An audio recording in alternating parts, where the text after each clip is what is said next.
If the children crying for starvation, just don't spoon. You want to get a news update, my brother, don't spoon.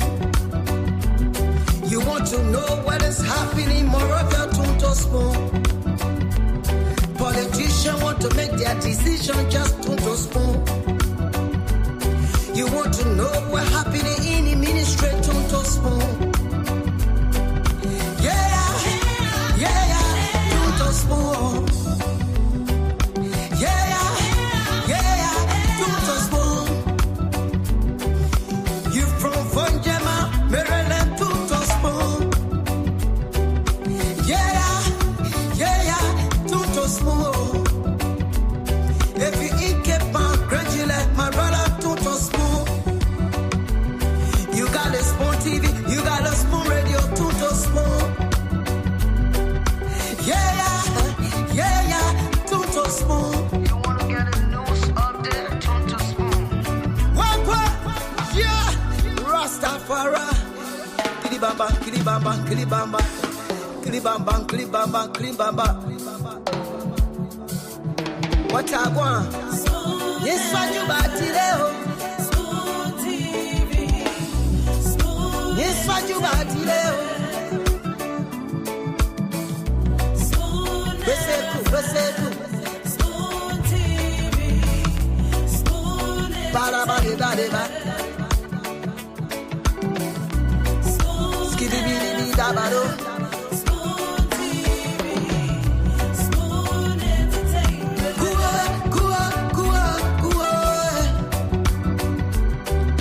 Beseku go dileo. Go dileo. Todo spoon. Yes, what you information. Todo spoon. Yes, what you Spoon television. Yes, what you Spoon radio station. Spoon television.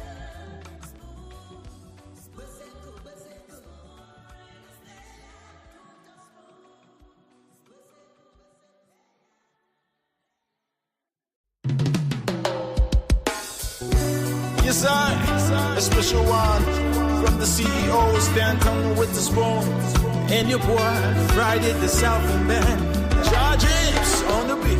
Todo spoon to get your information. Todo spoon to be part of our discussion.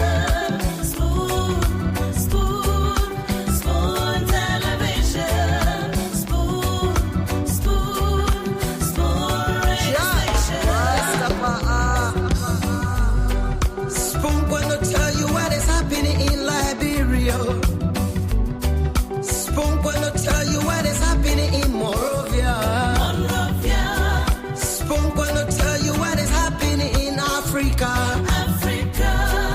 Just don't spoon, you will know. If the children crying for starvation, just don't spoon. You want to get a news update, my brother, don't spoon. You want to know what is happening, Moravia, don't spoon. Politicians want to make their decision, just don't spoon. You want to know what's happening in the ministry, don't spoon. Don't spoon. Don't spoon. You from Vonjema, Maryland, don't spoon. Don't spoon. If you eat keep on gradually, my brother, don't spoon. You got a spoon TV, you got a spoon radio, don't spoon. Don't spoon. You wanna get a news update, don't spoon. What? Yeah, Rastafari. Kilibamba. Indeed, Klibaba. Well, thanks to all of you. Someone says that's your favorite part of the song, Klibaba.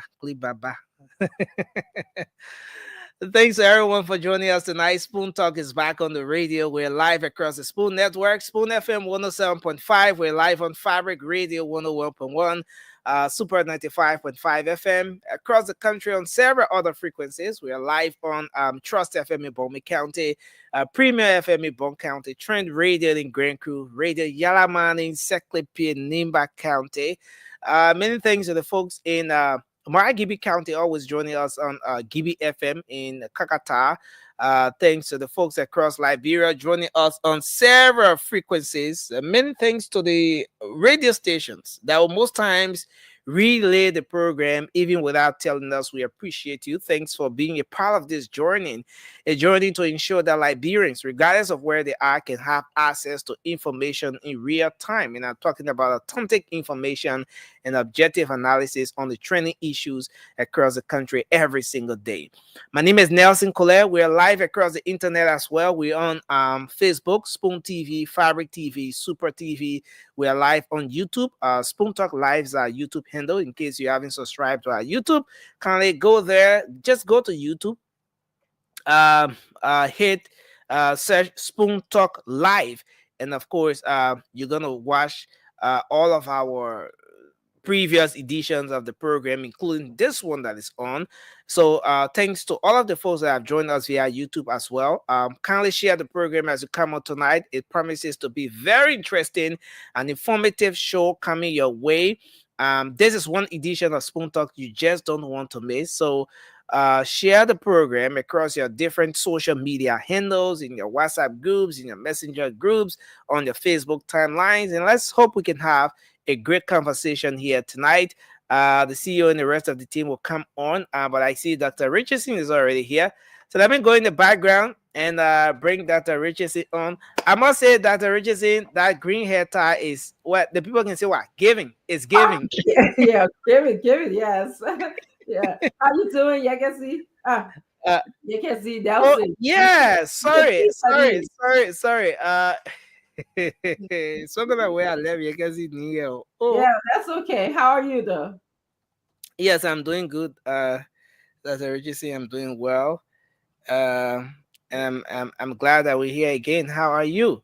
How was your day?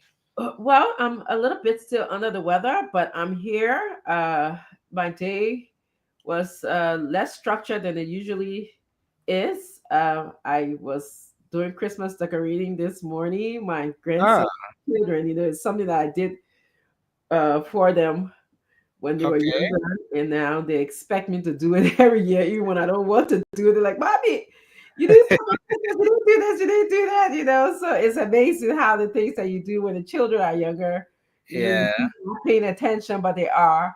And then I went to a long meeting. I just got out of a meeting. Diversity, equity, and inclusion, what we call the DEI meeting at the university. So we planning our strategy and agenda for the upcoming year, January, and so, Okay. so it was relatively long, and I'm on vacation, but I still have to attend these meetings. So, but it was good. It was a good meeting, and of course, Is it a working vacation or? yeah, it turned out to be that way because for most of you who don't also know that I have a practice, a psychological practice. Ah, Yeah, okay. a small practice. Basically, my specialty is in evaluating immigrants who need evaluation for political asylum or for a form that we call the 648, which is if they're adjusting their status from a green Okay. card holder to citizenship, or sometimes it's something we call VAWA also. If a woman or a man who came into this country and Mhm. you suffer abuse under the hands of your partner. And if your partner is responsible for applying for you, and if they're abusing you, they wouldn't apply for you most of the time, or they will use that applying for you as a carrot stick. So if you have Okay. documented, yeah, that can happen. I mean, that happened in many cultures, including ours. I've seen a lot of Liberian men. I wouldn't want to talk about Liberian men, but I've seen a lot of um, men and women. This happens who would bring a partner to the United States. Maybe they would just bring them as a visiting person, or they would then marry them, and then eventually, after marrying them, they'll say, okay, you got to do this for me to apply for you. If you don't cook 365 days or you don't clean up, you're not working, you didn't pay the bill, I not Cook, apply for a citizenship for cook, you. cook 3 times a day and Yes, make sure. oh, just different things, just different things. Or you had this baby, I didn't want you to have this baby, or it's just a lot of things. I mean, and Wow. so a lot of people find me it's a niche because a lot of people don't like to. They're afraid of immigration lawyers and judges, which you should be afraid of, and but they don't like to encounter those psychologists. Basically, psychologists they tend to be people who like to do one-on-one work. They don't like to get involved in the politics of things, and so then they come to see me, and I fear no one except God. So usually I get to go to court to meet the judges and stuff like that. So yes, I get to have a help document these women and men that have been abused, and if the abuse is egregious enough where we can put a diagnosis, is because I work with a team of psychologists in my practice. I hire people, and we can put a diagnosis to it. And if your tests, we give you a test and assessment as well. And sometimes a lot of people who are unable to read and write will probably read out their assessments to them or would talk to them, which is a little bit different than if you went to a regular psychologist. They just give you the test. A lot of the tests are biased, and so I kind of, and then I can explain it. When I can explain it, that this person suffered some sort of abuse to the point where they're still suffering. So it's hard for you to be suffering and you experiencing these traumatic symptoms, but then still you still have to ask your abuser to file for you. Mm-hmm. It's Wow. it becomes challenging. Yeah, so that's what I was doing. So actually, as we're talking, so usually the process is the immigration job is to stop immigrants from coming to this country. And my job is to say this is why this person should come into this country. This person presents a legitimate symptom from a psychological standpoint. And so they push me back. I'm pushing them back. And Wow. so that's what I'm doing. I'm writing while I'm talking with you guys. When you see me looking at my computer, I'm actually writing a letter, um, giving all of the diagnosis that this person met, all of the symptoms that they met, and what makes them qualify to become a, a citizen of this country. Yes, so that's what I'm doing right now. So yeah, so that's what I was doing, and I'm doing that right now. But besides that, I heard our country was very busy today. I'm not going to get into that conversation until the whole team gets here because it requires an entire group roundtable kind of Mm. discussion. Is not is it's always when these kind of things happen in our country. It's always good to step back a little bit, reflect, listen to people before some decisions are made. So I think this is kind of one of these days in our country where you need to hear and listen to what's. We can't jump to conclusion too quickly. Okay, so we need to be open minded, hear, listen, reflect, and then maybe deliberate at a later day or now. So Stanton is here. Stanton, I'm going to turn it over to you. How are you doing today? Can I brief a little bit? It's now you see me, you want to turn it over to me. Can I just brief small? Okay, the way you are quickly sending us the link yet, I didn't know you needed reading space. No, I mean there's a lot of stuff happening. Uh-huh. The Unity Party people start early celebration because of the MCC win, and we discussed that the money that they should be receiving, Okay. and also we will go more into that. We got the information about the MCC compact, but again, the big story here tonight is the protest. Mhm. You know, it's a protest. What's the big thing? The protest. So that reaches you, man. The video's not looking good. The photo's not looking good. But we'll be getting in this show because all we can do this evening. We want to welcome every one of you. Dr. Richardson says you're under the weather. I don't know if you're over the weather, then what I mean. If you're under, now you're under. If you go over, then what's that? I think I'm feeling better. Oh, so But you're over now. You over the weather now? I'm still a little under the weather, but I'm not the kind of person that succumb to big. So if you under, how many degree you under? You better leave me alone today. I tell I'll be better 30 degree. Nah, because I don't know. You under the weather, whether you 0.1 degree or 1 degree under, and I don't know. I don't know. I just it's a strange viruses are going around. It's just really strange. But every day you won't say you're sick. You better stop that thing. Oh, if you're sick, I was so say I was sick. I sick. I was if I under the weather, I feel good. Well, yeah, okay. Yeah, but every day you say we sick, we sick. No, this is not an everyday situation. And in fact, if I was the kind of person who would say I'm sick every day, I wouldn't be here. I'll be under the bed being served. Which I have that capacity of that happening. So we want to say to all of you, let's have a great show today. A lot to discuss. Yes, so moving right along here. So moving right along. Go ahead.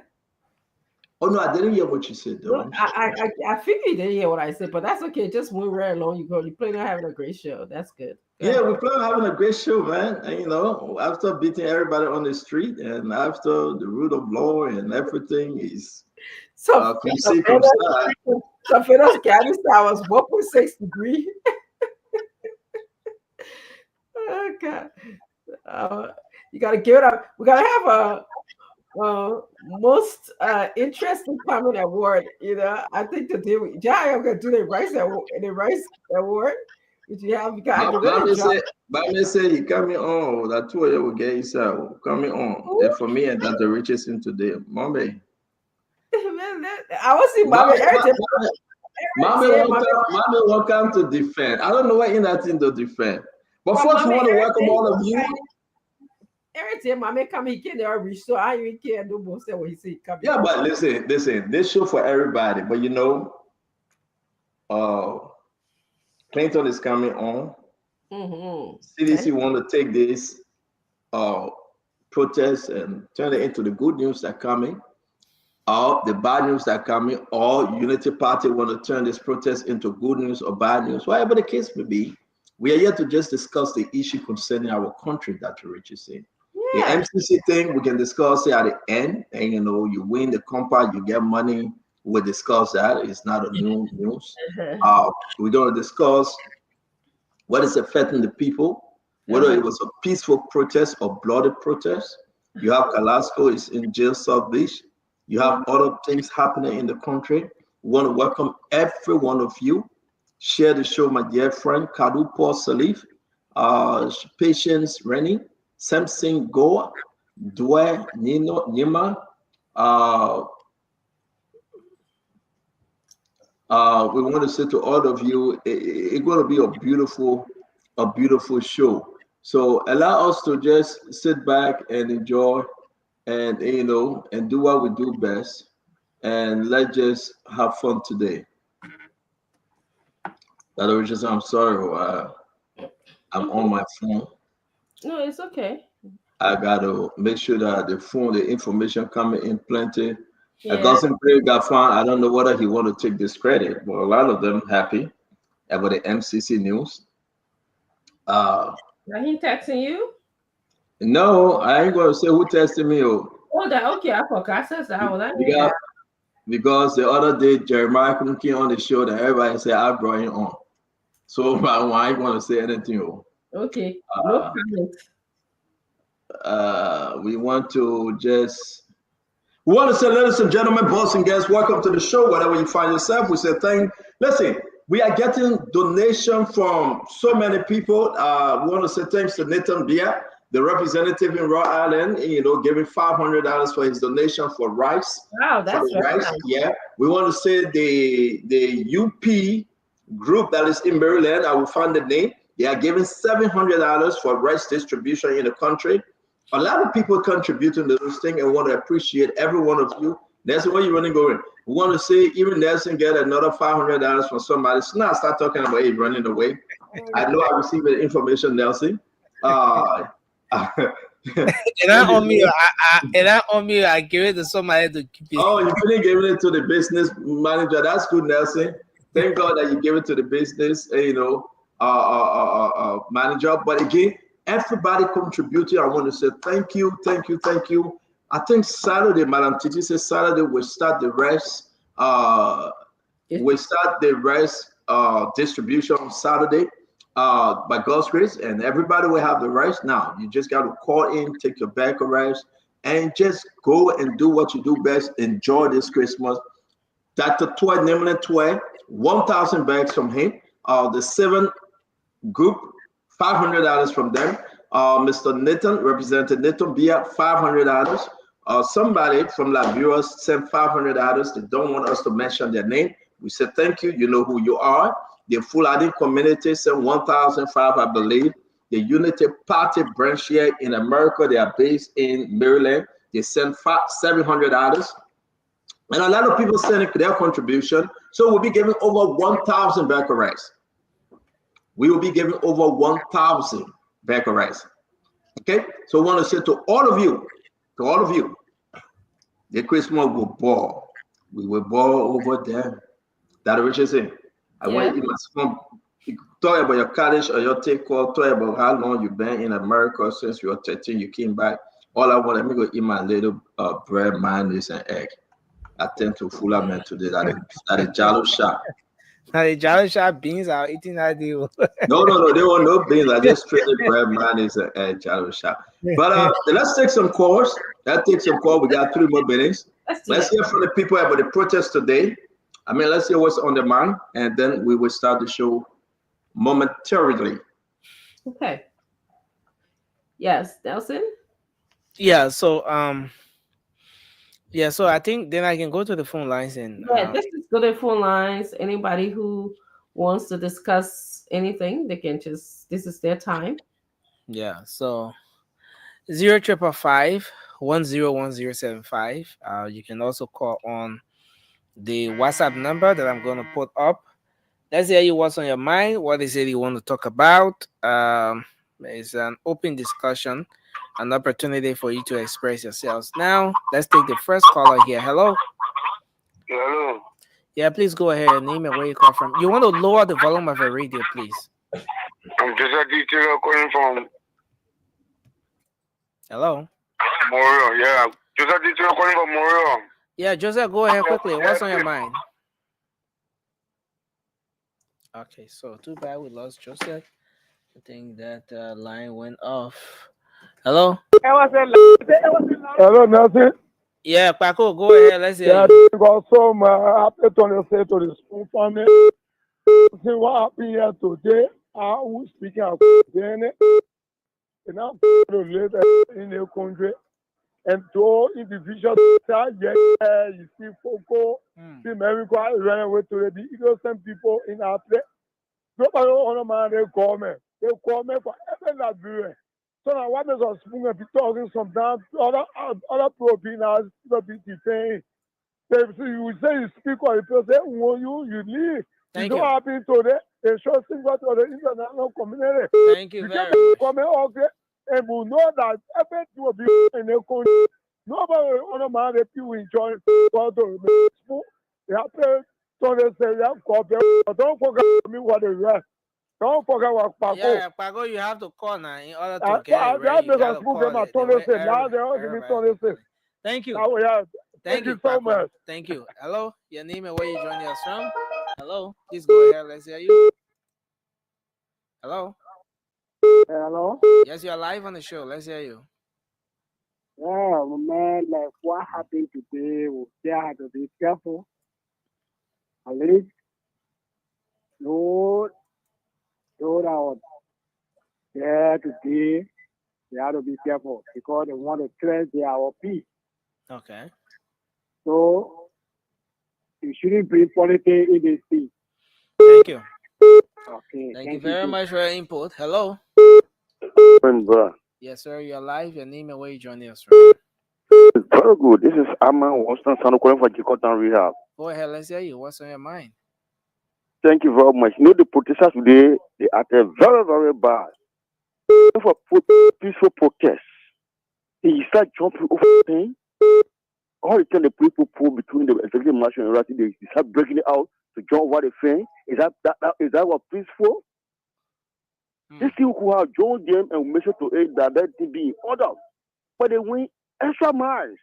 Thank And you. in fact, let me tell them that the government is for the people and by the people. Other people was going in their real offices to go to work, but they disturb the people today. That is why they have to come and Thank you. force them to leave the spot. So thank you very much for the program tonight, and we will continue to go through the Thanks a program and lot see what for will your happen. input. I Let's know see it. you Thank there. you. Hello. Your name and where you Yeah. joining us from? Hello. Yeah, go ahead. You're live. Let's hear you. Yeah. This is Kelvin Slum calling from United States, Minnesota. Go ahead. I'm just calling to make an input of what happened today to our countryman Labrador. I don't know why this peace protest went like that, and this is not the first time happening in the unitary government. Doesn't matter every time again they happen. People were doing peaceful protests. The police went there to the party headquarters, shoot, he killed somebody there. I was there that day. And today again happening. And we have our brothers on the other side. What happened today? What happened today? The protest that took place today in Labiro. Mm-hmm. The protest that took place today in Labiro, I watched it, I follow you spoon, and I saw police firing tear gas on some. I even saw one elderly woman was there among the group. But people on the other side embracing the idea what the police did. It was completely wrong. This is Liberia. If for everyone, you can't go and beat on people and Thank take you. people to jail. You're welcome. Thank you. 0555 is the number to call. The WhatsApp is up. Hello. Yeah, go ahead. Let's hear you. Every good evening to the show. Happy Sunday lunch. This is our chairman for the branch support of Mama. Go ahead. CEO, thank you for the gesture. Thank you for the supporting for us with the poor people, especially with the blind people for the rest. But CEO, let me make a one picture. You please with the people in Ramuma. We're not part of the group of second, and then all the blind people and people will get food to call. So the last time you send food to the group of second, at least speaking about all the Ramuma too. So the issue quickly is that today I just land of time, Coco and all of with our time. That's what we are just only few they can do over Algeria bread. They take few people, they carry them, they pretend to get the market women business money. And when the black charter, the West our town with the disabled people, nobody will come to all Vermont to the Christmas week. Everybody will come out here, will show country, but protesting. Can't run away, can't go for cool, what on here. Is that, I mean, they can saw you. How you know that cool water the men put on here? Hello. Okay. So let's take more calls. 0555 this person. Hello. Please go ahead. Let's hear you. Yes, because I want to call my name. I just want to speak concerning about we the class for the six. You know, this is so much in the sense that we nothing. In fact, Christmas is coming. We don't even know how we're going to eat. Our children how to go eat, how to go to school. Even we are not eating.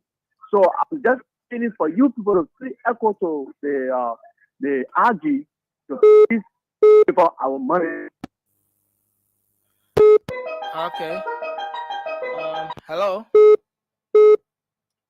Hello. Hello. Are you there? Okay. Let's see if we take another person. Hello. Hello, Yeah. Please go ahead quickly. Let's hear you. I'm Mother Jida and I call from Upper Calway. Please Alexander, go ahead, sir. sir. Go ahead. Yeah, I'm listening to all of our brain, calling on the show tonight, talking about the protester or how the black rule and then it stop all people movement. And we all last year, last government all saw what happened here. Like the June 7th, all of places were black in this town. I mean, people now have free movement. So while here people talking about people blocking rule, I mean, it's not the first time. So let us then they ask the police that carry to the whole lot of citizens and then taking people to jail. These are all political prisoners. It is not good for our country. People must be able to exercise their constitutional right. You're not supposed to jail them. We saw all the people around here. We have government never jail people here for protesting. So it is wrong. Let us condemn that act. This is Thank only you. Labrador we have. We can't be proceeding in this kind of manner. Thanks a lot for your input. Thanks a lot. Let's hold you there and take another person. Hello? You're live on the show. Please go ahead, sir. Let's hear you. Yeah, I'm Woji, the CK Public Defender calling from station number 4, Masalaro Country. Public defender, go ahead. Yes, thank you for the opportunity. I called to plead with the government, specifically the executive branch, to focus on human capacity building so that we, the citizens of Liberia, can be informed. Because when a citizen is informed, he becomes a blessing to the country, but he or she is informed, he or she becomes bred into the society. So that the government focus on human capacity building so that we can change our thinking as Liberians. Thank you for the Thank you. opportunity. Hello? Your name and where you calling from? Yeah, please go ahead. You're live on the show. Okay, so we lost that person. Hello? Yeah, hello, Messi. Yeah, go ahead, sir. You're live. Let's hear Yeah, you. good evening. Mhm. Yeah, next I'm Joe. I'm Joe Saki. Next, let me be very fair with you. I'm very much. I don't know how Liberian take Liberian to be. We should not try to live in the past what somebody do today. Liberians go over there for peaceful protest, police shooting tear gas. There, it happened in Kinjor. The government is becoming so violent. I voted for the government. I'm very disappointed. Let Liberia, let the press try to speak against some of these things so that Liberia can be better. Thank you for the show. Thank you very much for your input. 0555 Hello? Your name and where you Yeah, joining us hello. from? Yeah, please go ahead. Yeah, my name is Polo Masaro. I join you from Ghana. Marcelo, let's hear you quickly. Okay, next thing we need to be very serious in the country. Actually, the police are very severe in performing a duty. I hear people telling me, oh, how police are the people last. What caused the police to even throw tear gas? That what some people need to understand. The people didn't force way in. You say you protesting, you must protest, and the right was given to you, of course, but not to infringe on other people's right. Where you want to enter, and the police say there is a boundary. So we should know this thing. We should all understand that, oh, the police actually they did a good job, and I applaud them for that. Thank you. Thank you for the show. Thank you for Let's your take two more calls. We got to go. It's after 9. Let's take two more calls, please. Okay, sir. Hello. This one. Hello. Hello? Yes, you're live. Your name and where you joining us from? Yeah, Nelson. Yes, go ahead, Hello? sir. Yes, you are live. Go ahead. Okay, thank you. This is Alfonso Tisley, and I'm forming from a District 6 resident. Go ahead. One of the best comedy show I've ever seen in my life was today, What Transpired on Capitol Hill. Let us start breaking and let us start making Liberia to be a laughing stock to the international community.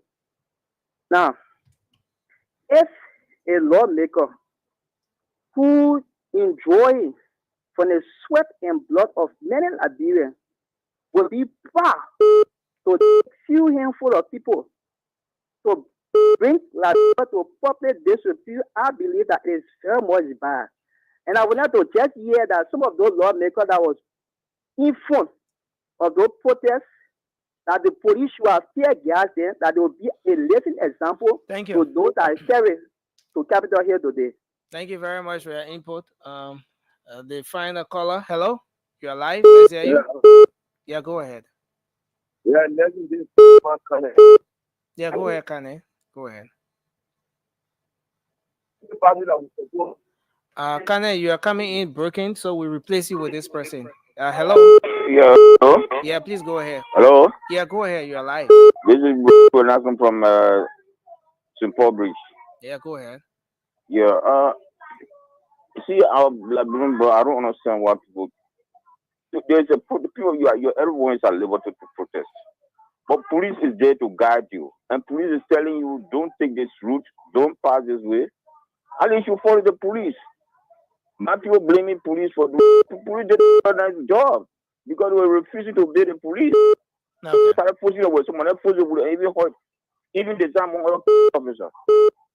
Thank you. It was very bad. Thanks a lot for your input, sir. People shouldn't blame police for that. Okay. Well, CEO, we've concluded the call in. Yep. We're going to start the show. We want to say welcome to all of you, every one of you. Joma Jala is back. It's been a while since since maybe somebody took him from the doghouse. Joma Jala, and welcome back. Chester, welcome. Mandy Blessing. I want to welcome you, Joseph Lasana, Cyrus Mahatma. I want to welcome Fede Ballard, Bala Fukpa. Let's bring in Teresa Simpson Uman, Hassan Beleti, D. Otis Snare, uh, Uncle Pete. It's good to see you, Uncle Pete. Abraham Kam, Emmanuel Foucault Tue, Ebert Dukley, Lucille Kane. We're going to be bringing in Councillor Kabinan Janen to discuss the issue also from today. Uh, we will be bringing Kabinan Janen on Sunday also to talk about the region and his client. The Councillor Kabinan Janen is in Nigeria. He's suing the government to the ECOWAS court.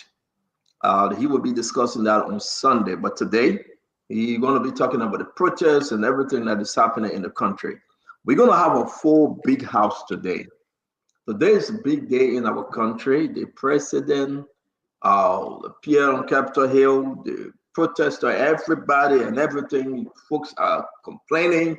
The good, the bad, and the ugly will be discussed today. And now, importantly, some folks were arrested and put in jail, one of which, Kalasco, the aide to the president, George Manawia, he was arrested. He is now currently in South Beach. I want to say to all of you, you say your own, I say my own, and allow the Liberian people, you and myself, let's just talk our own. What are you for or against? I'm free to speak. You are free to speak, no interruption, but let's just talk our own. All right. And this is what Spoon Talk is about. I don't stop anybody from coming. I will not stop anybody. Our sister Jackie, that you have not seen for 500 years, she just appeared because she knows today is a big day. She said, I'm going to come and defend my government. So Mommy, that off and on, Mommy coming. The lawyer, the attorney the law, Clinton, he said with a red tie, a white shirt, his glasses, he come to talk for CDC. That the richest in here, though she got 1%, she got no fish to fry, but she's a Liberian. She come to talk for 1%. And you know me, I'm just here, an independent person, Just you throw me so I go there, you throw me so I go there. And I'm here to talk for me and the Liberian people. So welcome to the show, folks. We're going to be having a great show. We love you. But remember, Jesus loves you the best.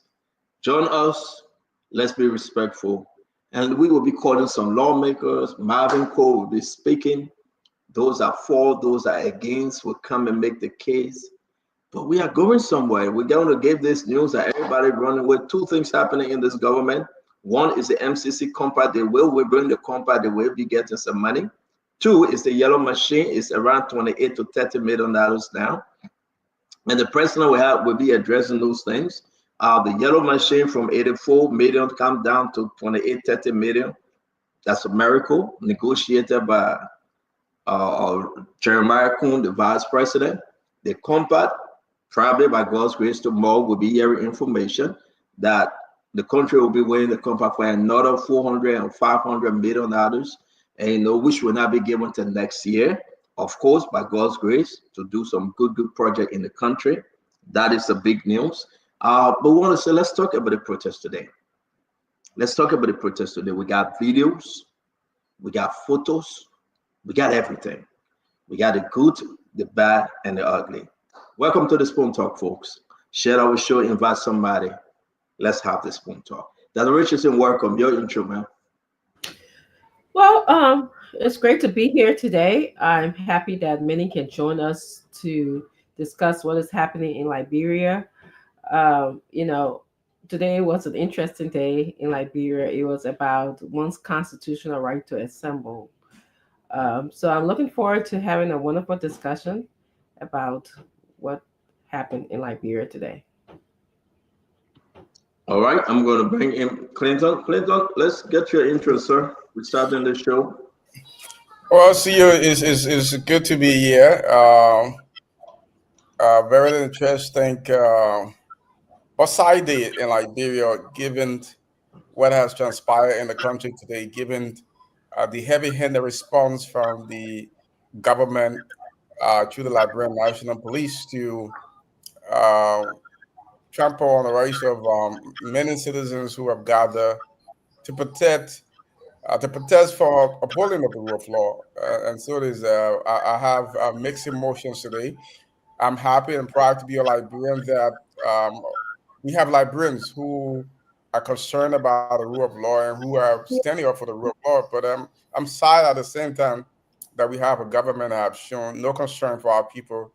They send the security forces out there to use unnecessary force today. And it's a sad day for our democracy. We've not seen that. In the last 6 years, we saw the police giving people water and giving them food. Today, we saw people being tear gassed, we saw people being beaten, and we have a key opposition official who's been imprisoned, according to the leader's report. So it'd be interesting to watch the rest of some of the videos you have today and to comment on them.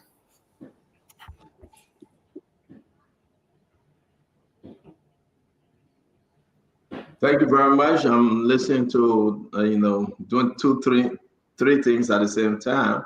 I was trying to finish up the message from President Biden to Mahaman, and, sending him a congratulation and talking about how the MCC compact has improved Ghana a lot, and the ongoing President Joe Biden, wishing him well through his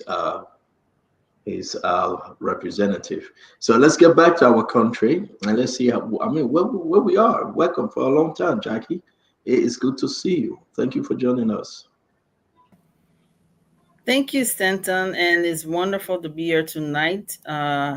Greetings, Dr. Richardson, Clinton. Greetings to you. I believe it's my first time sharing the spotlight with you, and I would like to say a great hello to all the viewers listening via radio and by social media. And I look forward to a wonderful show tonight.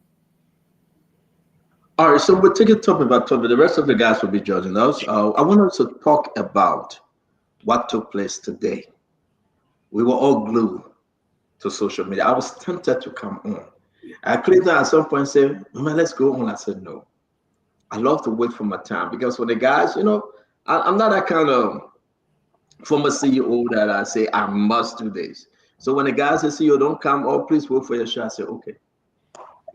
Let me take my son to school, take my grandson to school, and let me just prepare my notes. So we have a lot of information. We have spoken to a lot of individuals. Therefore, we are here today to talk to you. Dr. Richardson, tell us the protest today, your take. So there are two things that I want to start off by stating.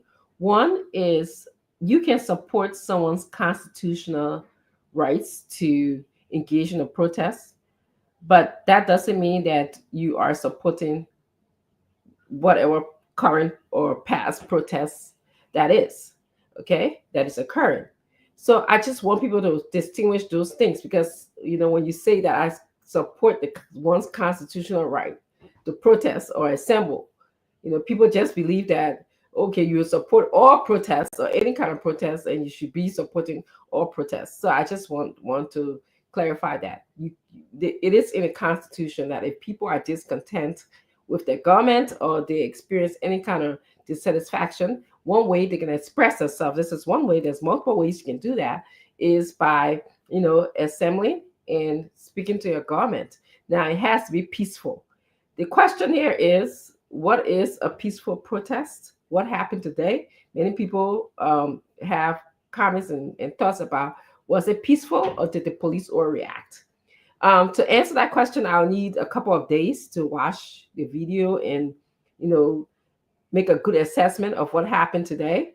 I saw each side going at it. I saw there were times where the protesters were provoking the police, and there were times where the police acted with, in my opinion, excessive force. So I just want some time. I don't think this is a matter where I think it won't do anybody justice if I just rush to make a decision saying the protesters are wrong or the police was right. So this is where I stand with the matter. Stanton. Thank you. Clinton, let's hear you, Clinton. Look, today the Constitution guaranteed the right of our people to protest, and I think people were out there today too, especially given what happened has happened in the country over the few days attempt by this government to undermine the rule of law by using members of the legislature to illegally remove a speaker.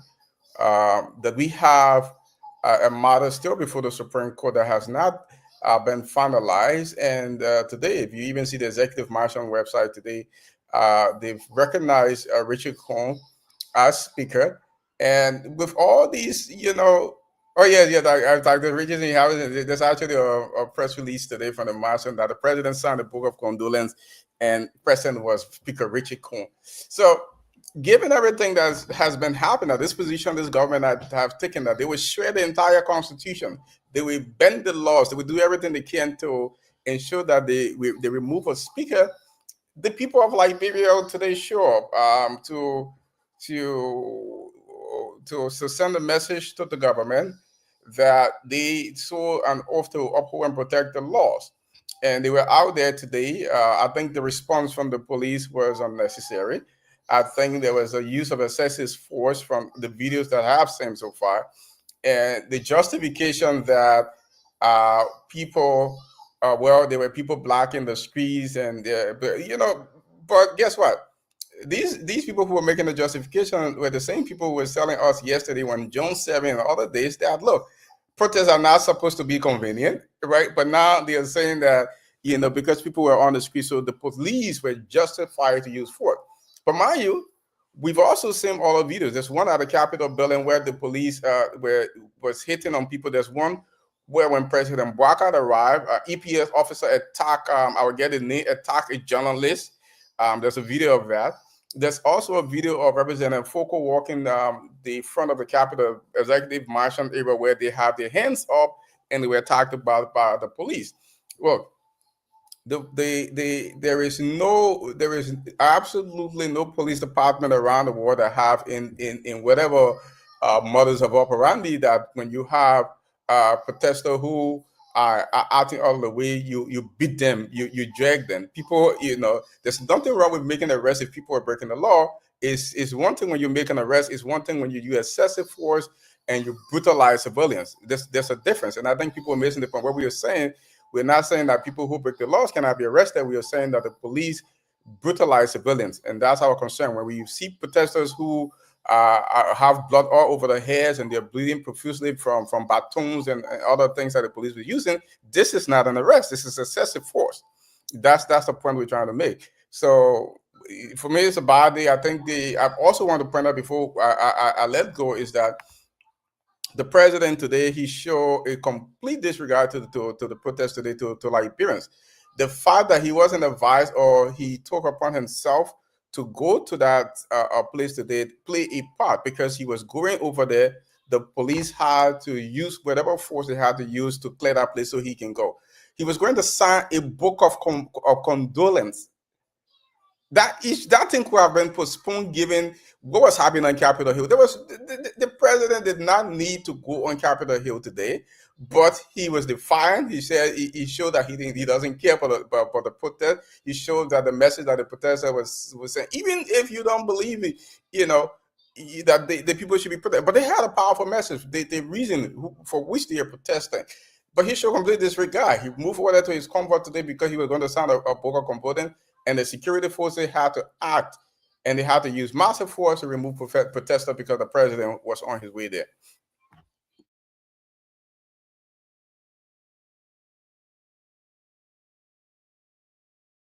Stanton.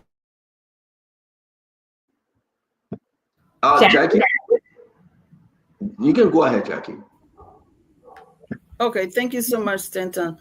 Well, in regards to the protest today, I didn't watch I only saw a few minutes of it, but Clinton, it seems like I don't know what lens you were looking through, or if you were hallucinating or imagining things today when you saw what was going on. But it's clear that, as you correctly said, in the Constitution, the people of Liberia have the right to peacefully assemble.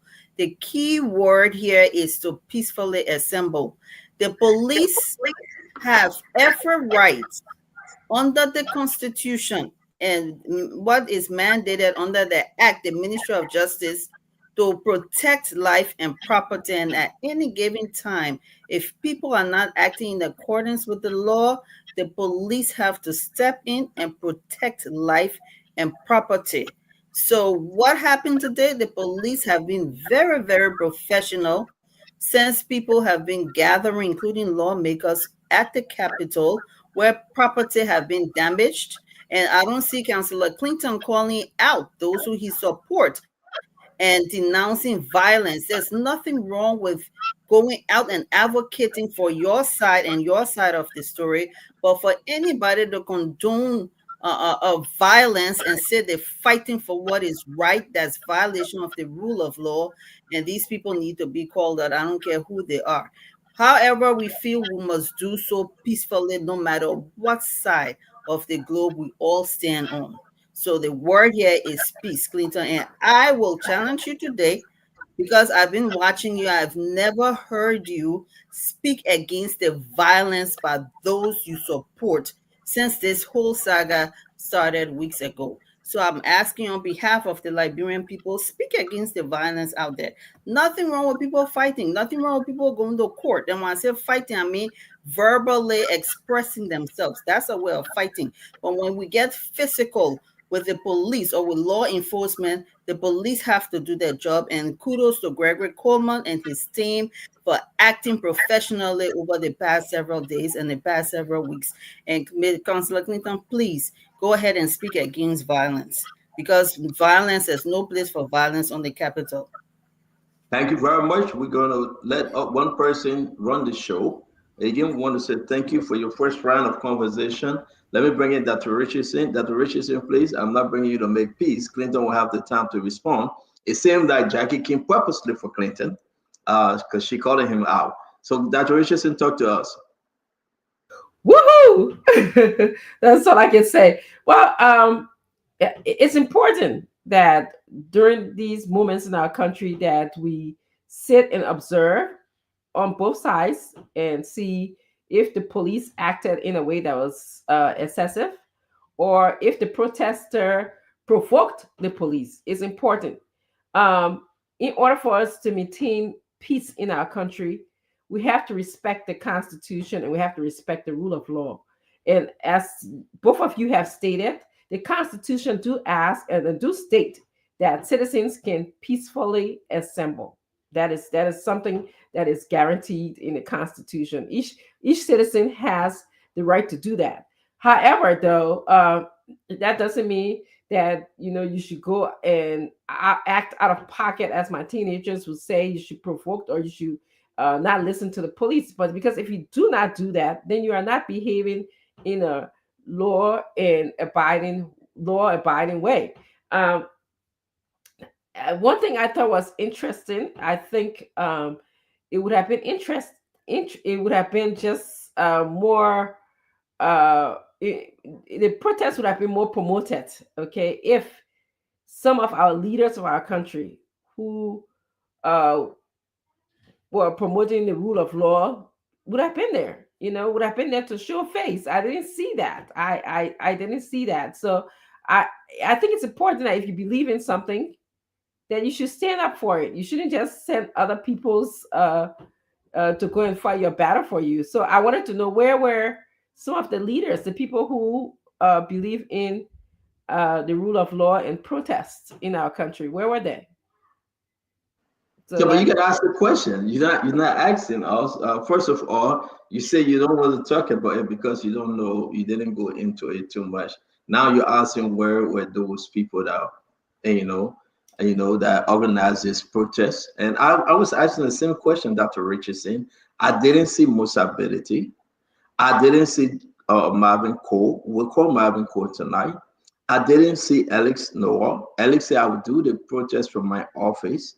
He said that live on Spoon yesterday. I didn't see Abu Kamara. I didn't see the other guy, Pape Flomo. And as a matter of fact, I mean, amongst this list, right? And maybe our brother can help us. We're going to have a wonderful show. Edward Pape Flomo absent. Abu Kamara absent. Marvin Cole absent. Alex Noah absent. Eugene Cody, I didn't see him. Someone please correct me. And Zina Noma. I really want to know what's going on. Why are they throwing stones and hiding their hands? Musa Benete appeared on the show. He said we will be there. Musa Benete was nowhere to be found. Safoko was there. Yake Korva came to the protest. But those people, especially these guys that say we would take men and women from our district and we will go to that protest. What's the problem? And I really want to ask you, Governor Clinton, did these guys deceive the people, put them in harm's way, and allow things to happen while they were home, chilling, and watching this on Facebook? How can you call a protest? You said major protest. And everything you guys planned. We got a picture. We got this picture that, let me put it up real quick. I'm just asking questions, folks. Don't blame me for my question. I was very fair.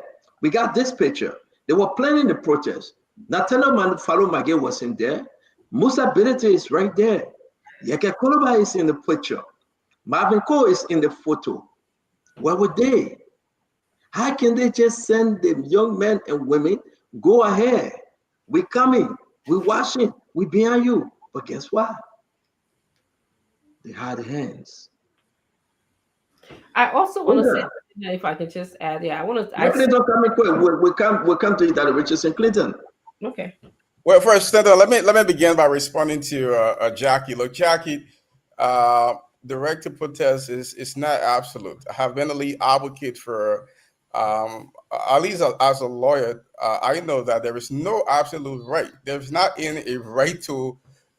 There is no absolute. Even the right to live is not absolute. What that means is, if you kill somebody, the state can take your life.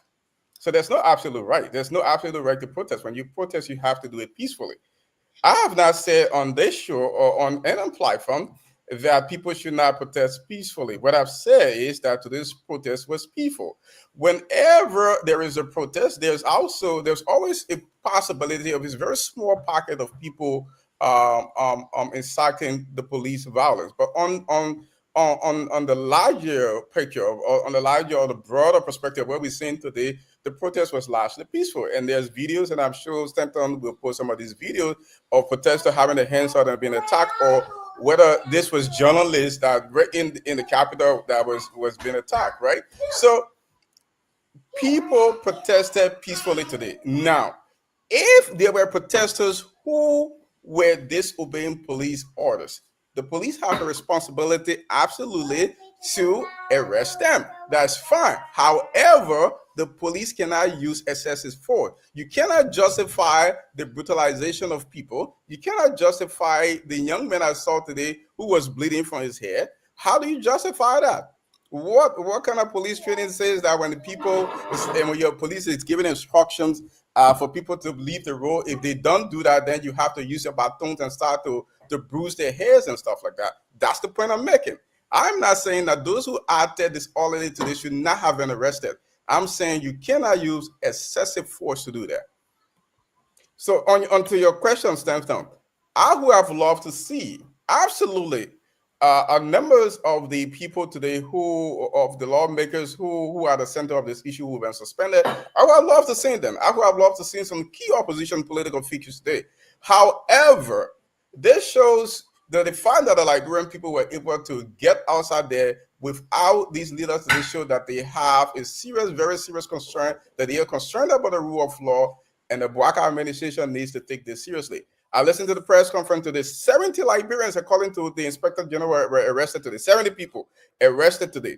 Are we saying that these people left their homes with the sole intent, as soon as they went in and met the police, they just started throwing rocks? I mean, I don't buy that. That people just All right, let's try to that's not the living. They just saw the police. They just saw the train rock and jump in. because we have the rest of the the afternoon class people coming on. So let's just go ahead and keep it 2 minutes because the latecomers coming to afternoon school. I want to welcome Mame, Glendy, Vandella Patrick, according to Van Pat. I want to welcome every one of you. Let's go to Jackie. Jackie, you heard from Clinton. Let's talk about this issue now. Let's get into the juicy part of this protest today.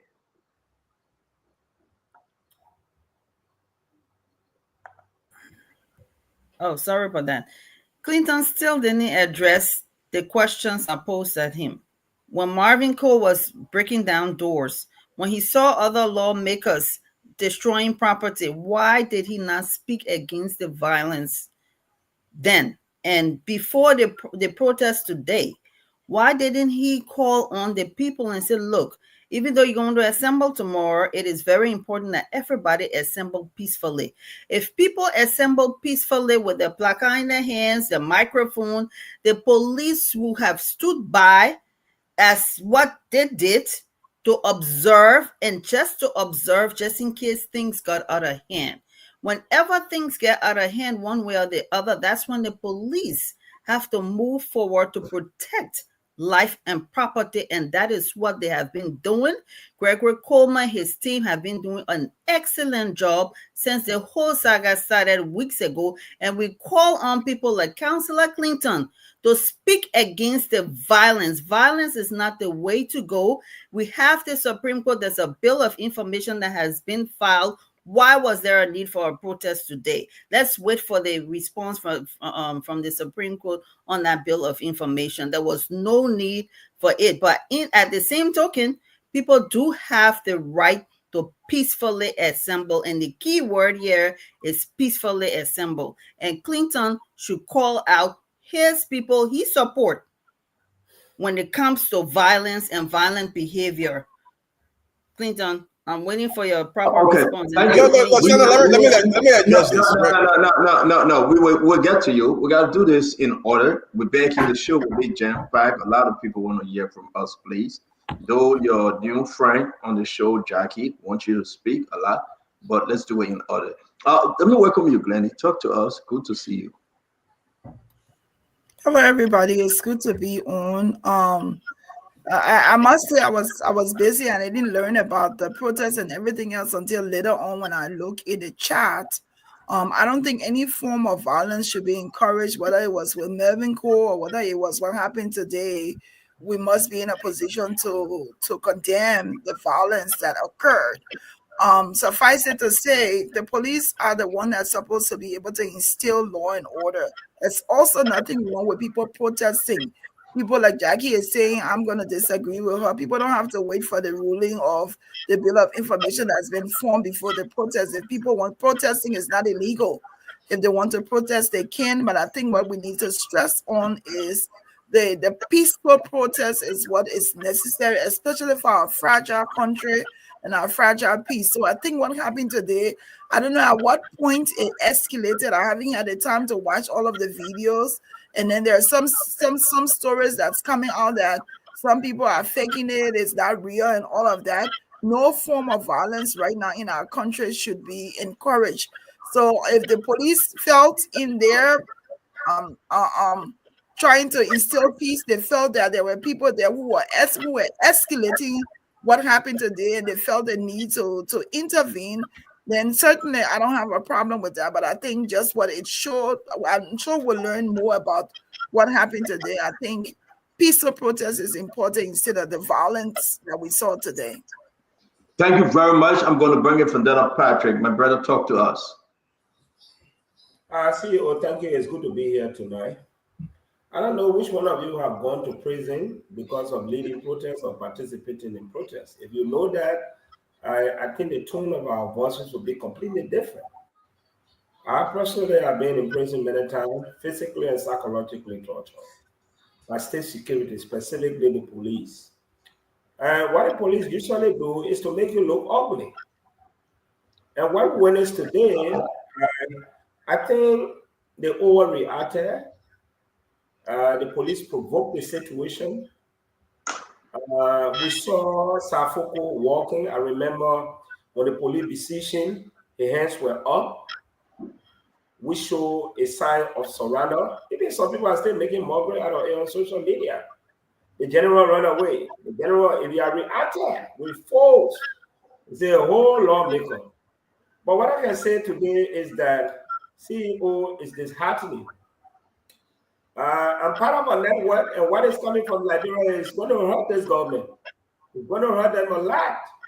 The diplomatic cables, what we're reading about Liberia, you're talking about 221 organizations. And people in that space all the time, all these international organizations you see here, when there are several disobedient actions or protests or assembly, they have their people on the ground. They do videotaping, they don't wait for journalists.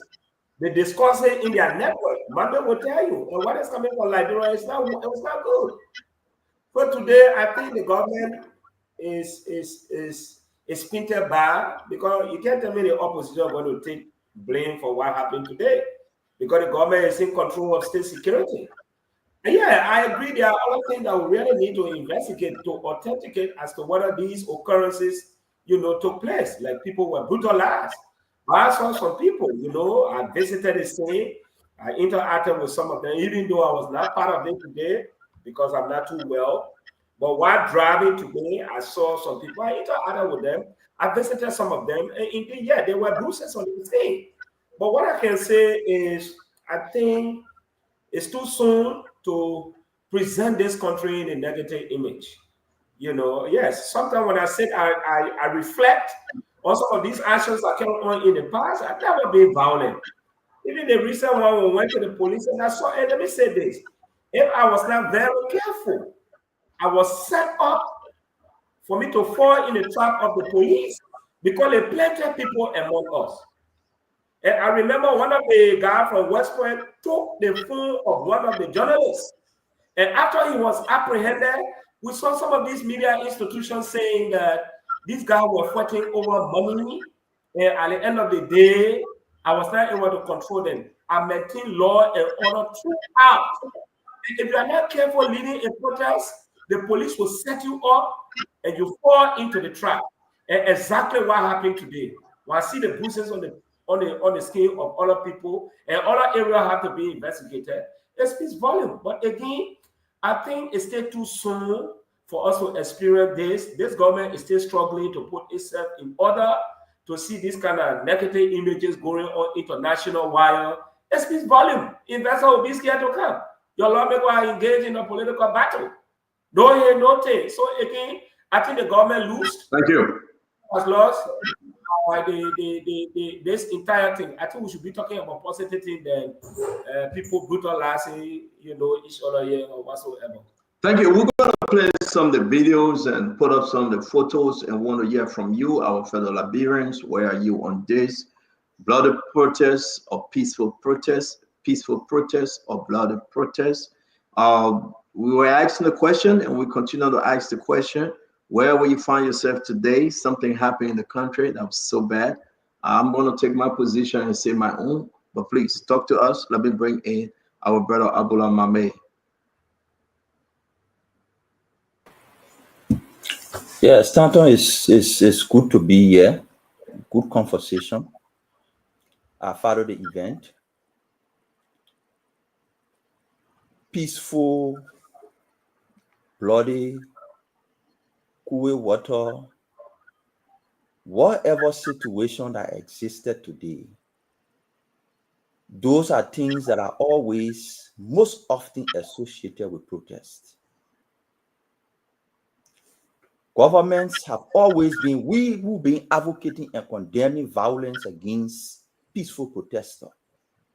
It has always been the case for every government around the world to balance civil liberty and law enforcement. How do you strike the balance between people's civil liberty and enforcing the law? That clash has always been the problem across the world. And Liberia is worst. Liberia is among the worst. In America, when police want to balance civil liberty and law enforcement, sometimes they go beyond the bound and they hurt people. In South Africa, when police want to balance civil liberty and enforcement of the law, they hurt people. In Liberia, it is even worse. And our tune has not changed. The aspiration for everybody is for government to balance civil liberty and law enforcement such that there can be no casualty when there is protest. But this is the aspiration we have, that what we hope to see our country look like. That has not happened. So every time there is a protest, there's a civil liberty and law enforcement clashing, and there are casualties, we will call on the police, say you are wrong for not restraining yourself. That has not changed. So let's leave that. I want to pay attention to a new phenomenon that has emerged that we all need to pay keen attention to, because this violent protest, and the enforcement of the law is something happening all the time. We condemn it and hoping that we'll have a country where violent protests or what a peaceful protest, we can't experience it. The new phenomenon that is emerging is my concern. That new phenomenon is what Funati Kofa and CDC introduced today. And it's what I want our people to pay keen attention to. That new phenomenon, I send you the picture. That new phenomenon. I want us to hold that because we have to hear from everyone as part of the introduction to this protest topic. We got a lot of videos, a lot of picture from Sierra Leone, picture from Gambia, picture from Liberia. You know, we got to take away the truth and, you know, talk about the fake news and what is showing on social media. Then we got to take our own position here from the Liberian people. So again, let's just be patient. Let's get to the issue. This government is a ruling government. We'll talk about Carrasco, whether it was even necessary to arrest him and send him to South Beach. Now, with this wake-up sedition, who won this protest? Now, somebody will say it's not about winning, but somebody is championing this protest right now. The thing that victory is on the side. So we're going to discuss all this issue. Let's welcome our brother who is in America at last. Thank God to see you, Brother Paul Kennedy. Welcome to the show. Thank you, CEO. Good evening to our colleagues on the panel. Good evening to all of the Liberian people. Jackie, it's good to see you. I mean, it's been a while. Jackie says she's talking to anybody. She focused on Clinton. So do your own. All right. And Clinton's in on there with a tie, so red and bright. It wouldn't make sense. But let me start with a question. Why it is truth and necessary and the fundamental rights of people to disobey, to protest. Was this protest today really necessary? You know, let me use that as a baseline for my conversation. You know, people protest in every part of the world to express grievances, to express dissatisfaction, to call to attention certain things that they feel is going wrong against their interest as a country, as citizens, as rights and privileges. So they use this as a way to call government attention, to disobey government, to say, you know what, we are not going to do what you want us to do because A, B, C, and D is not in line with what we have to do, honor our rights, honor the Constitution. But was the protest actually necessary? I heard people say, well, it was bring our data back. So what's the fundamental reasons why hundreds of Liberians had to go out in the street? The protest was to bring our data back protest. It was a lawmakers protest. Paul, right. no, but besides being on the plane for long, I was trying to figure out because what I heard was bring the data back. No, that one that 7 people appeared yesterday. Okay. We talked about rule of law on that today. All right. No, I didn't follow the rule of law protest today. But, just to summarize my conversation, protests are given to exercise the rights and civil liberty of our citizenry. Now, sometimes it's really difficult to draw the thin line between giving them the privilege and the rights to do that, but also being able to protect the peace and protect, where their rights end, because where your right end under the Constitution is also prevailing, for the other folks' right.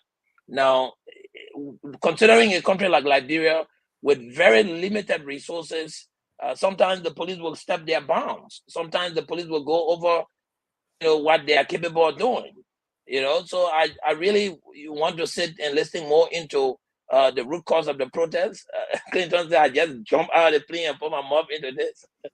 But I'm willing to learn to really see what led the protest and what were some of the repercussions of it in Monrovia today. Thank you, Stanton. So thank you. We'll give you time to adjust. And we'll give Glennie time to finish eating. Glennie, you can go eat and come back.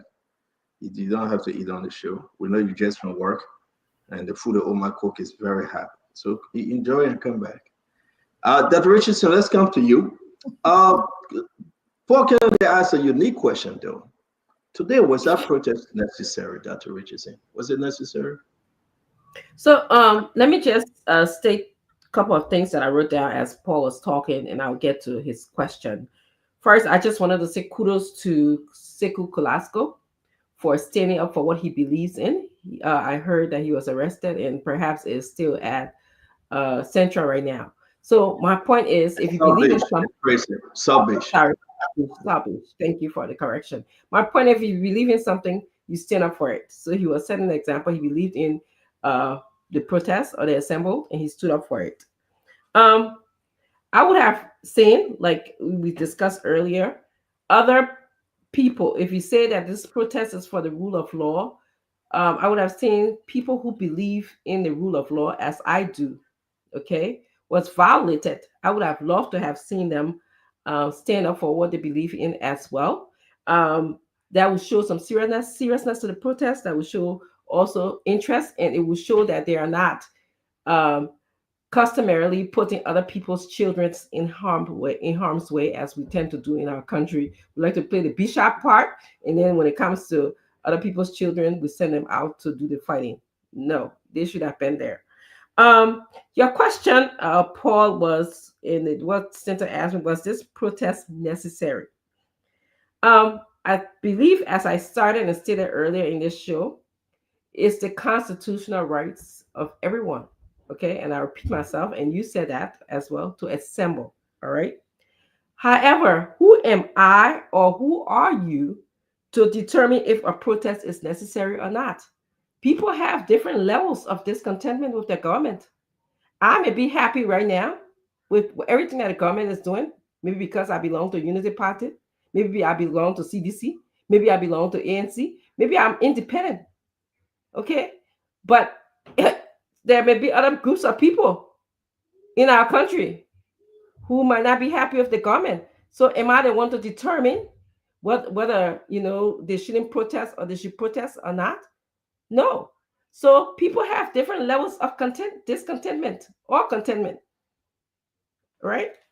So believing in our constitutional rights to protest is not the same as supporting all protests.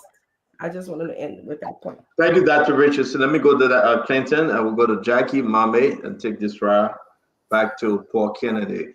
Clinton. Look, yeah, I think Dr. Richardson addressed the question for me. It is not up to all but the people who are protesting to determine, what's important to protest about. But personally, I have called for peaceful assembly even days ago before this entire thing on the show. I've said that if the government will not follow the rule of law, if the government will not uphold the rulings of the court, Liberians needed to send a message to the government that they must abide by the rule of law. I've called for this thing a long time. There's a difference.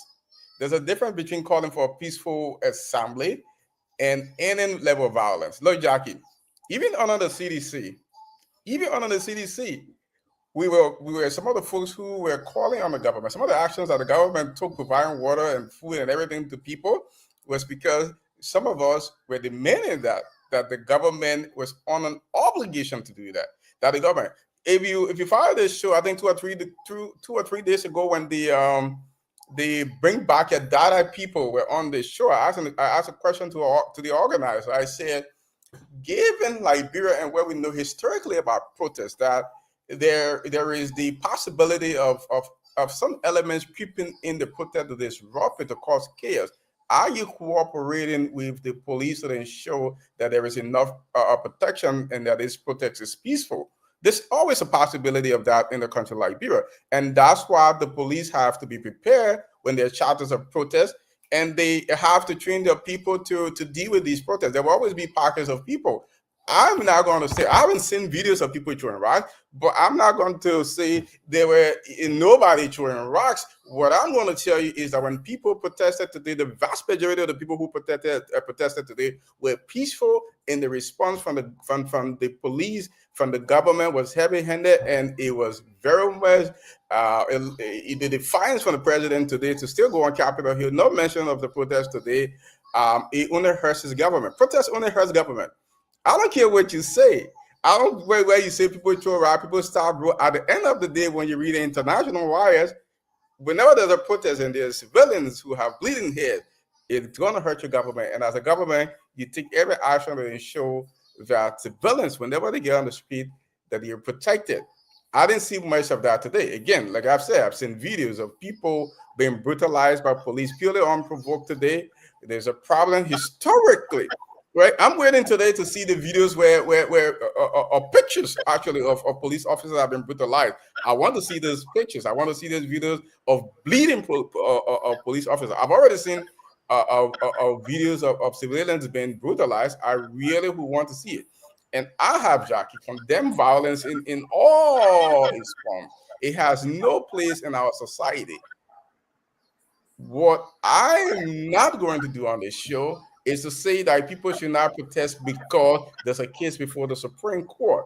The legal proceeding that is on before the Supreme Court has nothing to do with people's rights to go and protest and seek redress from the government.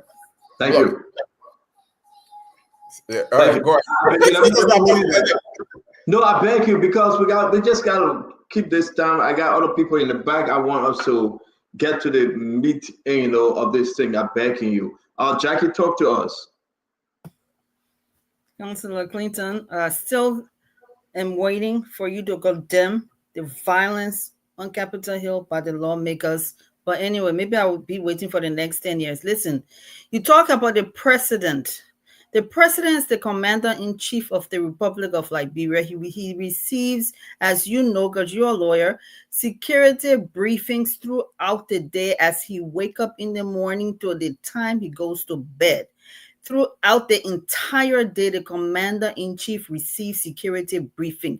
He was scheduled to go on Capitol Hill today. Before he took his convoy there, he received security briefing. He empathizes with those people who went over there to express their grievances, but at the same time, as the commander-in-chief, his job through the Ministry of Justice and LNP is to protect life and property, including the protesters. The police were there to protect the protesters as well. So let us not make it seem as though the police are the bad guys here. Because if the police were not there, things may have gone out of hand. And the protesters who went out there that you guys sent out there, things could have gone out of hand. So just by their mere presence, those protesters' lives were protected today.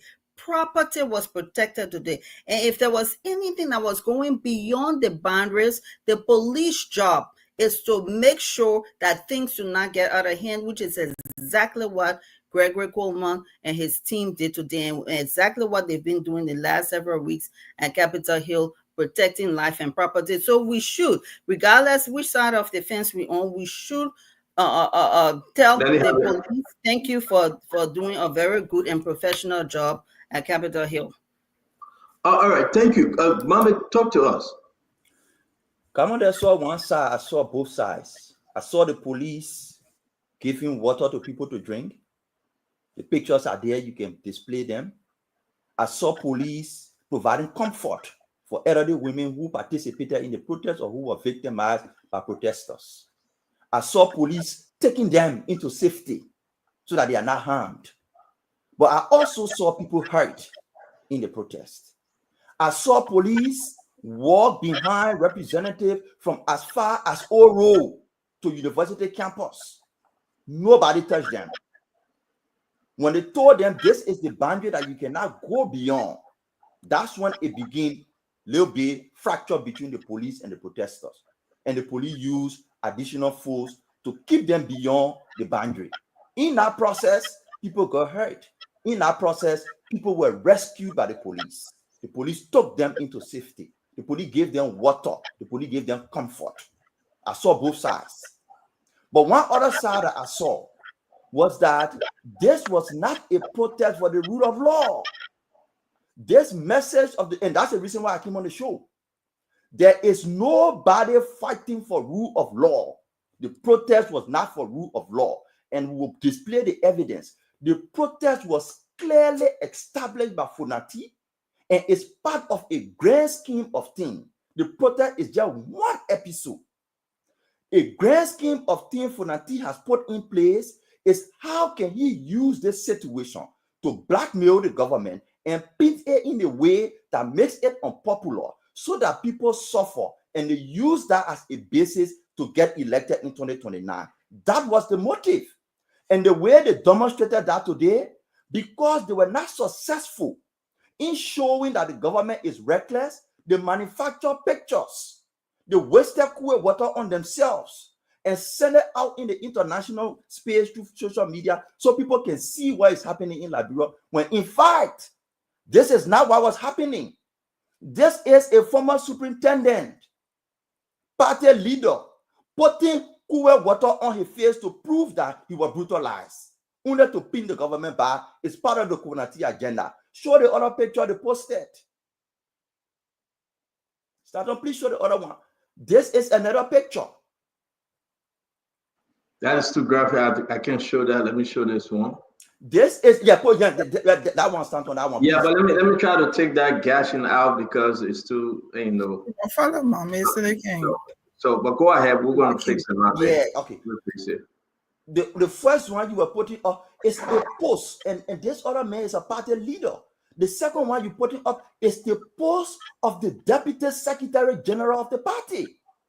He took picture from Gambia. He took picture from Sierra Leone and posted it. He copied the United Nations. He copied CNN, telling them that this is what's happening in Liberia, when in fact it is not what is happening in the country. So the protest was not for rule of law. The protest was to create a condition that is part of a grand scheme of things that Funati has put in place since he lost the majority. That grand scheme of things is, how can I use this my situation to pin the government back? The protest is just one episode. And it was not intended for rule of law. It was intended to pin the government back. They did not succeed. They went on the international wire, took up pictures from Gambia, took up pictures from Sierra Leone, poured water on themselves, poured water on it to pin the government back. That is the agenda. It is not rule of law. So, Mommy, okay, let me go to Glenny. Mommy, is this the first time such a thing happening in protest? Well, I was going to ask you something because I think this is a Unity Party playbook. For other countries. I beg you. Mommy, is this the first time such a thing happening? It has happened many times. I'm explaining. You asked me a specific question about the protest today. I'm telling you that today's protest was not about rule of law. Today's protest was about painting the government back. They did not succeed. They went abroad, took pictures to demonstrate that, and we exposed them. Okay. So when it happened before 2022, it was bad then, right? Oh no, it's bad. So show me the picture from 2022.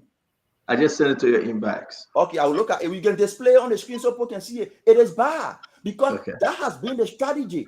But you didn't speak to it though. I mean, you telling me about it. I've not seen it. Oh, you didn't see that? Okay. No, I've not seen it. No, Mama didn't see anything during the last 12 years. Please don't. So let me bring I saw Sister something. I Glenny. saw auditors dying. I saw something. I saw we Oh, are you saw building a auditors die? What about King John? You didn't see Procureur King John die? Clinton, we gotta go in order packing. This show gonna get crazy, and I want to welcome all of you. I want to welcome all of you. So we're backing everybody here. Just understand we are doing so good right now. We have Mame, we have Jackie, we have Clinton, Glendy, Fundetta Patrick, you have Main Spoon, and that of Dr. Richardson and Paul Kennedy. We're going to go into it. We're going to talk about the protest. We're going to talk about the president. Well, if it were even necessary for President Barker to go over there to sign the book of condolences for the senator, whether it was necessary in the midst of everything, what that have caused. Well, you know what? We'll get to it. We also want to know. The Akaris said, great, I was coming. We couldn't find him. And all those other people that went AWOL. But yet and still, what would CDC do now? Carrasco is in jail. We're going to talk about this and many more. Thanks for joining us. Share the show. We are getting there. Glendy? So I just want to say there's something that Mame said, I think you added to it. I don't think this is just for this government that we can say here that the protest was to expose the government. Every protest, more or less, that we've had in Liberia has been to expose some form of the government. June 7 was there. It was to expose the ills of the government. There have been other protests that have been held that they've had where it was there. Their motive was to show how bad the government was. So this is not anything out of the ordinary that was done. It also not out of the ordinary that people take pictures to promote different interests. There have been pictures shown from different countries in the WIA government where they had road work done. They had this.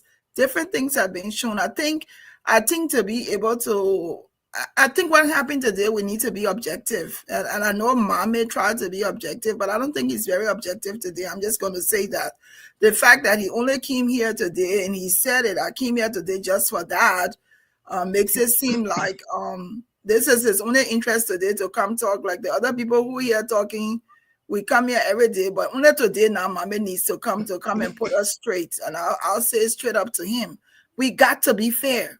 We got to be balanced. I also saw the police help people today, but equally so. And I'm not going to come out and say definitively that Fonati Kofa arranged the protest today. I didn't even know. People were even accusing me because I've been and saying that ain't no referring to the senator, the representative, and I've been talking about the rule of law. So a lot of people keep my inbox again and say, oh, you're spoon people on our spoon. You're the one wanted the protest. You're there. Spoon people promoted this black and white. I didn't even know about protest today. I only knew about the protest yesterday, just like Paul. Only the one yesterday, what I heard about. I didn't know until I saw the different pictures in the chat was when I recognized and I decided I saw a post from B, and that's how I got involved to know about it. But whatever happened today, there are some wrongs and some rights. There were things that were done that was not done correctly that we need to verbalize. And also in my statement, I don't think with all of the things, and this is how people, I supported Joe Boyka. This is how people look at things when we're not careful and we're not sensitive on issues, we miss the mark. I don't think President Boyka should have still gone today to the temple, to the capital to do the book of condolence. I don't think he should have, with the chaos that was going on. I also think that that's something that he needs to address. Wherever it was, whether it was arranged by Fonati and there's a post with what Fonati said and all of those things, whether or not it happened that way, something happened in your country. Even if one person got injured, it should have claimed the attention of the government and the president. So today's protest, people are allowed to protest. It's not illegal for people to protest. Peaceful protest is what we should promote.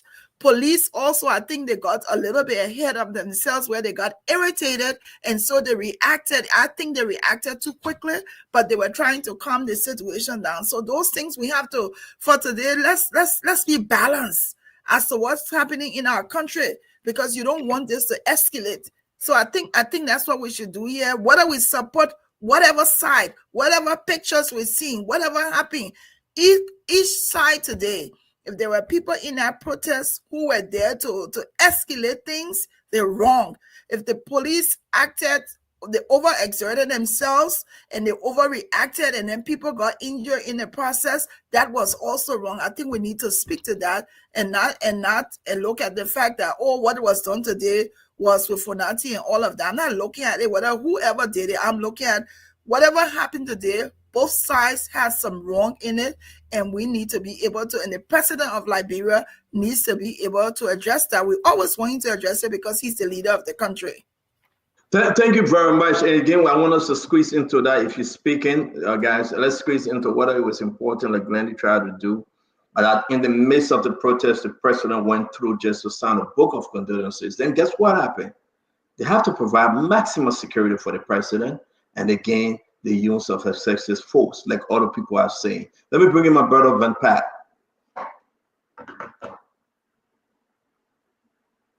Oh, thank you. I think today there was a miscalculation. The president should not have gone at the Capitol. I think his presence there degenerated into chaos because the police wanted to make sure that the president is protected and everything. My dear sister talks about the president receiving security brief. That place today was a hostile environment. And I think they risked the security of the country. Why if somebody had gone there with arms? I mean, security people. Somebody is going there to go protest, and the police preempted that people are coming with a lot of things. Why carry the president there? So what happens? I mean, we need to be very clear. The presence of His Excellency Joseph Newman Boaka at the Capitol building provoked the situation. They made the police to overreact. And another thing I want us to understand is that protest is a moral necessity and a constitutional obligation. The only reason why the framers or the crafters of our constitution inserted these clauses, Article 1 and Article 17, because they knew that in the future, people will not be happy about situation. Somebody is asking whether the protest is now necessary now or not. Thank you, Dr. Francis. That's true. There are people, yesterday they were the critics of the government. Today they are in government eating baked chicken, care for electricity, big cars. So they don't see anything wrong with, what the other people are faced with today. So those who are faced with the problems, they are saying no. Somebody say, Ambula, I want to respectfully disagree. This protest is about the rule of law. We have to be honest. I said this again. If JMB does not take time, he will govern this country in the next 3 years in chaos. The majority bloc, the matter has not been finalized. They proceeded to suspend 7 lawmakers without salaries, no benefits, for 4 months. Every lawmaker represents a district that has minimum 20,000 people. So multiply 20 times 7. You know what you're talking about? You're talking about close to 200,000 people that are being deprived. These people want to see their lawmaker in the plenary or the chamber of the House of Representatives making cases for them. Many of these hospitals, I like to start for the family. I visited Bomba Devo yesterday. They were bringing a pregnant woman in Hamon. But he says to our LJ, eat more than 4 times a day, sleep good. The hospital, there are no drugs, absolutely. They need someone to... Let's do that on the second round off because, we are 10 on the show now. I beg you.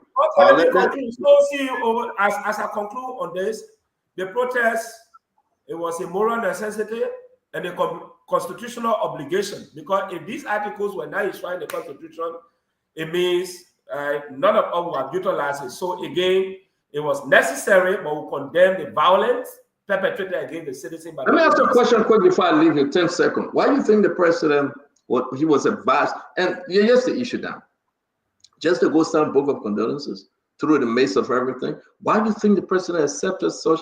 It's like, I must show strength, I must show that I am the commander-in-chief and I cannot be stopped.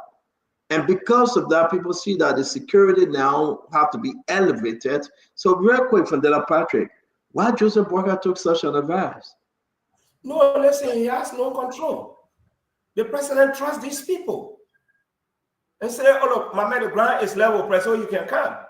But they forget to know, look, we live in a terrible world nowadays. I mean, I'm not blaming the police because the essence of security is not to trust anybody. If I were ever a police officer, I won't trust anybody. I will always presume that you have an evil intent to do something. I will go very prepared. If you don't show that you are evil, fine. But I think what happened today, the president would not have gone there. His presence alone made the police to be overzealous because they knew that anything goes wrong, they will be dismissed. They have tools, and better than the natural tools. I have not seen any video where a police officer was brutalized. Nothing. But I've seen video where the citizens were brutalized. You open tear gas on them at a very close range. Look at these mothers that were there. These All right, thank you very much. And they go. I think this Thank was you. Let me bring in. Thank you, VP. Let me bring in Patrick Kennedy. I mean Paul Kennedy. Paul, talk to us. Again, the same question. The president showing some strength here. People will say, or you think the president escalated this whole police use of force, if one may say that.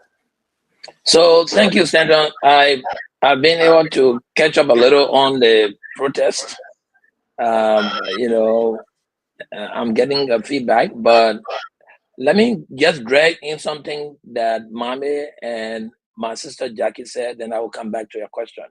I heard Mami saying that the police, because of the situation, used a little more force than was allowable. And then I heard Jackie talk about how the president, which is the commander-in-chief, is briefed regularly on a daily basis on every instance of security matters in the country.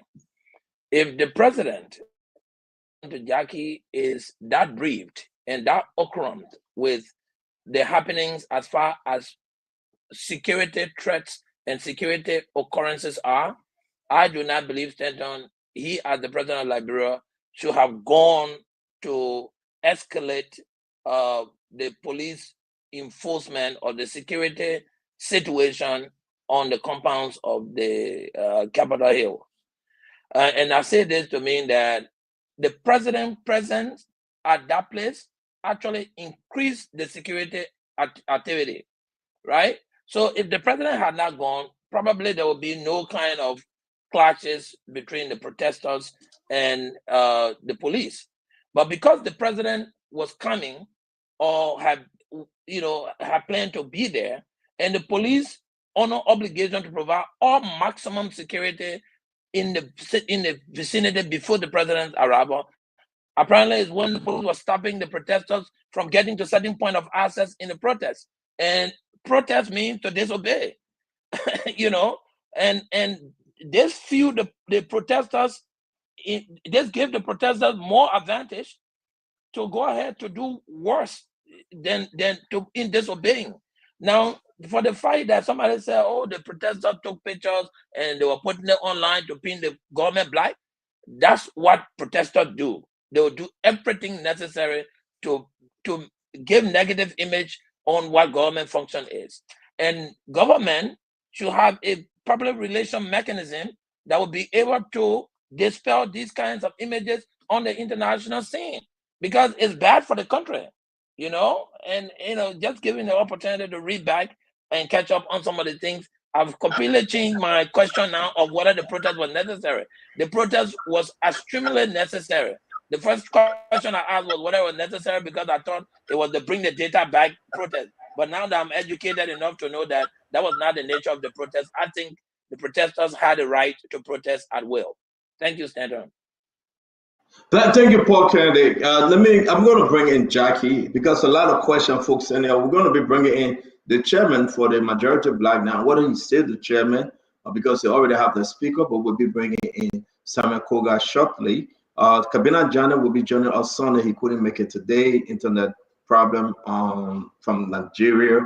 So he will be our guest on Sunday to talk about the issues. We want to welcome every one of you. A big day in Liberia again. After this whole protest discussion, we have time to talk about the MCC compact reward that is coming, and we'll have time to talk about the 28 to 30 million dollars that this government will be given for the 526 or 586 yellow machine.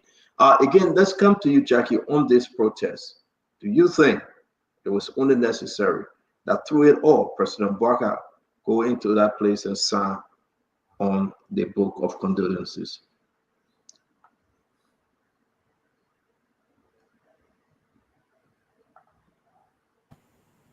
Stanton, like I said, the president is our leader. He has advisors. He has a security apparatus that brief him every single day throughout the day, and even more than that as needed.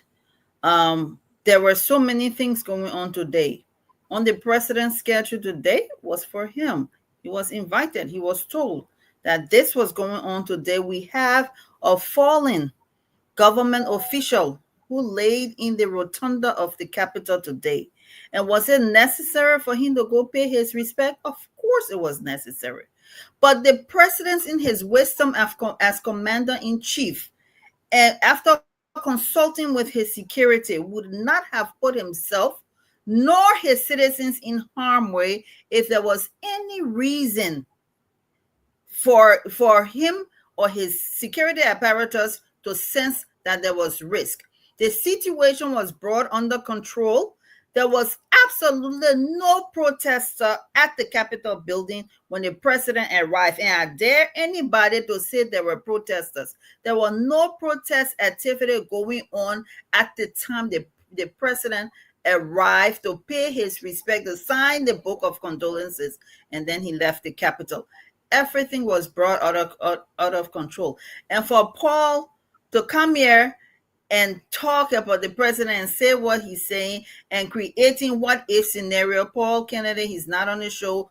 We are discussing reality here. We are discussing things that actually happen, not what if this happened and that happened. No, this is not the discussion here today. So if he needs more time to go and watch the video, then he go and watch the video. If he needs more time to go and watch other videos where the police, the security have been on that Capitol over the past week, several days, protecting life and property, including the lawmakers who were tearing down buildings' doors. The police were there to protect them. The police were there to protect the protesters' lives today. And that's why things didn't go out of hand.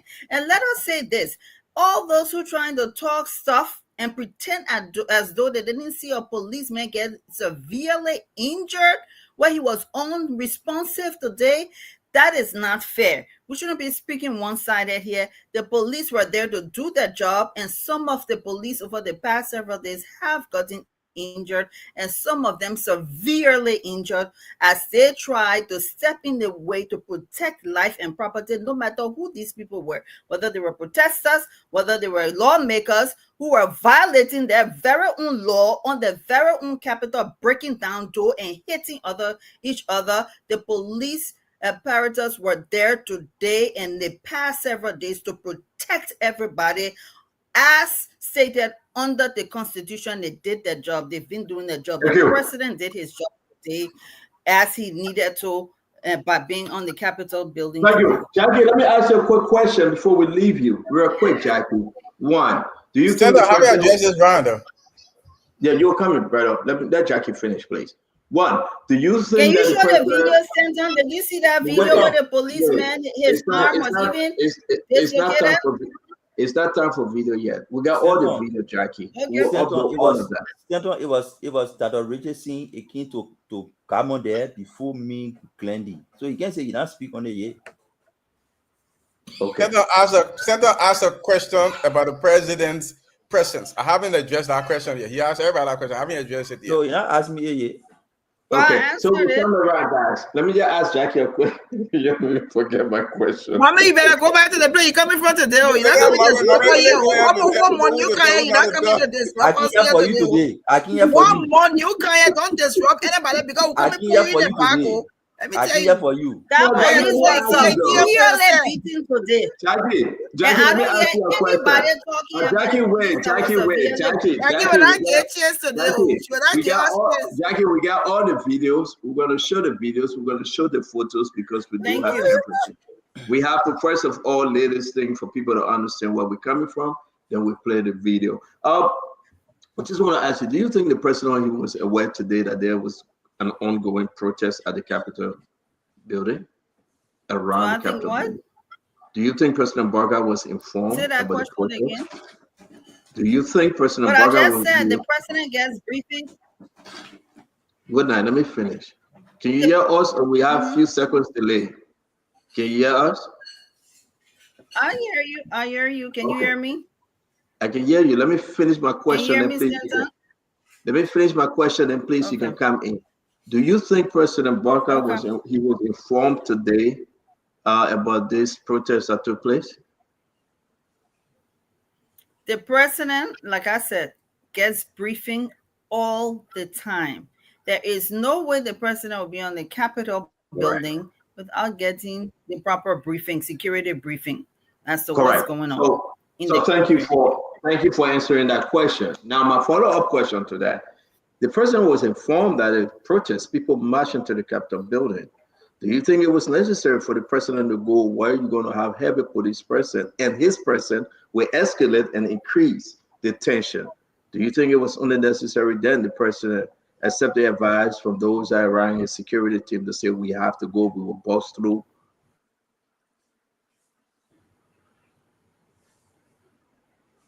We're listening to you, madam.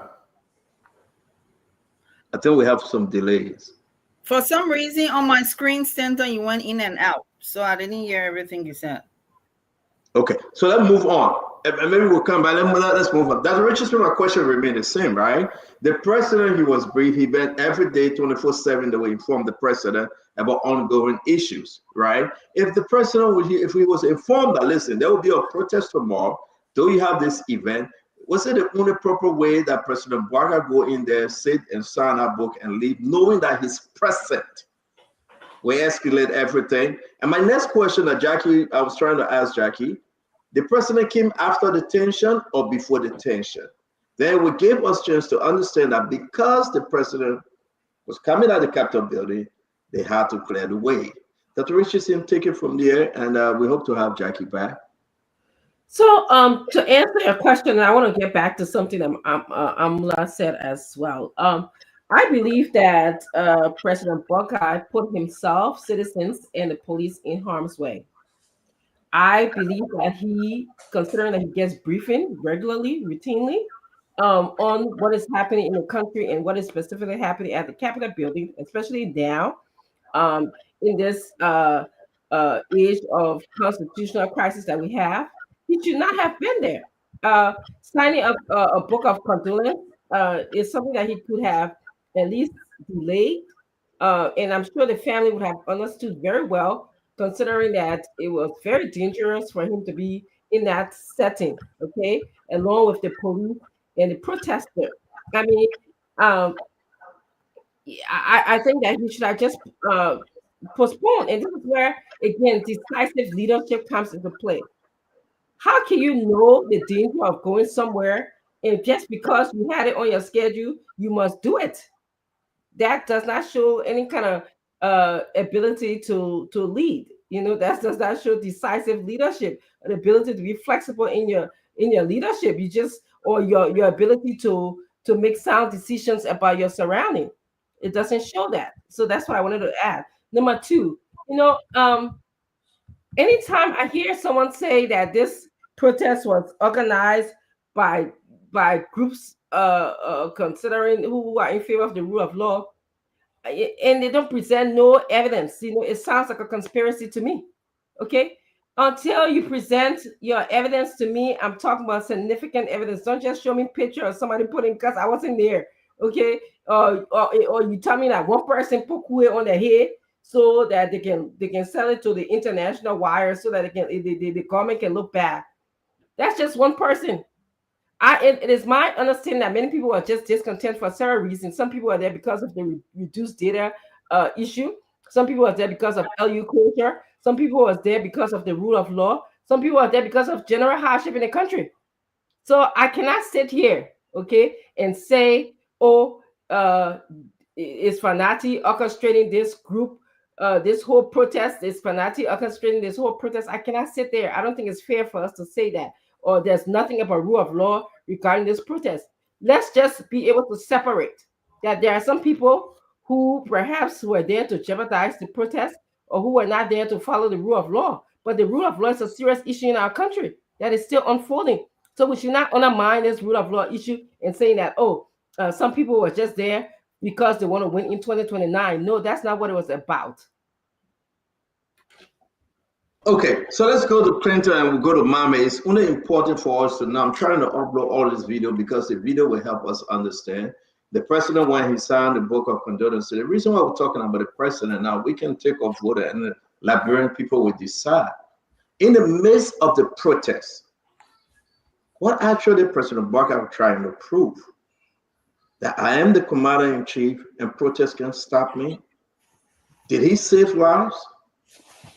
Did the president of the president cause more insult than injury into the more injury on what went on? This is the president signing the book of condolence. This His Excellency, the president is here at the Capitol building, and as you can see, he's now carrying on the signing of the book of condolence. All right, so I don't want to play the whole 2 minutes or something, but because of that, folks, I just want us to just establish something here. You have group of people, wounded civilians, wounded Liberians out there, people bleeding, they are taking them to the hospital, police officer or civilian, whatever the case may be. But the president got one thing on his mind: they can't stop me. I will go in there and I will sign that. And anybody stand on the way, we want them removed. So you can be, oh man, your man, oh man, your man. The mindset that the whole world looking and said, listen, the American put out a statement saying, be careful around the Capitol building because we expect to protest. But the conscience, right, Clinton, they are telling the folks, say, be careful with your terrain. But here we are, our president didn't speak to it. The information minister didn't speak to it. The justice minister or the national security team didn't speak to it. But everybody got one thing in mind. It's the chancellor say, I'm coming and nobody can stop me. And if anybody stand on my way, I want them removed because I have to sign the book of condolence. Now we begin to think, who is Joseph Yima Bwaka? Who really he is? So I want us to lay something up. I'm sorry that Sister Jackie is not here. 24/7, Glenny, they are informing the president about everything in the country and beyond. In the entire world, people briefing the president. Listen, Kofi Woods, National Security Advisor, advising him. The Justice Minister, Prince Justin from NSA, they are all talking to him. The magnitude of this protest is to go to the Capitol building and present the petition. But hey, the president is not going to the executive mansion. The president said, I want to go to that same Capitol building. So are we missing something here? Who is the real Joseph Yima Bwaka? Is it Joseph Yima Bwaka for Joseph Yima Bwaka? He's showing no remorse for the wounded people, the wounded Liberians. No. I'll wait for my time. Because now I begin to understand, was it necessary that the president just go sign a book? Or is something else that we're missing? Governor Clinton talk to me and we'll go to Mame. Look, I think, I don't know where Jackie gone, but I was going to talk to her right. Look, the president's job as commander, I keep hearing say commander-in-chief. The president is commander-in-chief of the armed forces of Liberia. When the constitution says the president is commander-in-chief of the armed forces of Liberia, there was no military activities out there today. So I don't know what commander-in-chief function the president was exercising for her to keep saying the president is commander-in-chief of the armed forces, so he has to be out there. Look, the president had absolutely, there was no reason to be out there today. And she made my point right? She made my point when she said that, look, there was no protest. Everything was being clear before the president went there. Exactly. The police people at the Capitol building are in communication with the EPS and everybody. And if they have been told that the president has to be at the Capitol, he's on his way, they're going to do everything in their power to remove the protester, however excessive, however brutal this is, they're going to do it because the president is on his way. That's what the president needed to say. Look, whether or not the president agreed with this protest, Liberians were being hurt today. Liberians were out there, and they had a grievance that the president needed to say, I was forget about signing the book of condolence. The book of condolence, the dead body will not wake up if he doesn't go and sign the book of condolence today. They could have postponed the ceremony. There was no need for him to be there. I think he going there, and the security people getting information that he was on his way. They needed to clear that. They needed to clear the security, and I think that's the reason why we saw that even bigger. Because some of what we saw today was they moved the security corridor all the way down to Foreign Affairs and said nobody could go up that side. These people are going to the Capitol building to present the petition. You want them to stand all the way to the protest or to the Capitol building? Like, what is that?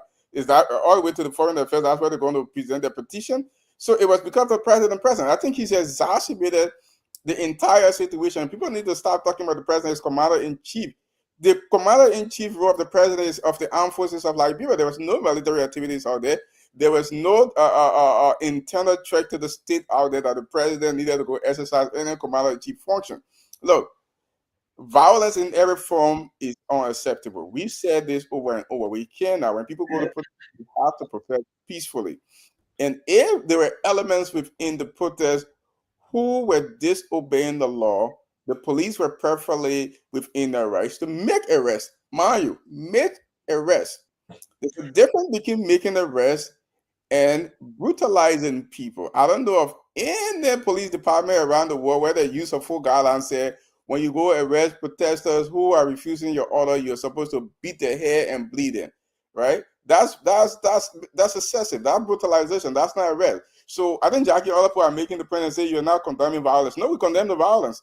And there's always a 1%, 2% chance of people inserting themselves into a protest to cause problems. You go after those people and you arrest them and you allow the protest to continue. You don't systemically start to fire tear gas and go after people and people who are even putting their hand out as a sign of surrounding and beating on them. That's exactly the point we're making. The president has exacerbated the situation today. He was ill-advised to go over there today. He was ill-advised to allow the police to use excessive force just to go and sign a book of condolence.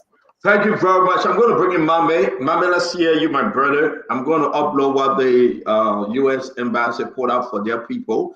We didn't see any from the Liberian government. We went in there and the president said, I must go over there. And guys, it is only important because then you know whether the president loves you or he hates you. You know whether the president have love for country or for self. This is terrible. And I want us to dig into it. I want us to talk about it because we can discuss the other issue. But for the president to say, I must go and sign this book, protest or no protest, I must do this and sign this thing, no matter what happens, you'll get them out. Man, it's like stand by and stand down. It's like something that we all have to address as Liberian because this is above and beyond whatsoever. Now, you can disagree, it's up to you. But my thing is that I'm looking into this, Mame said 2 ways, 4 different ways, north, south, east, and west. Talk to me, Abula Mame. We meeting, like we said before, it gets to me when somebody sit and see a deliberate action of a leader, not just ordinary partisans, a deliberate action of a leader to fabricate and create a scene of violence and brutality. Take picture from Gambia and process it from Liberia. Take away water and waste it on you and see the police beat me. And you say that our protester can do that normal thing. Okay, it's normal for you. You can take that. It's not normal for me. Because there's a pattern here that you need to know. But Mame, who use cool water? There's a pattern here that you need to know.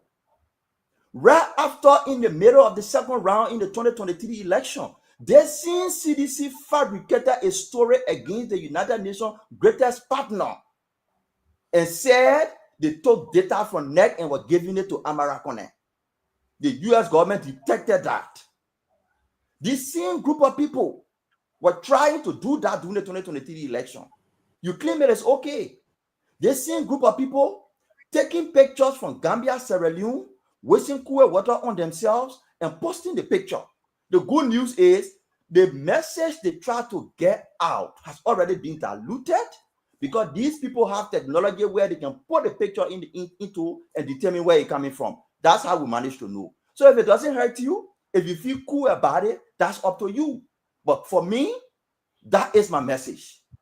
Because they were not successful in getting what they wanted to get from the protest, that's how they reverted to faking pain and suffering on people. If they were successful, they wouldn't have been taking pictures from Gambia. They wouldn't have been taking pictures from Sierra Leone. They wouldn't have been wasting cool water on themselves.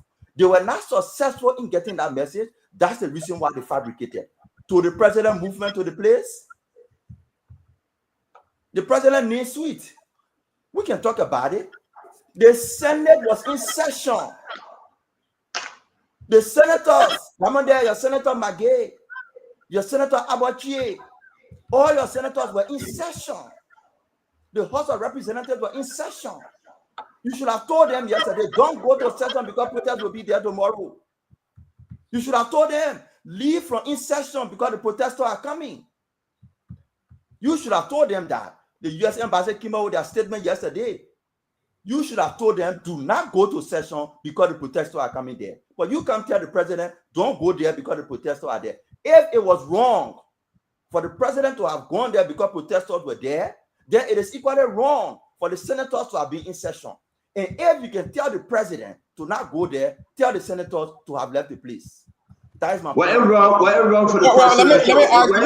Whatever wrong for the president. Hold on 1 minute, Clinton, I beg you. The president went there, we'll talk about the senator, we'll talk about your senator, Amarakone, we'll talk about your senator, Botokane. Just hold on 1 minute. But do you think it was necessary that the president attend that book signing ceremony today? The security informed the president that the place was safe. Do you think it helped to resolve the issue, or it created more problem? Until you can show me the picture. I'm asking you. You watch the show. Yeah, that's what I'm saying. I didn't watch the president going there. Oh, you didn't watch. The point I'm making here is, if you say it is wrong because the protesters were going there, if you say it is wrong for the president to have gone there, you should equally say it was wrong for the senator to be in session. Listen, beside the president, it's wrong for the senator to be in session. Was it wrong that the president went there, Mami? Come again? Was it wrong that the president went there to sign book in the midst of the protest? But you don't want making it appear that I'm asking you, but you say you didn't see that part. You don't see that part. You making it appear like. Oh, so when it comes to that one, you see it. When it comes to the first one, when it comes, hold on 1 minute, Clayton. When it comes to the first one about the same thing, it repeated, it said you didn't see it. They were, which one you see now? You wouldn't see the one that you want to kind of discuss. You're not showing anything. Okay, so Allied Liberal Security Allied Council, December 17, 2024. There you have it. The U.S. government, through her embassy, said the U.S. embassy in Monrovia is alerting U.S. citizens that police are deploying tear gas and water cannons at the Capitol building to disperse protesters.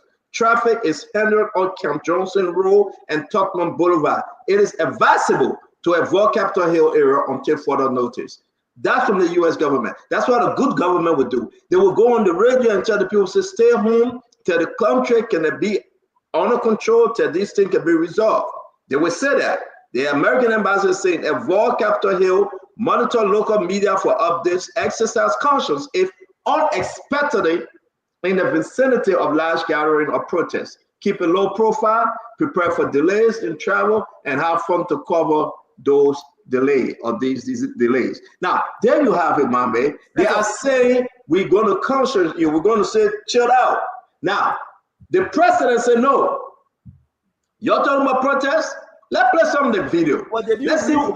Oh, my baby. No. What I don't see the in-house statement is I didn't see the U.S. embassy say protesters are attacking police, so don't go there. It said police are deploying tear gas. Police are using water cannons. Right? And the U.S. embassy also said, stay away until further notice. And this is why, before we go to Glenny, this is why the U.S. embassy were putting those things out. This is what our president was doing. His Excellency, the president is here at the Capitol. Whoever on the way, he called Gregory Coma, he called the EPS director, Sam Gay. He called his national security team. He said, by fire, by force, I should be on the Capitol ground. By fire, by force, I need to sign that book. I will show strength and nobody can stop me. Whether you get children, I'm going there. Mommy, you send money to a family member, the little girl want to pick that money up. Because the president was traveling, the girl got hurt on the way because she was also in the area. They needed to clear the area. By fire, by force, if babies on the way, take them from there. If children on the way, take them from there. If the elders on the way, take them from there. If they're dying, take them from there. I am the president. I am above the people. I need to go there. I think the president, if you want to say he was ill-advised, I think the president need to address this. This was bad, no good, no rational, no important advisor to the president should have given that president any such advice because above all, the people, the lives of the people that he's serving, he should be serving. He should be serving the people. He shouldn't be saying, I'm a macho. Listen, are we having another president that care less about people and just march through them? They beat on the people. The police officers are Liberians. They got hurt because President Boakai was going to the Capitol. Because the senators were going to the Capitol. Because the representatives were going to the Capitol. Who are they serving? Are we having a careless president? But let me bring in Glenny. I'm disappointed. Let me bring in Glenny. Glenny, talk to us, man. So, Cynthia, I already said earlier, I don't think... Cynthia, you asked me a question and I went off. Yeah, you will wait till we get back to you, Mama. I'm sorry. Glenny? Coming back to you. We're coming back to you. I think we just did a show for Jackie and Mame today. Send the kid, just lead it 2 years, let the two of them talk. Then I'll go home. That Mame and Jackie talk today. Send them one chance. But I think, yeah, I hear for you too. We miss you. Yeah, we know you're ready today. We're plenty talking. But I think, like I said earlier, with crisis going on at the same time and President Boakai going to sign a book of condolence, I don't think that was expedient. I think that also, regardless of what security told him, whether you're safe, it's okay for you to go, there's no danger, especially at that moment when something of an uprising was happening. It could have aggravated the citizens more. More people would have galvanized themselves in that space. They could have caused more harm. I thought to sign the book at that time was not the right thing to do. That's my opinion. That is my opinion, whether he got security details or not.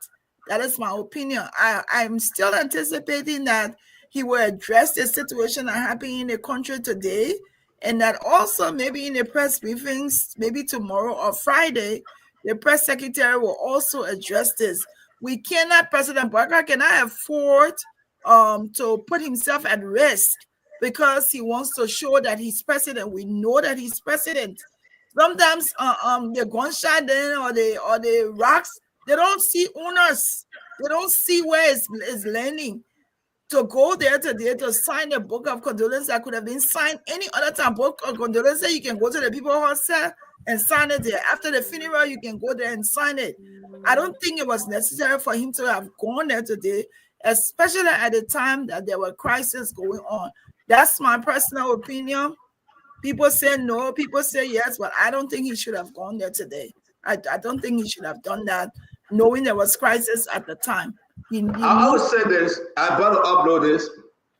One of the media from one of the newspaper from another country President Bouacar again is also in Liberia, saying that the crackdown at the Capitol building, they put them on the president.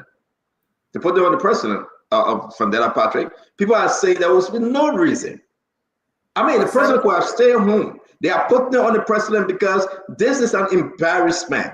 And when you have folks in the government that's saying that, yeah, the president will go show strength, that's weakness. People are in the hospital, folks. Folks are in the hospital. Police officer wounded fighting for his life. They are in the hospital. Civilian fighting for their lives. They are in the hospital. Just because President Bouacar want to go sign book? Are you kidding me? You have Darius Delon sitting there, the Pro-Tem and all of them. What are you trying to show? You care less for the Liberian people? What is more important? I mean, Fandela, talk to me, man. Let me just chill for a little bit. It's discouraging. It's discouraging. Yeah, CEO, this is what I have to say. I'd like to be very clear that the EPS boss and the Inspector General of the Liberia National Police, they did not do well all around the world where there are potential threats or chaotic situation. It is a moral necessity, and that of security situation for the president to be taken away from anywhere where there are potential threats or the intent or desire for somebody to harm the president. People have been blaming this president or trying to take side of the majority bloc. And it happened at the time this president was going to the Capitol building, the same time people believed to be opposition members are going to protest. It was clear that the EPS director and the Inspector General of Police to have clearly indicated that, look, Mr. President, even though you were scheduled to come here, but we cannot overlook anything. But this is why I'm suspecting. Apparently, maybe this president went to validate or recognize the RLJ speaker. You remember he called the man Mr. Speaker. Go on the Executive Mansion website. The case has not been finalized. But today, the president of the Republic of Liberia formally recognized a rookie speaker in Richard Coon as the legitimate speaker. You need to play that whole video. If you are not certified, go to the Executive Mansion website, where the executive has already called him the speaker. That's one. The second thing, why this president should not have gone there, my understanding is that the man in whose honor he had gone to sign the book of condolence is a former senator of Grand Cayman County. He's the former vice president of the Republic of Liberia and a deacon at the Effort Baptist Church. To have gone at such an occasion to sign a book of condolence that is characterized with chaos, it diminishes the personality of this individual. This is a man who lived a peaceful life, served this country with distinction. So to have seen a program marking him, making his burial to be dignified, to be characterized by chaos, I think it was a miscalculation. The president needed to take this into consideration to stay. But let me ask one question today for all the security people. I know Conor Bray will come in because he has expertise in that. The little expertise that I have, it is a race. Anywhere. It's like, you see, like for example, in the US, the man worker, he said he will shoot, I think Joe Biden. The Secret Service did not joke with him. They went to pick him up. I'm sure he had gone somewhere for safety. Here, the people to the Capitol to lead a protest, to lead an assembly. And this assembly is against the fact that the majority bloc do not believe in the rule of law. And this president has been accused. So a security-sensitive individual will say these protesters will perceive the presence of the president on the premises of the Capitol building will degenerate into chaos. Exactly that what happened. I can guarantee if the president had not gone there, the president will not schedule to go there. I can tell you clearly that this chaotic situation will not have occurred. Thank you. Security needs to do well. You should not overlook anything, not because we're speaking against it today. I personally would not want to see our president going somewhere. Let me put that up. Thank you, VP. Thank you a lot. Let me bring in Paul Kennedy, Acid Doke on the gray, and we'll go to our sister Jackie. Then we'll move to the other conversation that Mami will be bringing up. Paul. Thank you, Stanton. I'm hearing feedback, but I think we've spent too much on this now. Look, if the American embassy can be informing American citizens to be cautious of the situation around the Capitol building, they even went as far as cataloging the events that were taking place and what actions should be taken for the ordinary American citizens in Liberia. I think the security leadership in our country should have advised the president otherwise. Look, the president is the president. He can decide to go anytime he wishes, based on protocol of the family bereavement, to say, listen, we're seeing what's happening at the Capitol. Maybe instead of going to sign the book of condolence there, I will do it later on this evening when, but the security, the police are currently trying to contain some situation we have, a national situation we have in the country. So please just bear with me. The president could have done that. But for the president not to know or to show up in a situation that was already with some tension, I think it only inflamed what happened today on Capitol Hill. And say it whatever way you want. The president presence anywhere increases security. And protesters, they are looking for opportunity to make themselves seen, to make themselves known, to exhibit some civil disobedience. Let's say the president came in there and they say, all right, you can't enter, this is the line, don't cross the line, and they say we're crossing the line. They will still be protesting against the police. And somebody say, oh, the senators were there, why did the senators go there? The protesters were going to present petition to their lawmakers. Of course, they know that the lawmakers will be at work. This is why, in fact, they chose to go there, right? But should the president in the same vein go there? I think that's a whole different thing. So because the lawmakers went there, so it gives the right to the president to be there. I don't think it's an argument that I've fully understood. Now, the burden of the governance of this country is solely on the head of the president. Don't get me wrong, he shares responsibilities with the legislature and the judiciary, but he's the head of the executive that is the executor. He makes the day-to-day activities and decisions on behalf of the government.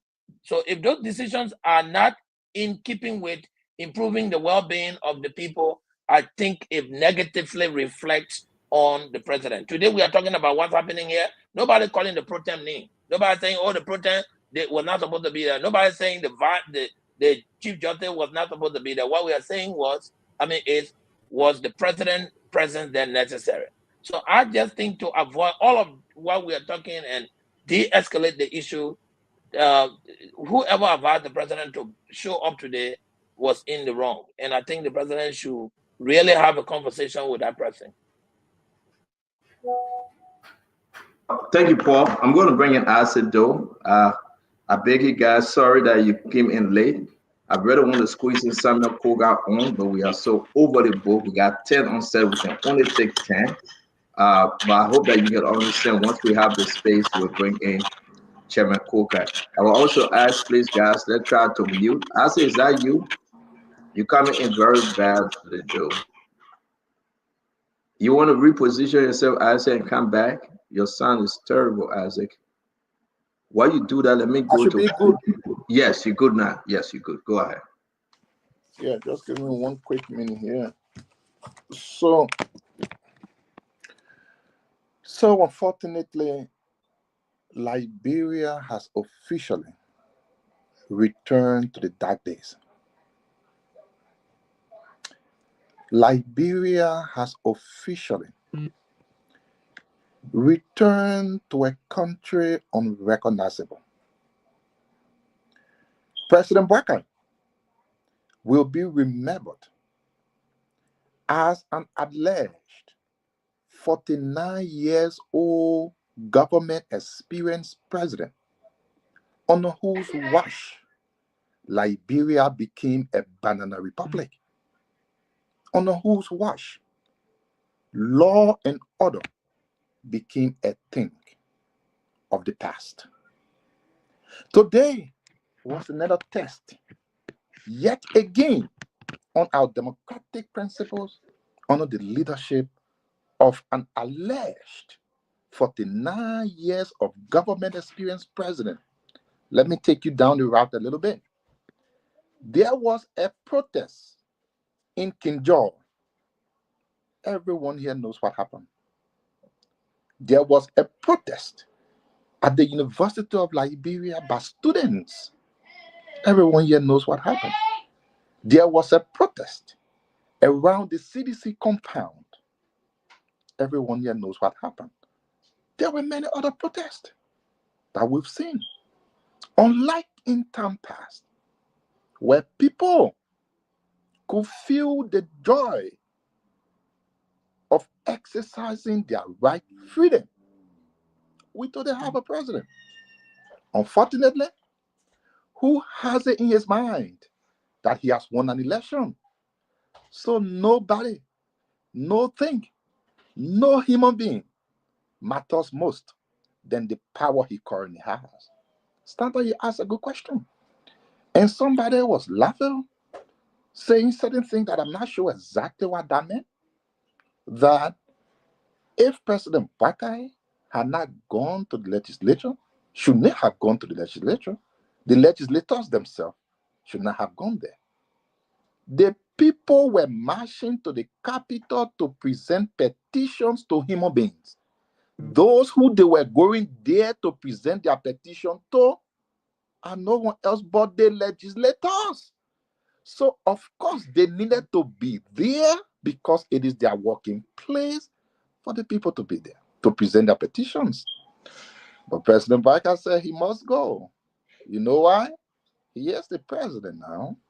He has plenty cars, armed men, securities that will do everything to clear the surrounding. Think about this. This protest has been announced for about 2 to 3 weeks. The only day on earth that President Barker, who allegedly had some 49 years of government experience, I still wonder today, which government was he working in? This cannot be our government. Said to himself that he must go. No matter who is killed, who gets to be beaten, what happened, he must go. To sit in a cruising environment to sign. I will only say this. The president, in less than 1 year, is killing his own government. The president is pushing the anger of the people to a place he may regret on how he's doing it. The images that came from Liberia today should be concerning to anyone. Anyone. Oh, yeah. There will be justification from people. Some of those justifications will come from the freezer. Some of them will come from dirty water. Some of them laughable. But at the end of the day, where is our country? Where are we today? What is happening to Liberia? Did someone really say President Barker had some 49 years of government experience? Is this exactly what he told us during the election? Is this the country he really wanted to run? Is that the country he is happy to run it? I think President Barker should be ashamed. And at the end of the day, no one will blame anyone. He and he alone will blame himself. Liberia's problem is his problem. He is the commander-in-chief. He is the head of the country. It is so appalling for every day and every week to see a chaotic country. in which nobody knows what's going to happen tomorrow. It seems to be the people are living in fear because you are not certain if there will be some police brutality tomorrow, some protest somewhere. I thought it is crazy. And unfortunately, we have this for 5 years. I just wish. Oh, I wish. Let's bring in Conor Gray, and then we'll go to Jackie and Dr. Richardson, Mame.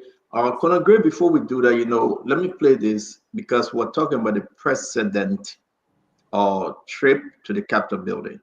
And when we said that because of the president, not only the president, with almost 20-something cars and increase in security. These are some of the things we're talking about. Let's watch this video.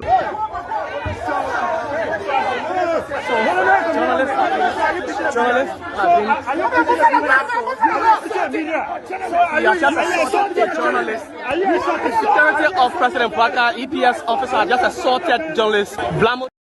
And you see what you want to say. This is exactly what the international community are watching. In the midst of the protest, President Baka's security, the same gay, the Samuel Kofi Woods, and Samuel Kofi Woods, human rights man, the man I forget about human rights business now. Sam Gay, veteran, security guy in Washington, D.C., Philadelphia area. No, he not forget protocol. You talk about the veteran or lawyer, Oswald Toy. You talk about Prince C. Johnson, an American trained military man. They are all advising the president, Gregory Coleman. They are advising the president, say, go there, go there. Who there? Take them, I'm coming. And this is what everybody need to see.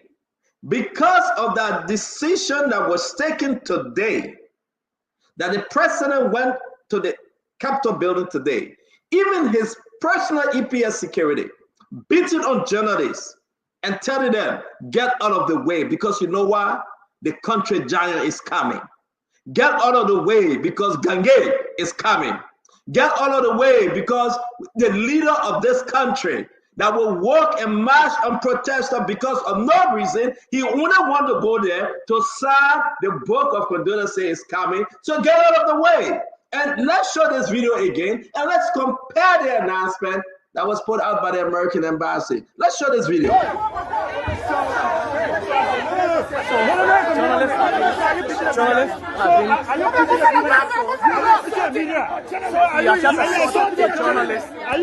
Security of President Baka, EPS officer just assaulted journalists. I'm not faulting him, Conor Gray. He's frustrated. He's stressing. He's screaming because that's not the place for the president to be. He has to make way out of no way. Talk to me, Conor Gray. And listen, man. Oh God, listen. Talk to me. Well, Stanton, good day, everyone.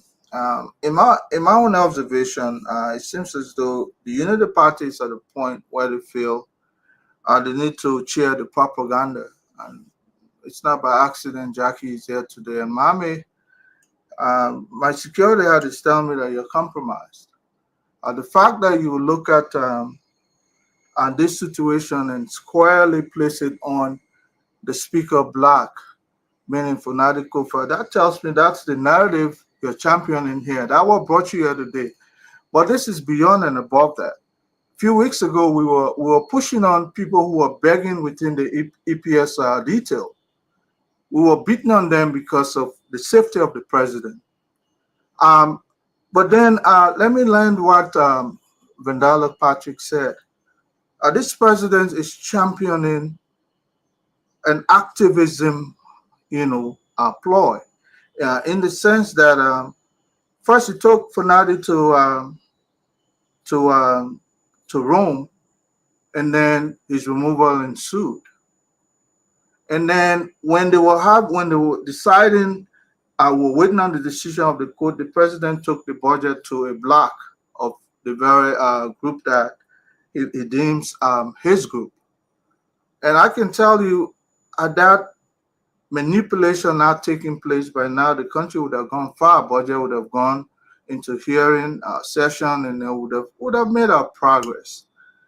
But this was what was planted. So as a result, we have to harvest what comes out of it. the president's tranquility or the tranquility of the state is the ambition of every president. You want to keep the state as peaceful as possible. Anything that will spur any uproar, you try to do away with it. Why the president went there? You can't tell me the president did not hear about the protests today. You heard about it. But this is his own way of getting in the way of that protest, again, to side with so-called, I don't know, majority.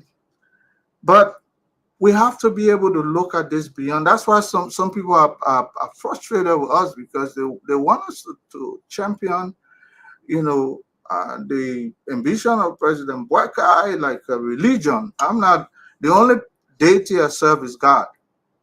Besides that, my next probably I'll look at the state. But before that, my family. So I'm conflicted between the state and my family, but not an individual, not a political party. I don't want to be any political hero or champion. But I say this to say, I think the president, this was deliberate, this was planned, this was a way of diffusing what was supposed to ensue today.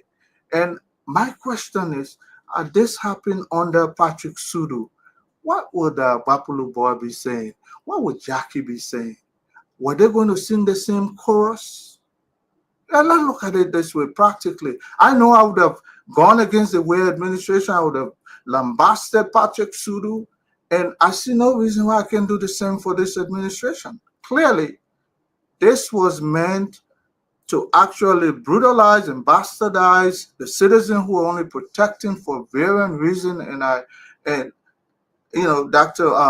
Chinua is my hero tonight. I listened to her. Some of the things she said. Who determines when somebody should protest for their rights? Do they have a set schedule to say, hey, don't come out today? People have varying reasons to knock on the government's door to do the right thing, one that benefits them. It could be a group of, any group of people. I've seen one person protester, one person holding a placard. That individual has a burning desire to be out there, and that's how democracy works. If you can stand the heat in the kitchen, get out. This is democracy. People will be protesting at various lengths for various reasons. You can say there'll be no protest under a democracy. Then, in other words, just be a dictator. We'll accept it. Mobutu Sese Seko, you could be one of the endeared Mobutu Sese Seko, where nobody comes in the street. If that's how you want to lead the country, fine. But I can tell you, as long as we ascribe to democracy, people will always champion their rights at their own time, not at the time of the president. I know it's fearsome. I've been seeing the euphoria. People scared. They don't like to hear protests. But did you give Mr. Weah a chance yesterday when he came out? The Mennonites should come out. It should step down. And the deputy for that protest that asked Mr. Weah to step down was Mo Ali. Now, if that were the case today, you think Mo Ali would be happy? What goes around comes around. We're in a state of karma. If you think that was good yesterday, then it's good today. One who turns to another, Stanton. Thank you so much. Thank you very much. Thank you. I'm going to welcome Honorable Koga, and it's good to see Eduardo. Also remember that Carrasco is in jail at South Beach. People from the prison calling me that Carrasco is being put in what they say the local black cell. Carrasco is in jail at South Beach. Currently, he is in the local black cell. Again, we will discuss Carrasco, and we're trying to confirm one or two stories. Then Mama will bring that story on. But let me bring in Representative Koga. Should we say you stay the chairman, and now you guys have speaker? Welcome to the show, Representative Koga. Can you unmute yourself, please? Can you unmute? Okay. Yes, yes, welcome. Tonton, thank you very much. And I listen very well and retain all of the conversation that been held across or there are pros and cons in the discussion. But I want to, first of all, let you know about three different issues. One has to do with the statement of the American embassy. Two, the issue of the visitation of the president to sign a vote of condolence. And then three, the issue of the protester. Now, let's begin with the protester. What part of the war that a person that is supposed to present a petition to will lead a protest? You saw lawmakers that supposed to have been the one to receive the petition, leading a group of people to come. And in the process where they started from Vermont, there was no tension. The police gathered there throughout and they enter. While entering the Capitol building, others, instead of going through a normal procedure, which is enshrined in the Constitution, Article 17, that says every citizen at all times, in a peaceful manner, to assemble for the common goods of their well-being, to instruct their representative. That's what the law says. Now, you work for the common good of your well-being from Vermont, approaching the Capitol building, the disorder attitude started. People begin to jump on the Capitol building fence instead of pass through the channel. That what brought in the situation where the police begin to chase people. I just want to register that because I was at the Capitol building. The second aspect has to do with the issue of the president visitation or the signing of a condolence. Stanton, I want you to understand that in this country, the issue of recognizing the dead, there is a national holiday that is set aside in this country for it, that nobody go anywhere but to go and reconcile or to go and clean the grave site and also honor the dead. Wherein a vice president or former vice president of a country died. And this death announcement had been taking place everywhere. And it was known by everybody in the country that today was a day that he's supposed to lay in state for the final honoring of that individual. Under no condition that you will prevent the president from going there. It would have been interpreted that the president is insensitive. Two, the issue of the American ambassador's statement, that was a policy approach. I mean, yes, how do you call it? That was a policy statement. And it was in the rightful direction because he was trying to protect the national residing in foreign country. Had the Liberian government had gone over air to announce to the citizen that every citizen stay home, there's going to be a protest, it means that the government had something on her sleeves. Meaning those protesters that will be brave to come, there are consequences. So the government wouldn't have come out with any policy of such. So we are Liberian, we regret the action of those that got wounded. Quite frankly, it was wrong, but they also invoked the situation on grounds that they that came to pass through the normal door to enter with protest and present their petition, they went on the contrary by journey over the fence through the university campus and other places to enter, which was illegal. So it means that there was a motive. Predicated upon that, the lawmakers are seated at the Capitol building, the senators are there and the representatives are there. The police need to protect the sacred of the legislature to ensure that intruders should not enter and do any act of lawlessness. So these are the processes that led to whatsoever that happened. For those that were arrested, yes, when there are situations that cause chaos, there will always be a hot pursuit. In that light, police will on the spot, people that is spotted to be part and parcel of acting, unlawful will be apprehended for investigation. But I believe that they will be protected by the Constitution. The mandama rights will be given to them, and we believe that we will ensure and follow the law, that the police will not do anything on the contrary. But what really unfolded today was provoked. Under no condition that I, Samuel Koga, will lead a protester, knowing fully well that I am the one that representing the Liberian people, to create like you are inciting the citizen against your colleagues. So I want you guys to look at those issues when you are discussing it. But we regret the action of people getting wounded. It's wrong, but that's my contribution I want to make. Thank you. Yeah, but you're going to stay put, or are you leaving? Or you going to hang on? Well, I stayed so long, and our opportunity has been accepted. So now, if you have any concern, you can raise it. I'll respond because I got to go to bed. All right. So thank you very much for coming on, Honorable Koga. We want to appreciate you tonight. We'll have you another time then because you got to go to bed. Thank you. I appreciate that. Thank you very much. You're welcome, sir. Dr. Richardson, before we come to you, let's bring in Eduardo for just a few seconds. I want to bring in Eduardo. I want to put these national security advisors up. These are the folks that advise the president. These are the folks that are telling the president to go among the protester and do what exactly he did today. These are some of the things that we say in Liberia. How did we get here? The military trained Prince C. Johnson, who is NSA director, the same gay professional security guy from Washington, D.C. in the Philadelphia area. He's serving as the EPS director to the president. Samuel Kofi Woods, a human rights lawyer with the Catholic Diocese, traveling all over the world, but now he's the national security advisor to the president. And he's the man that would wake the president up and put him to bed and give him all the information in and outside of Liberia.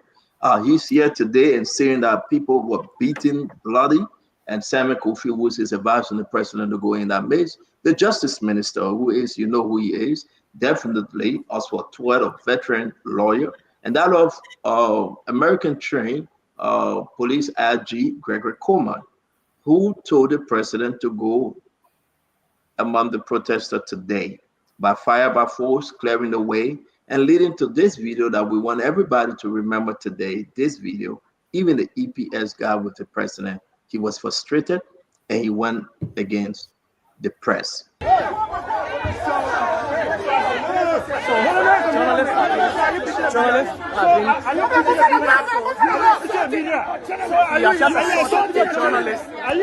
security of President Baka, EPS officer, just assaulted journalist Blamoto. He has just assaulted Blamoto of the Liberian investigator. We said thank God to Rick. We want to appreciate him for that courage from Kia TV. Coming to the show, Dualu, talk to us. Welcome. To the audience, man, since I'm not going to say much, but I'll just say one thing. My position is always going to be to the Liberian people. I'll reserve my comment on this protest for now. I want to say thank you very much. Let me bring in Dr. Richardson. Before we move to the next one, let's start with this one. Carrasco from CDC, we heard you saying, well, you're wishing Carrasco well. Carrasco is in South Beach right now. It was a good move by Gregory Coleman and the government to send a sedition to jail, Carrasco to jail, or this was just a bit that this government didn't see coming? For the sake of peace and given the turmoil that is in the country right now, my preference, my advice to the government would have been to not put Carrasco in jail because it gives more publicity to the CDC government. So that is what I stand on the issue. I do say kudos to Carrasco again for standing up for what he believes in.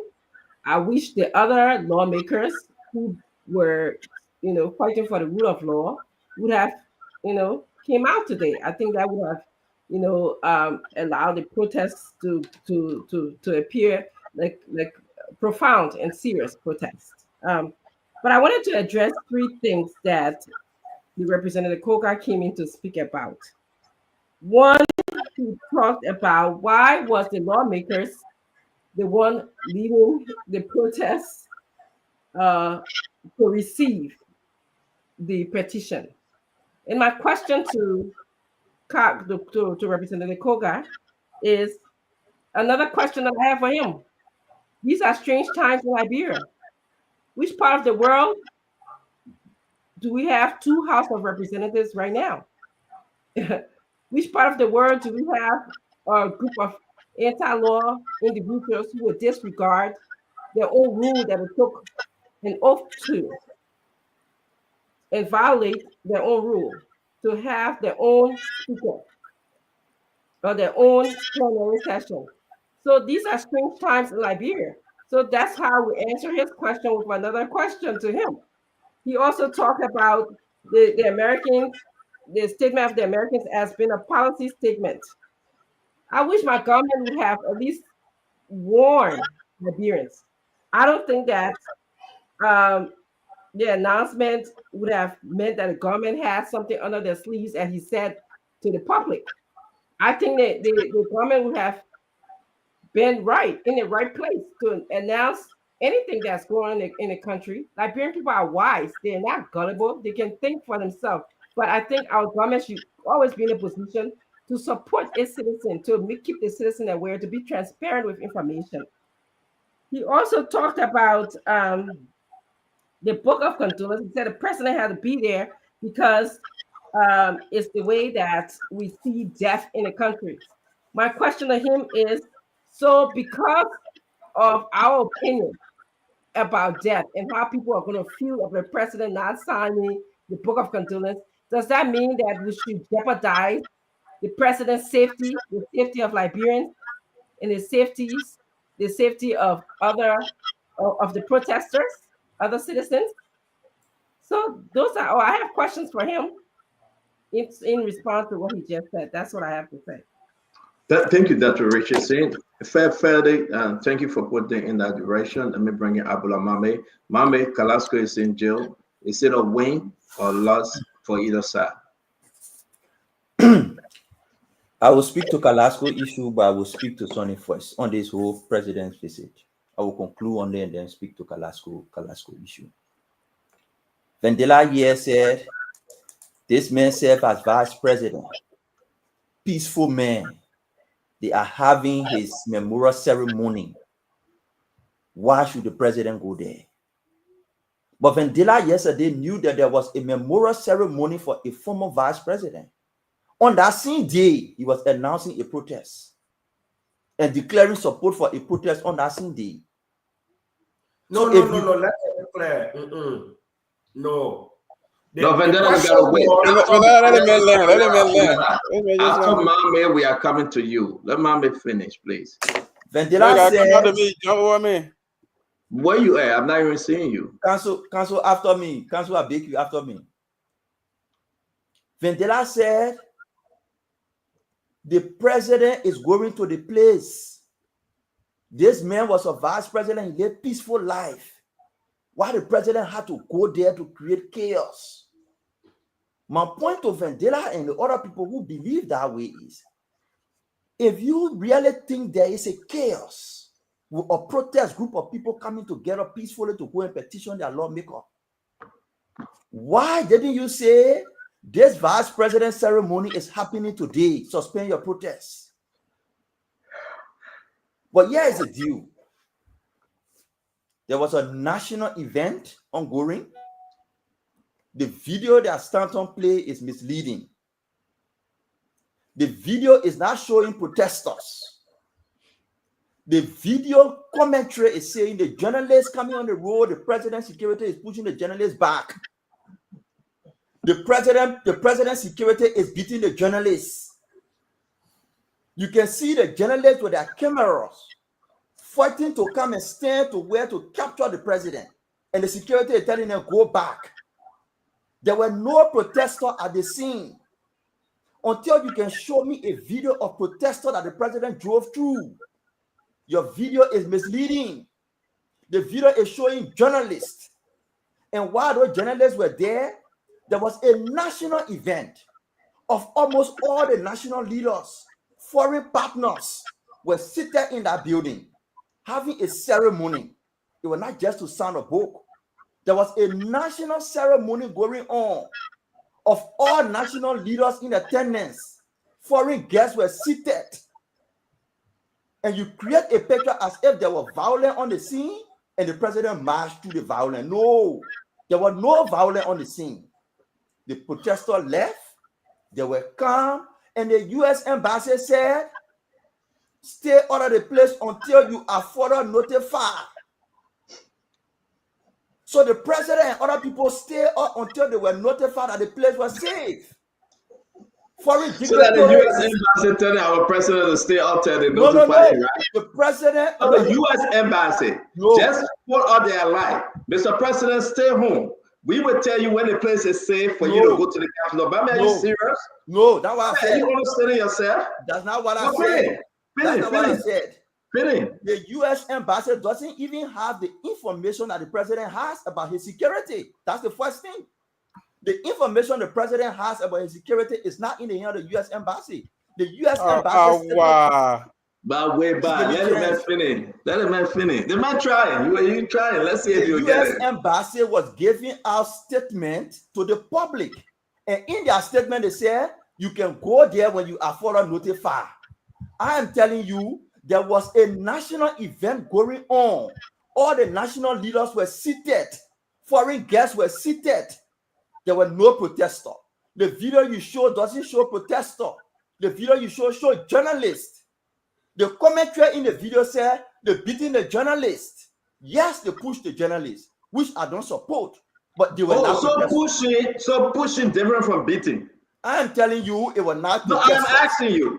You said first of all, you said nobody did anything, right? No, that's what I said. Now you're saying they pushed, but they didn't beat. Now you're saying the American was telling Joseph Boyka, said, stay home till we give you further notice as to when you will go to the airport. Mama saved us that cry of help. Let's speak truth to the Liberian people, my brother. Let me play the video again for you to see who are in this video. Yeah, let me play it again. Okay? I spoke in clear language. I did not say the U.S. embassy asked the president to go there. I am saying the president has a security. A national event was ongoing. National leaders were seated. Foreign dignitaries were seated. There were no protesters. The video you show is showing a journalist. So let me show the video again. Let me show the video again. Show the video. For the sake of Mame, and we got more video when the president going, Mame. You got more video. No, wait. I beg you, you're coming, Clinton, then Brother Patrick will come. That's me. That's my time to talk. No, Patrick, that will be Clinton time. We jump over Clinton, please. Just exercise a little patience. We know the Gissy Pepsi is kicking in. Glenny, I don't know if that's your internet, you're in and out, and we hope you'll be able to speak this time before. Not Glenny, Jackie, I'm talking to you. Yeah, for your internet, that will go out. Excuse me? Fatima says she's at the back. We are four. We over 10 years moving people and bringing them in. When we get to Fatima, we'll bring her in. Wait about 10 seconds. No, but you finish. How you put in 10 seconds now? Oh, okay, no problem. But how you put in 10? You finish? No, but you don't want to cut me off. I was talking. You said okay, go ahead. Okay, go ahead. Yeah, I was talking. You said you wanted to play video. Go ahead. In my 10 seconds, I'm saying there was a national event happening in the rotunda of the Capitol building. All national leaders were seated. Foreign guests were seated. Foreign friends to the former presidents were seated. The place was safe. The president drove there. There were no protesters. The video you show is showing journalists who were coming to stand to capture the president's arrival. And the security was saying, go back. Because he did not want to go back, the security beat him. I disagree with the security beating him, but the picture you so now you say the security beat him. Yes. First, it wasn't beating. Second, it was shopping him. Now the security beat him. Mama, where are you wanting something? No, let me learn, then you say no, you will not learn. No. Yeah, 10 seconds finish. I want everybody to listen to Mame. Yes. First, there was no beating. No, I didn't say there was no beating. Yeah, you did. You did. I'm going to call it and play it. Yes, first, you said there was no beating. Now you said that they pushed the man. Now you said the security beating. Mame, look in the camera and speak to your people of Bapolu and Labura. And people of Bapolu. And tell, hold on. And tell them that you are trying to spin, but you're not spinning right. Mame, that's big truth to power, right? No. Let me give you a little advice, Mame. And you know you're my brother, you're my sector every second. Sure. But this one, you fall in that Eastside fly, let it go. Okay? Let it one go. I will forgive you. I don't want to do it to you because I respect you. Clinton, go ahead and talk. Play the video, start to make you play the video. At least it may have admitted that they beat the journalist. Go ahead, Clinton. Play the video, start on. Remember, you are Clinton. Okay, so let's see. The place was safe. Everybody was seated. Foreign dignitaries were there. Everybody, the legislative.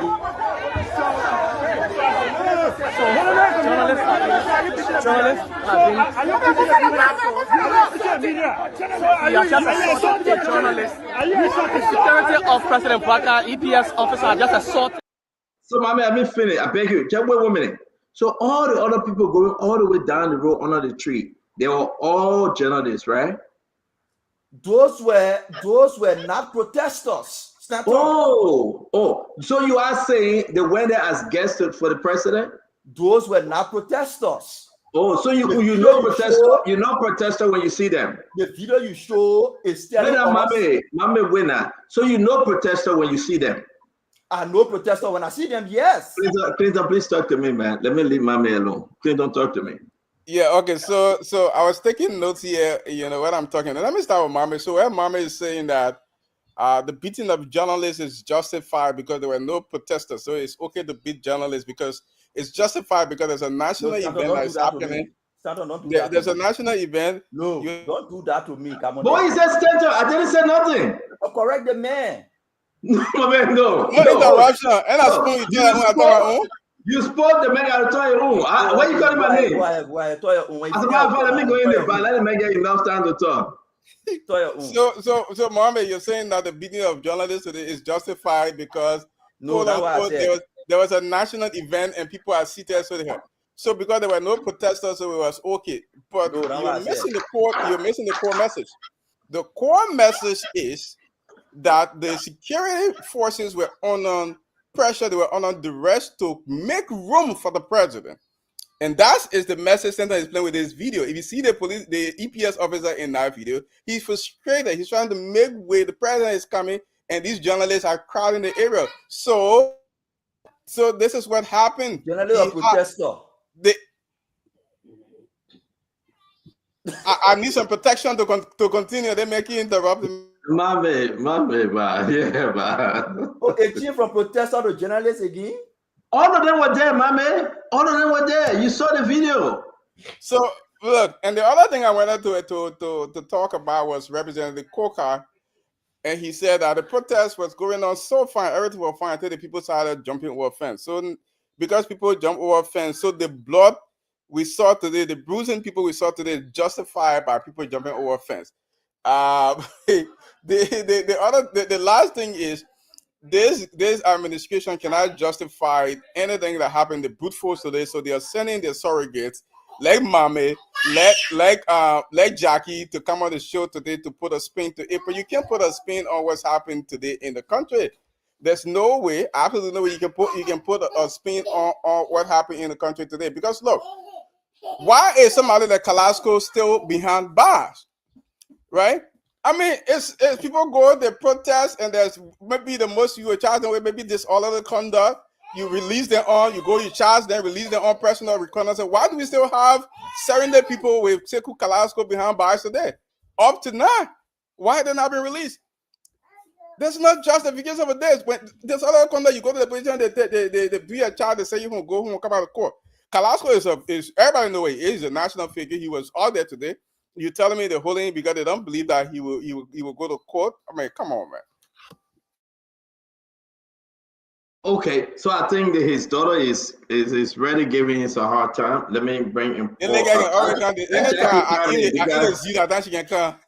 mom is sending her. Let's bring in Jackie because her internet is on and off. Maybe we'll hear her this time. Jackie? Stand up, can you hear me clearly? Yeah, go ahead, Can you Jackie. hear me? Yeah, we can hear you. Okay. All right. I missed part of the last 20 minutes of the show, but I'll try my best to say what I need to say, given the questions that were posed to me before I left. In the chat room, I sent some pictures, shared some pictures. The legislature, and let us not deceive the public, the legislature was open for business today. Everybody was on that campus today.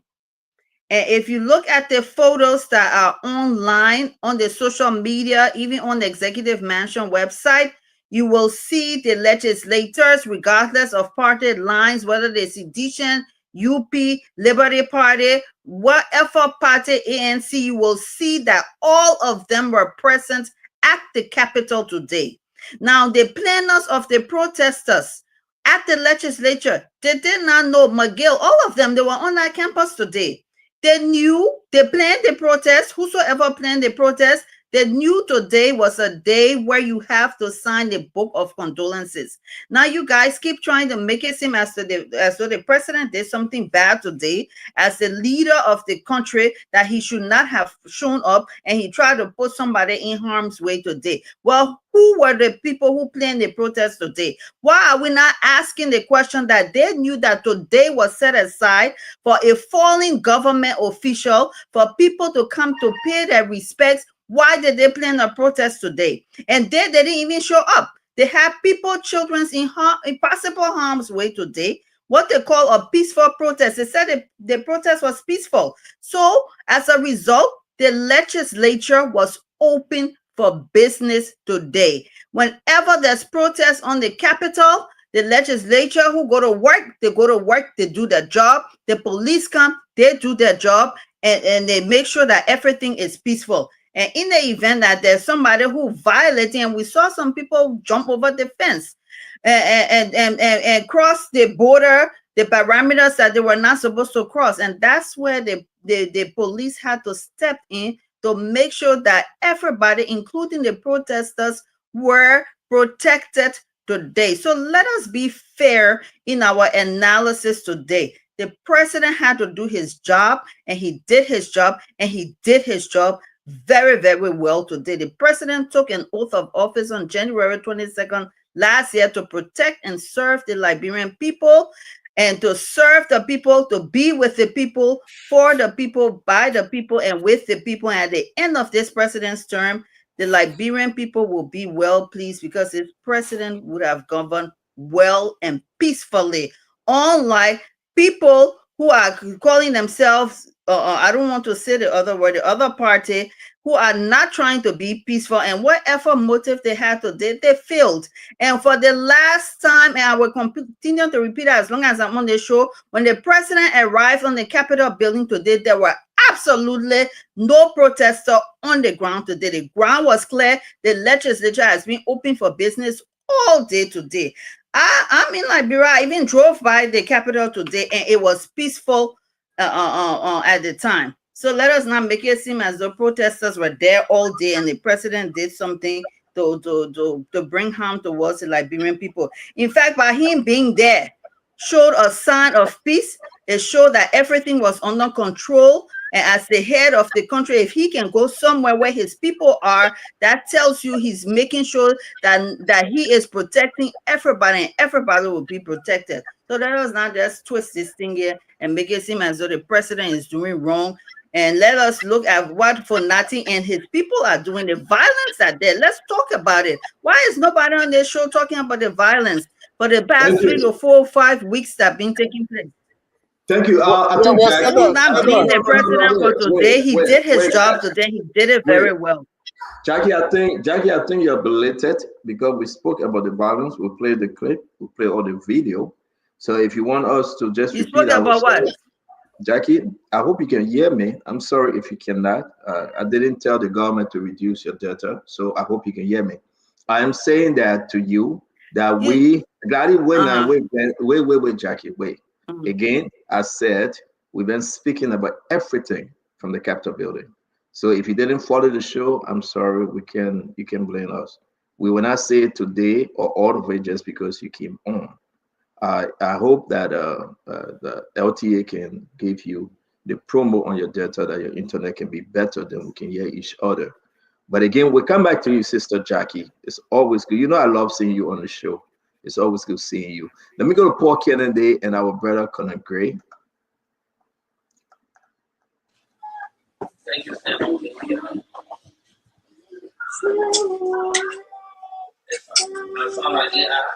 Paul, again, your children and thing, you got to reposition. Where mommy go? Wait, go ahead, Paul. You good now? Okay, good. I was off the mic, and so Stanton, all kind of thing. So, Jackie, you don't want Paul to speak today? Clinton once told you said no. Now Paul speaking, you say no. I want my brother Paul to talk. Okay, Paul, please But go since ahead. I had a question for you, though, my internet is crazy, so you please bear with me. I apologize. What's your question? So you apologizing What's for? your question, Jackie? My question to you, you said I was belated. So did you take back your word when you said that protesters were there today? Because I saw you going back and forth with Mommy. And did you guys take back your word by blaming the president for showing up today? Because it seems like everybody on this panel is blaming the president for showing up to do his job that the legislators were also doing today, Okay, because the so let legislature answer was you open now. for business today. So let answer you. Again, I'm very sorry that your internet, I'm very sorry that your internet that the LTA took from you, it is not helping you tonight. We hope tomorrow they can give you back your internet or data that you can follow the show. But as I said, I hope I will cut it and send it to you. Mommy was in error. Mommy said they pushed the journalists. He came back. First, he said they didn't. He came back and he said they did. And the last one, he said they beat on the journalists. The president, my view, Stanton Witherspoon opinion and view.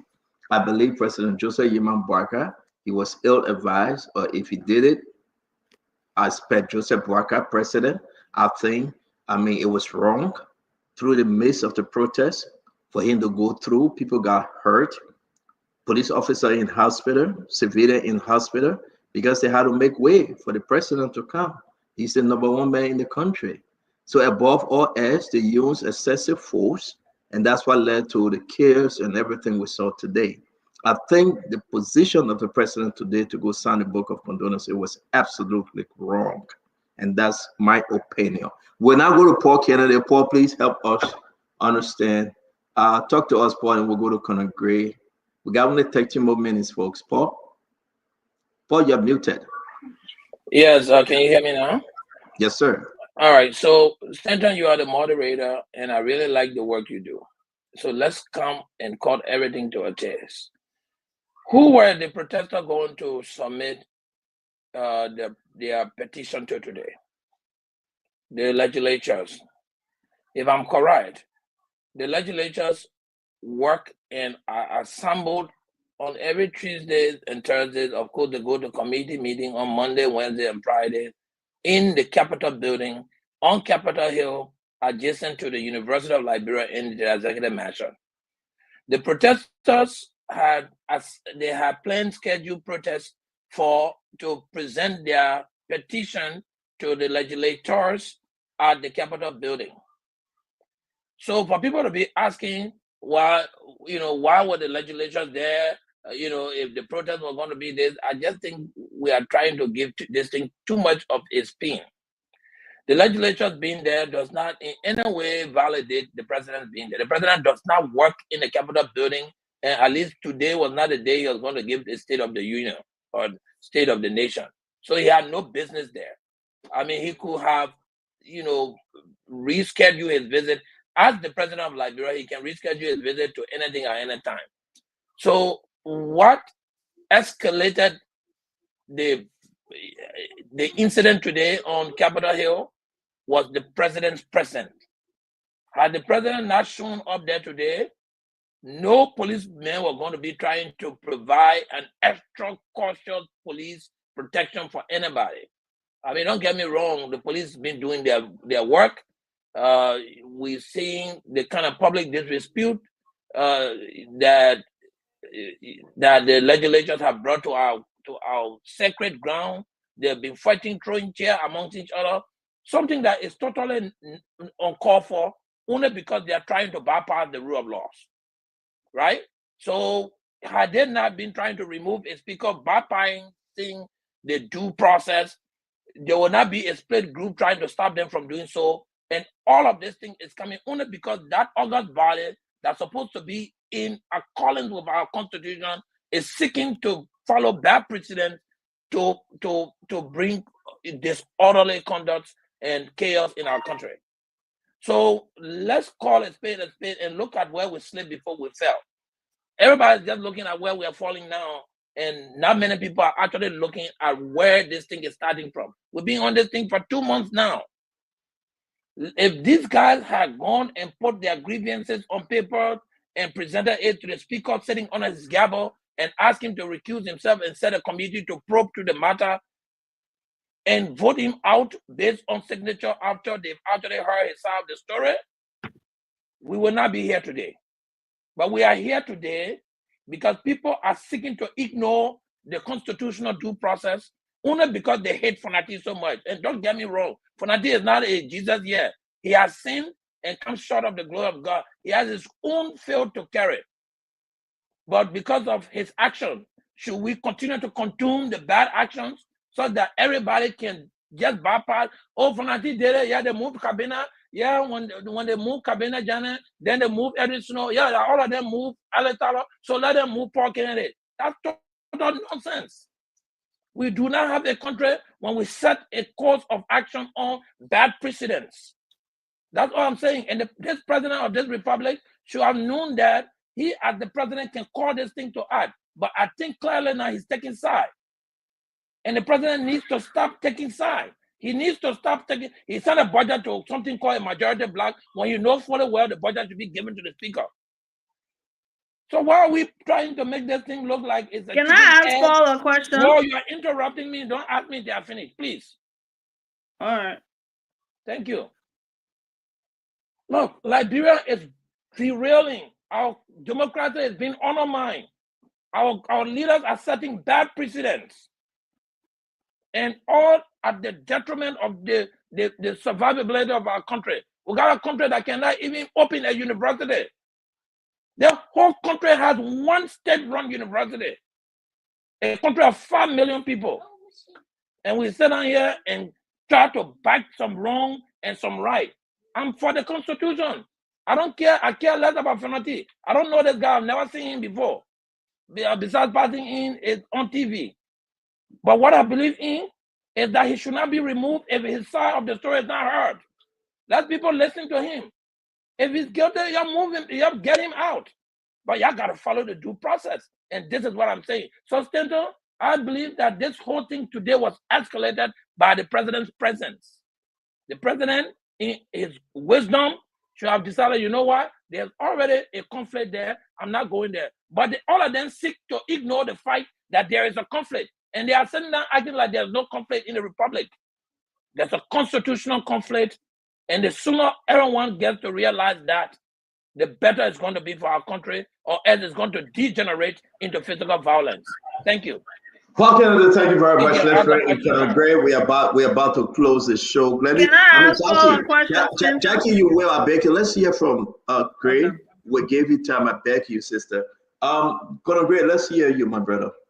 You know, Stanton, sometimes when we put individuals above the state or our consciences, we tend to, you know, to diminish our own presence, our own dignity, our own, you know, minds, and so to speak. The other day, somebody came and said, we have an Uber plane that can pick somebody up and drop them off. That's the function of Uber. For Liberians who don't know what Uber is, just like a taxi, that when you turn your private car into a taxi, you can pick someone up and drop them. Maybe they have a plane that does that now, but all in the spirit of defending an individual. And sometimes when you do that, you diminish yourself. And I think we can stay above that. As for Kalasco, people get arrested all the time on protestation. If you cross the barrier, you climb fence, you do certain things, you go by the dictate of the police cordon. In other words, when they draw a line, they say, don't do this, don't do that. It's all about trying to protect the peace. But I can say when police start putting hands on people, brutalizing them, that's a different issue. So I don't like to pick somebody because they're from CDC, so they're above the law. Yeah, if you cross the line, you Alaska, you go to jail. Or you will be determined whether or not you cross the rule by a judge, and then probably they'll set you free. But other than that, the well-being and welfare of the state comes first. So I'm not even going to take a fight at that. But I just want to say that we continue to look at this issue with the legislature from a minority and majority perspective. The other time, somebody else came and says like a minority whip, not understanding what that concept is within the American democracy. But people just hear stuff, they try to land their own spinning effort into it. Minority whip in this country is completely different. Technically, we have a two-party system. So anybody who caucuses with one or the other, they're considered a whip, other than if they're not from those two parties. So it's completely different thing. But people feel obligated to defend at all cost. This is my first time since I've been involved with my country to see the election of a speaker going unopposed. Even when we have a one-party system, that process was so murky, was so tumultuous, to the extent when we finally get a speaker, everybody, just release their breath. Let alone we're in modern times where everybody is contesting to become speaker. We have one guy who went unopposed on a white ballot, and then you're looking at the other guy, say it's not forced for that guy to be the speaker, but yet you bring a guy. And that's why I asked the question yesterday. You put Richard Kuhn down with people in an open electoral corridor. Would he be elected as speaker? That is the fear that is driving them not to go to that process, because you know what? Richard Kuhn will not be speaker if you give an open ballot where everybody contests. Safoko was here yesterday, the honorable. He said, even him, if he goes against Richard Kuhn, Richard Kuhn will not win him, and I believe that. You know what? Why are you afraid to go under the gavel of the speakership, the authentic, the recognized speakership, and contest for an open election, even though this guy has expressed his intent that, look, I'm not going to run. I'm just holding this idea that people cannot just decide who the speaker is, go in another room and say they're having a session there, and then come back and say we have our own speaker. That is chaotic. And I agree with them. If Richard Kuhn feels he's so popular, he can contest openly, go run. Go under the speakership. Then if you're doing this to say you're going unopposed, then you feel entitled to the speakership, not others. Why should Richard Kuhn feel that he must be speaker at all costs? He ran openly, he lost. Maybe he has garnered more support now. Come back to the drawing board clearly on the democratic corridor and run. If you win, you're speaker. Now you blaming yourself as speaker, and other people are fleecing this idea that he's speaker from posted to withdraw the immunity from the legally recognized speaker. All of these things are. Let me hold you until you say you're going to say talk. I just want to say this to you.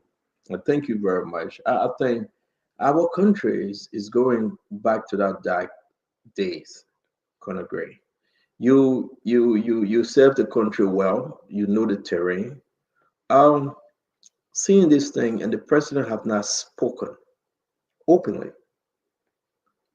I know from you will go to Dr. Richardson, but I'm concerned. I'm deeply concerned. And people can say what they want to say, but as you know, people are wondering. Investor will not come in the country with these kind of issues. I know that, we're going to celebrate the compact that we're going to get $400 or $500 million if we win the compact. We're going to talk about roads and electricity. We saw that before under Madame Salif. But guess what happened? We ran into a situation. I mean, the president is not speaking. Is so overwhelming. It's so concerning because people expected the president to speak, not only to wait for the sonar, but address this pressing issue. Conor Gray, what is happening at the House of Representatives? You talk about 73 electoral districts, the entire Republic of Liberia, and the president not addressing it. You talk about the people complaining, half of them complaining, to say that they illegally removed for Article 5. And the president said, I put my money aside. The money about bribery. And the president said, not my business. The thing about the private jet that we beat on George Manawia for, the president said, I will say nothing, I will fly private jet. The issue about this massive corruption. So it's just getting too much that people say, how did we get here? And now we're talking about police brutality, excessive force, just because the president was coming and they needed to clear the way. Just because they said, Gange coming, you got to clear the way. Jote got to clear the way. Those days. And Liberians need to understand.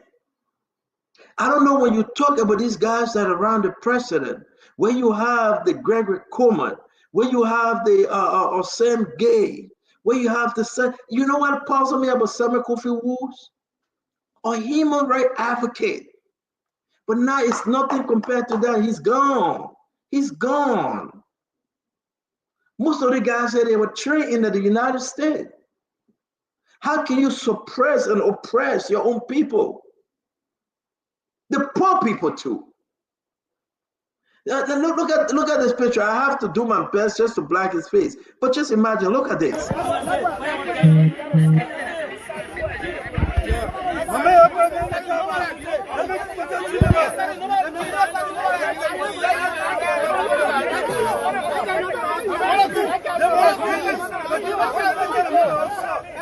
Well, according to Mommy, he deserves it because he jumped the fence. According to Coca, he deserves it because he jumped the fence.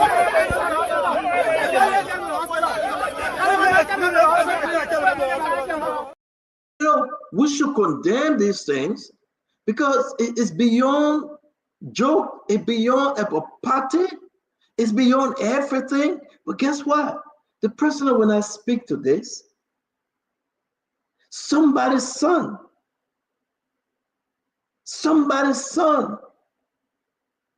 of fellow Liberians. And we were set to justify the reason why the president must be at the Capitol. We will justify the reason why you get Senator DeLong from Muscarado County laughing when people are beating them outside, kidding around, when people been beaten and brutalized, police officer and civilian. There's no justification for that. You can put all the chief justices and all the ministers and all the directors, put them in that building. There's no justification for that. Where are we heading?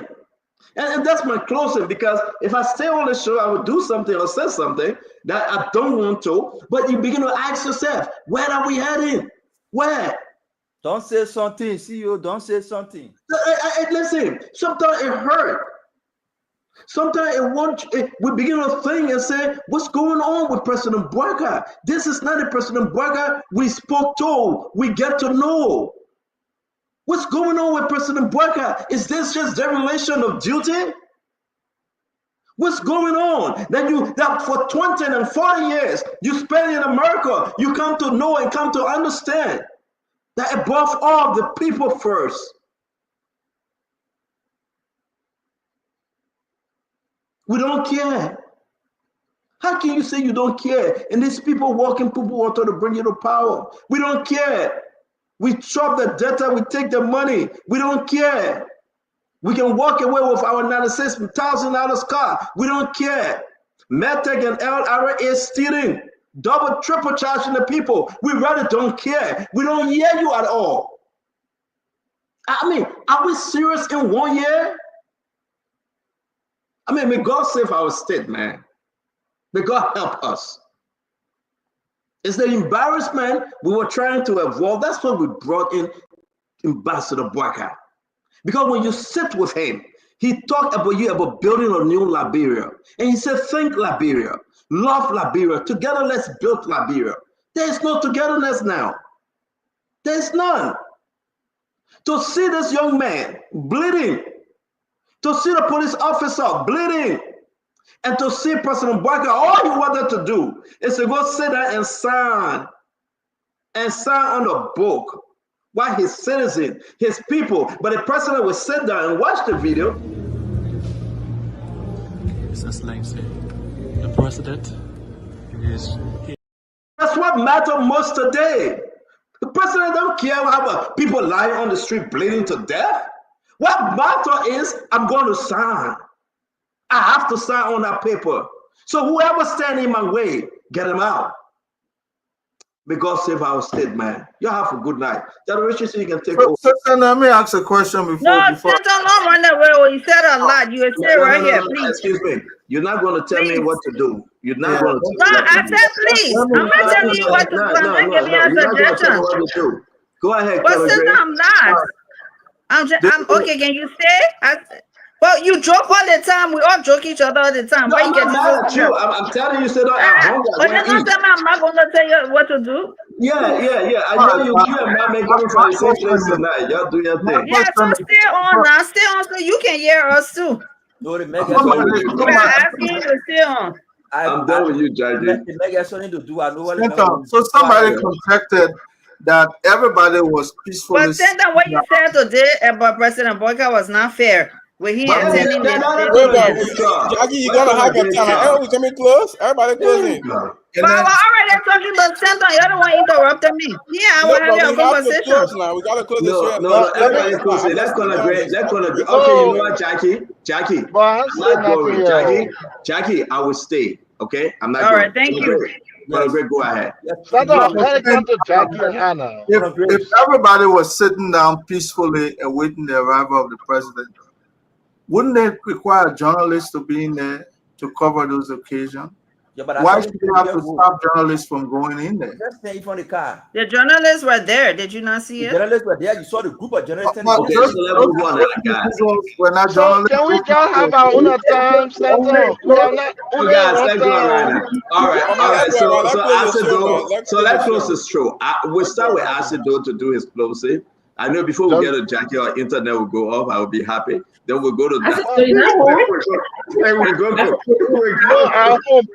I say go ahead. Then we'll go to that. After everyone, that's the way it is. But listen, let's be fair. Today, one of the good things God did to all of us, He gave us 2 arbor, the 2 things we can see. We saw what went on in the country today. We don't need a relayer to relay to us what happened. The people saw it all on live TVs. Everything, someone called me and said, Yamaskata. The country was like, when the people said, oh, Dudu ball coming, oh, war coming, everybody running from one place to other. Nobody knows where they will end up. I thought it was crazy.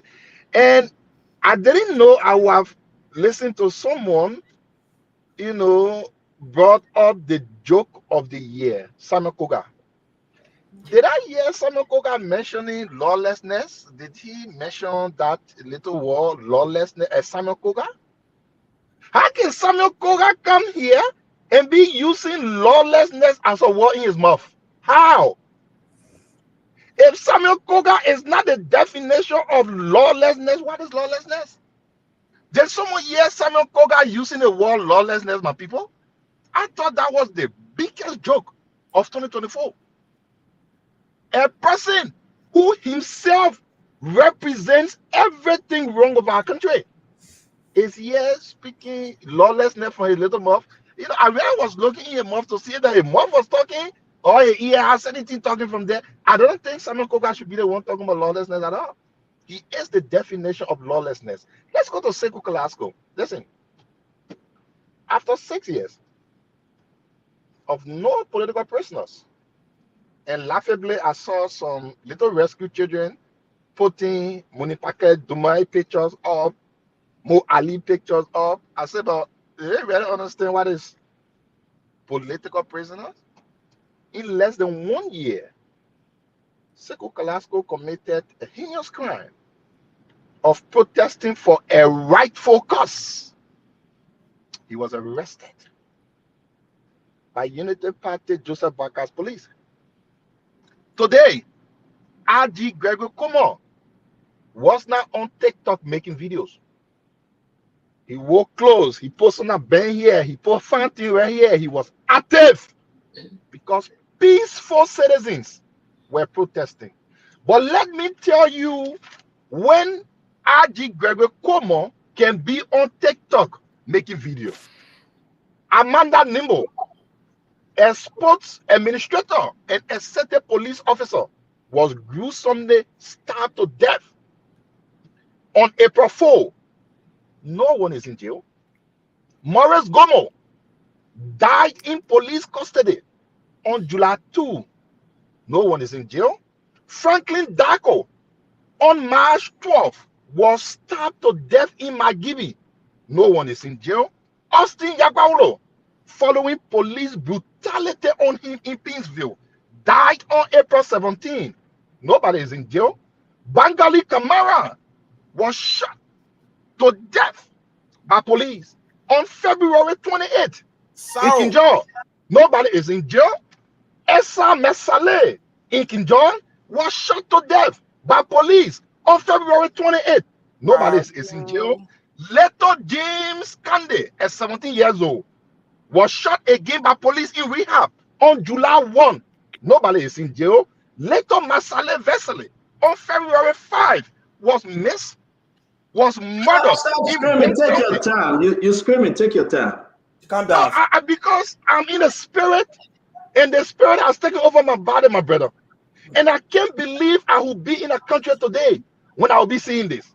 No, I like the catalog. I like the catalog events. Moses Vasily on February 5 was murdered in Bon County.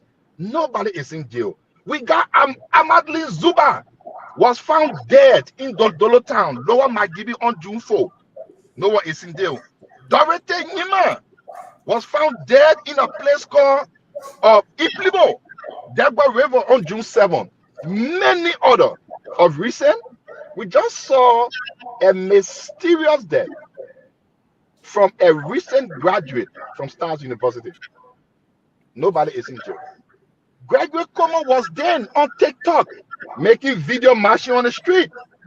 You know when he became so active as a police RG? When Sekou Kalasco was protesting. So he took Sekou Kalasco in as a political prisoner. And that should be a shame. After 6 years of a country having no political prisoners. And our United Party friends will always say, and you may hear on the show, that doing Joriata, auditors die. All of these people that I just mentioned that were killed mysteriously, probably they weren't auditors, so their lives didn't matter. Oh yeah, they always said that. Sometimes you ask the question, and I said it earlier on, what kind of a country are we having today? Is that the country anyone thought possible on a Joseph Boakai? What is going on with our country? How can we live in a country that is like a banana republic? Thank you. I said we gotta go. No tea.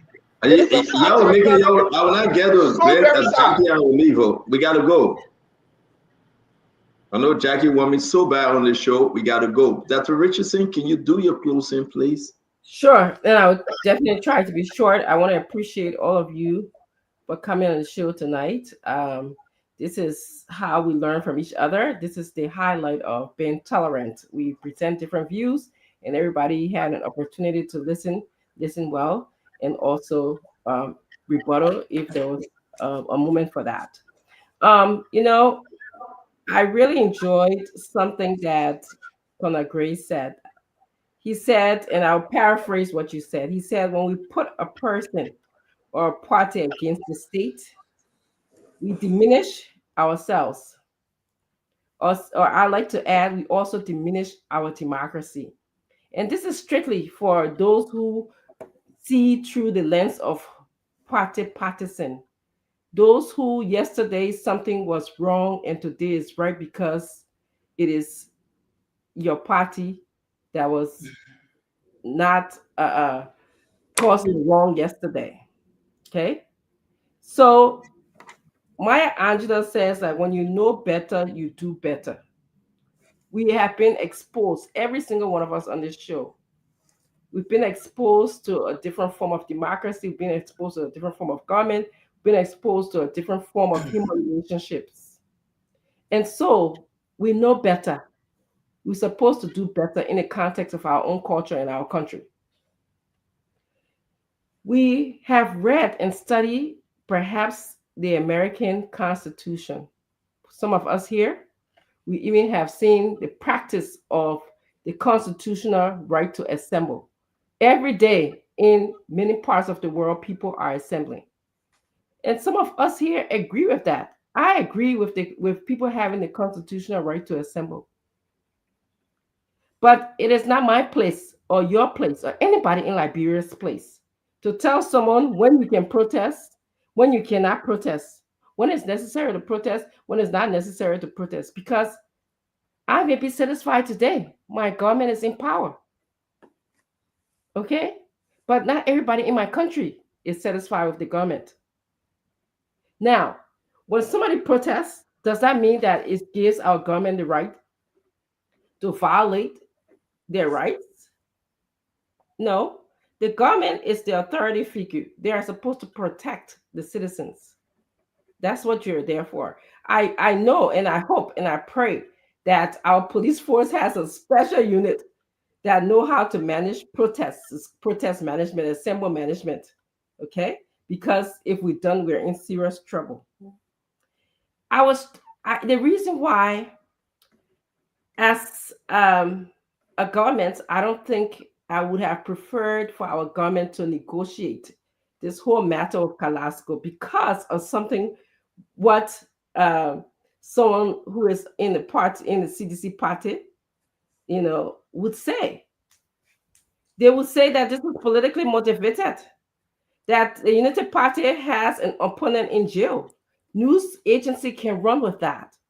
You don't want that. We don't want that. We don't want this narrative to be, we have an opponent in jail. This government is intolerant of anybody with a different opinion or dissent. You don't want that, and that's why my preference was to not to put him in jail. I believe that the president should have stated this, and I'm just summarizing. The president should not have gone to the Capitol building today. I don't care what was going on. The meaning that this protest was going on, the nature of this protest. Okay, we know that this protest is in regards to a lot of things in our country. Some people went there because of the reduced data. Some people went there because of LU closure. Some people went there because of they felt that the rule of law has been violated. So the president should have gone there. To me, he disregarded his own safety, like I said earlier, the safety of others, and specifically the protester. Now, the president should be the one who should be striving, and our information apparatus should be the one who should be striving to inform our Liberian people. Okay, somebody can say, "Oh, the American government was just playing politics or giving a policy statement." No, I wish our government could be transparent, informative of our informative to let the people know what's going on in the country. If there's a protest, you tell them there's a protest. I'm still awaiting, and I'm sure many of you on this show, Stanton, you're waiting. I'm still awaiting the ruling from the Bill of Information regarding Fanati Kofa's petition. I'm waiting that. We have not heard much about that in recent days. And I'll lastly close by I'm happy that the Liberian government passed the Millennium Challenge. I'm looking forward to how they will spend the money. I hope that they spend the money in the best interest. We didn't get a chance to talk about that today, but I hope that they spend the money in the best interest of the people, and we'll be watching that they do so. If not, we'll call them out as well. Thank you, everybody, for being here today. Yeah, Mama said we shouldn't talk about it today, so we said we'll wait tomorrow. So okay, that's not a call. Clinton, thank God Jackie left so I can leave. Thank God Jackie left, I can leave. That Richardson, or there she comes. Yeah. Jackie Pem, you. I wish. Clinton, go ahead. No, let me first begin with calling for the unconditional release of Siku Kalasco and many others that were arrested today.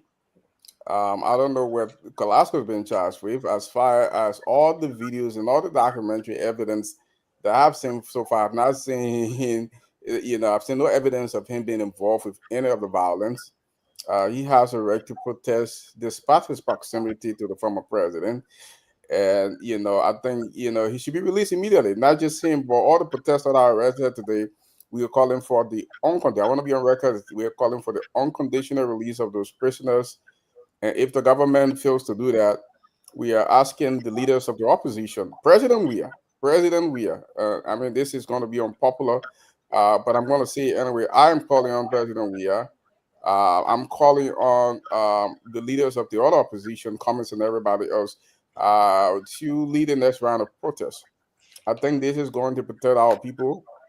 I think because we didn't have enough people out there today, enough faces out there today, I think it was easy for the police to go and brutalize civilians. If we had people like the likes of and the Cummins and the Conglos and the rest of the people out there in the front lines today, I think the police would have thought twice. I think President Bouakai would have thought twice about enforcing, going to the Capitol building today.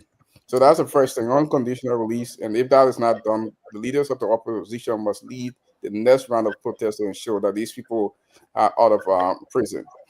As I see the attempt by Mami, I don't know where Mami is going. I see the attempt by Mami and Jackie. You right here? I see the attempt to make this thing about CDC. To make this thing, he keeps saying Funati. There's no evidence of Funati being behind protest today, but he still says this is Funati's plan. This is Funati's plan.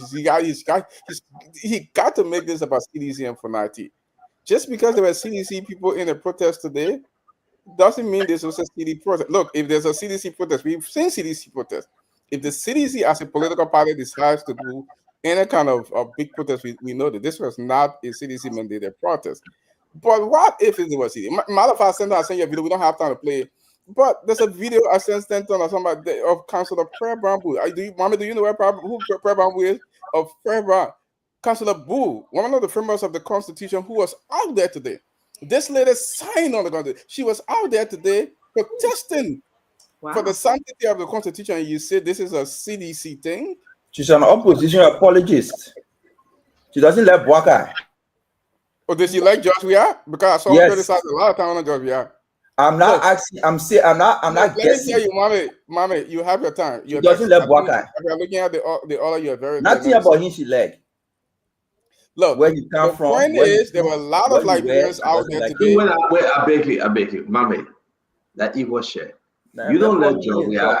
You don't let George Weah. You let Bouakai. She let Bouakai. She let George Weah. That's equal share. Let's move on. No, but I see when people talk about CDC, this is a CDC protest, and this is a seditious. He's a CDC lawyer. He's a CDC. What's wrong with being a seditious? A CDC, a party from space. Are seditious not Liberians? Are they from outer space? Let's remind more people that this is a CDC. So CDC people don't have the right to protest. CDC people don't have the right to have a voice. We don't have the right to have an opinion on what's going on in our own country. But yesterday you were blocking Capitol Hill and cooking on Capitol Hill because you said people stole 16 billion, which up to now there's been no evidence of that. Cooking and they dismantled that whole argument. What is this thing? You're making this thing about CDC. Look, Mame's on the very show. The first thing he started with was he was blasting people because he said they were using pictures from another country to justify today's protest. But mind you, there's a picture of police officers doing in 2022 when they had a protest in 22 police officers in the pickup and around who were giving food and water to protesters, right? That picture was shared today by George Lobo, who everybody on this platform know is a close, very, very close confidant to President Bouakai. He did post that, he did post that today, right? And I haven't heard you, Mama, condemn that either, even though you're condemning the other people because they use other people, but you're not condemning him for using the picture from CDC town where police were giving people water from posting and say this was today and thanks to IG Greg Coleman. However, anyway, you say you can see our other thing when Stanton actually you don't see those kind of things. But look, today was a disaster. It was a very sad day for our country. And I like the U.S. advisory today. Look, run wherever you want to run. There's only the core message I saw from the first two lines was police are using tear gas and water cannon to disperse protesters. That's the only thing. That's my takeaway from over there. They did not say protesters are attacking, protesters are jumping over the fence. They said the police were deploying tear gas and cannon. I have not seen one single report today, and I challenge anyone on the platform, Jackie and Mohammed, to bring a single report from today. Any of the local dailies, Front Page Africa, anybody that says police were being attacked today. The only headlines I have seen today, and I challenge you, I'm going to stay for you to go and bring any headline that says today that protesters were attacking. What we've seen so far, where all the media reports that I've seen so far says that the police use excessive force today. So you can try to spin it. I see that you're here today to make this happen. But again, like I said today, these cartel law, a lot of murders have happened. I know you will drag in and say, what about the auditor's murder? Well, like I've always told you, my dear friend, there is no statute of limitation on murder. Nothing stops this administration from investigating the murders of those auditors. And as a matter of fact, I believe the campaign promises you make to the Liberian people, whether it was the murder of auditors, whether it was the alleged building of condominiums and homes by people in the past government, those things should be a priority. Those are the things you should be investing your energy in investigating and prosecuting. On the other hand, you've made the removal of a speaker a priority.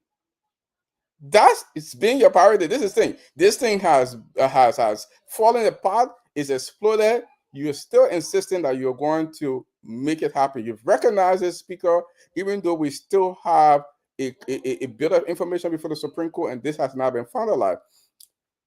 The government is misplacing its priority. It's not addressing the bread and butter issues of our people. Jackie is crying for data because LTA, under this administration, has decided to reduce that. Those are the issues. Those are the issues that Liberian people are concerned about. Instead, you take the president and you take him through. And Jackie, you're right. You know, when the president reached whether there was no protesters, you're right. You know why there was no protester? Because the police and the EPS and the rest of the security knew that the president had to be there.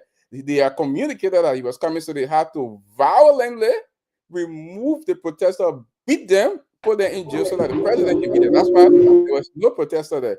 As if you're late, the show finished. That's my closing. Look at my new young pa. So I said, do not unmute yourself. We're using one microphone. Yeah. So, mommy, go ahead. Let me get some water. Dr. Richardson, can you hold it down? I want you to post something up for me, Sandra. I just put it to you might come out. Yeah. If you post no video here today, we posting nothing. He won't run away. Talk about you go get water. Stand up, go get your grandchild or go get you water. That man would take everything for that. Which one of the video, mommy? This man is asking for whether there's a news about violence against the police. Yeah, it's a news about the violence. Let me put it up. We can't see your cell phone back. You didn't show my pictures. I sent you pictures. You didn't show them. Come on there. Need to come back. About this one? Yes. All right, hold on. But that picture, that video. Yeah, that picture with the news. The other one there with the news. Yeah, the news on it. He asking for news. I'm not showing the news. Liberia National Police rates death during protests, and you see the men morph. How you were brutalized. Okay, so now what's the argument? So okay. Let me close. You don't have to pull it off, Stanton. We condemn every violence against any Liberian. The police, EPS, or whatever else. It is wrong to use excessive force on protesters. That our position will not change. It is our aspiration that we'll have a country where police officers and state securities are able to balance the right to civil liberty and the enforcement of law and order without creating casualty. That is the aspiration for everybody. In America, it is the aspiration of the American people, but you can see violence. In South Africa, it is the aspiration. You can see violence. In Liberia, it is even worse. And every time it happens, we remind stakeholders that this is not what should happen, and we remind protesters to not cross the red line. We maintain that. I said, though we're listing, and I want to continue the list. There is a fundamental problem with the criminal justice system in the country. There is a fundamental problem with the criminal justice system. All those things he listed, I will add up. There was a CBL mop-up exercise over 25 million. Nobody is in jail today because there is a fundamental problem with the criminal justice system.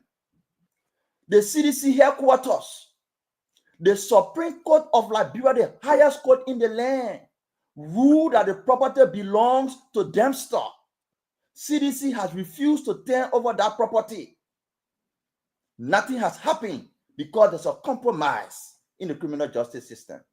Auditors died. Today, nobody is in jail.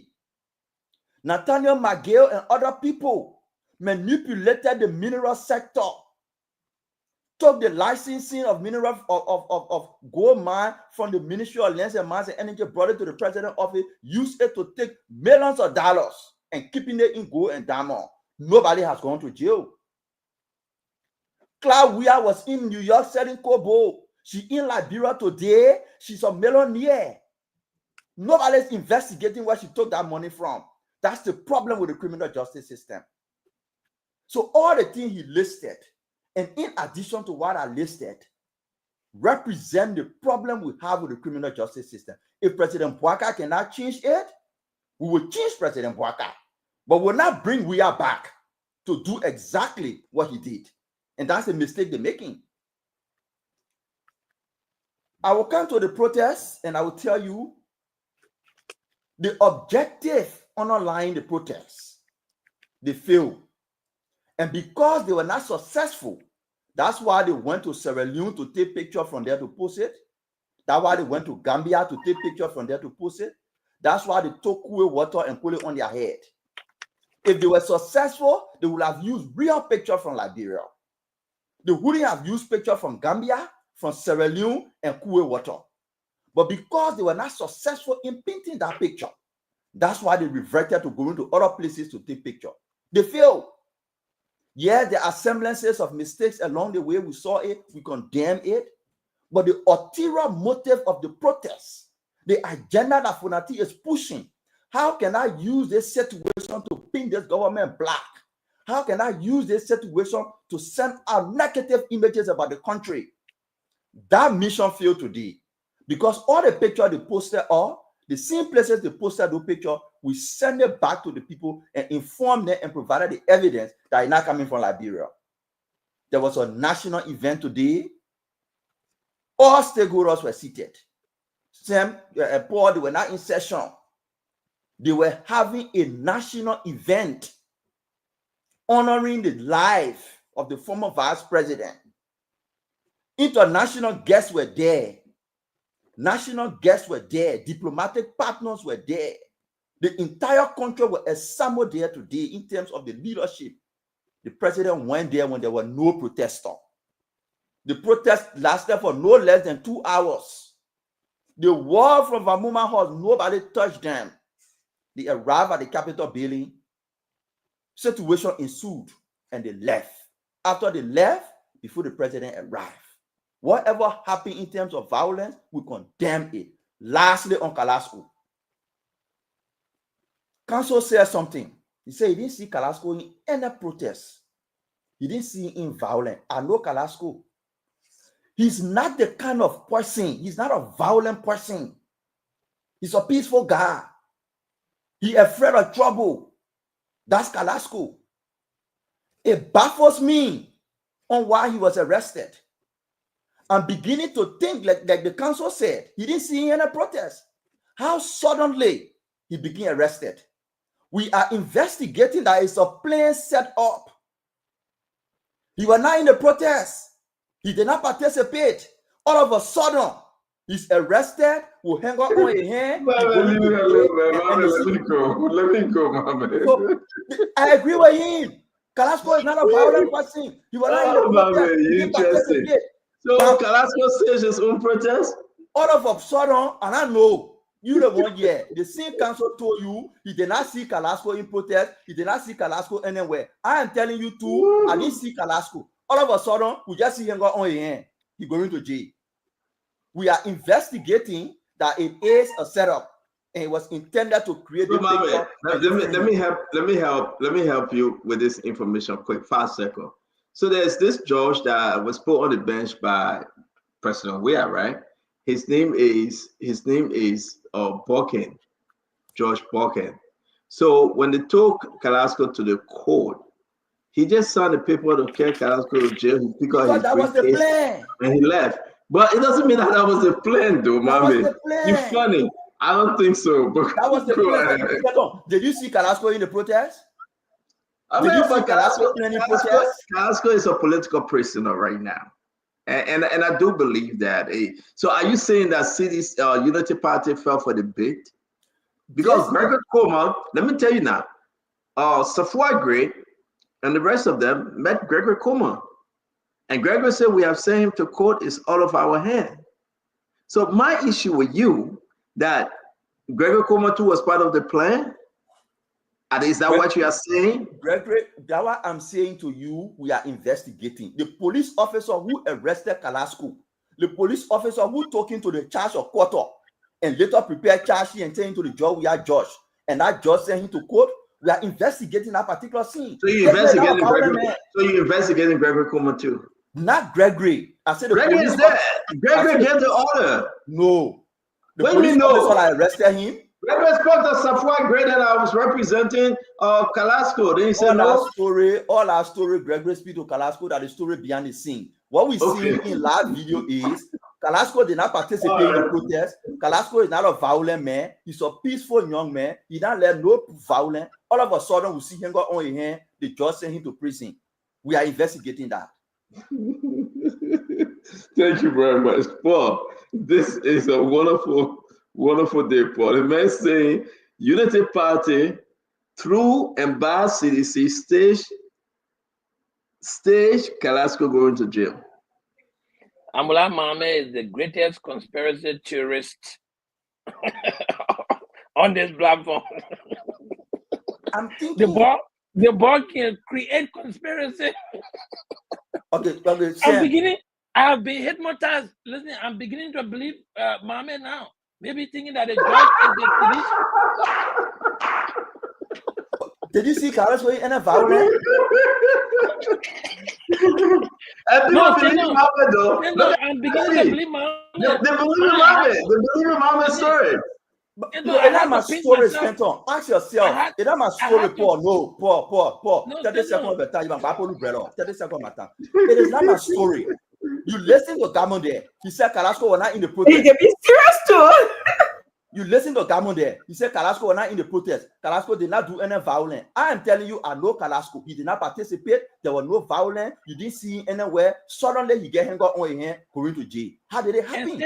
And Stanton even made it worse. Stanton just said this George who sent Carrasco to jail was actually appointed by President Weah. Yeah. So Mame, I'm believing your point. Maybe Carrasco staged his own protest, his own arrest. But I think it was a good show. The man's name is George Bakum. That his name, George Bakum. He was appointed by President Weah. But that's not the issue, though. Yeah. I really don't want to believe that Gregory Coleman will connive with people to send Carrasco to jail. No, but Gregory Coleman told you already, turn the man over to the judge. So, and then judge being a citizen judge will say, you know what, we're going to escalate this matter to pin the government black. And that's exactly what Mame is saying here. But I tell you to sleep all this theory to see whether I can believe it or not. I almost believe it though. But it was a very good show. I mean, the protest today speaks volume, right? It speaks that this issue that has been unveiling over the past 2 months actually has the potentiality to escalate into deep violence. It could run our country down into something further. That's all this protest today is telling you. That if this thing does not come to an end now, it could be something happening again tomorrow, maybe day after tomorrow, or next week, or the following week, probably on New Year's Day. We don't know.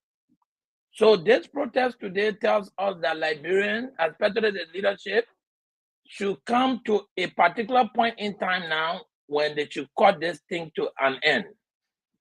because allowing it to continue, you know, the human dynamics is something that you cannot completely predict. Something could go wrong, and something could go wrong to the extent that, you know, the pieces cannot be put together adequately, and it could spill over to sending our country down into a chaos.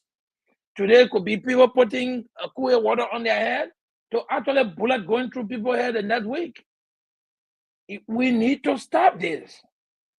What this protest also tells me today is you saw the capacity of the police. The police is completely incapacitated. The police need training. Because this, nobody should have gotten hurt there today, but the police does not have enough resources.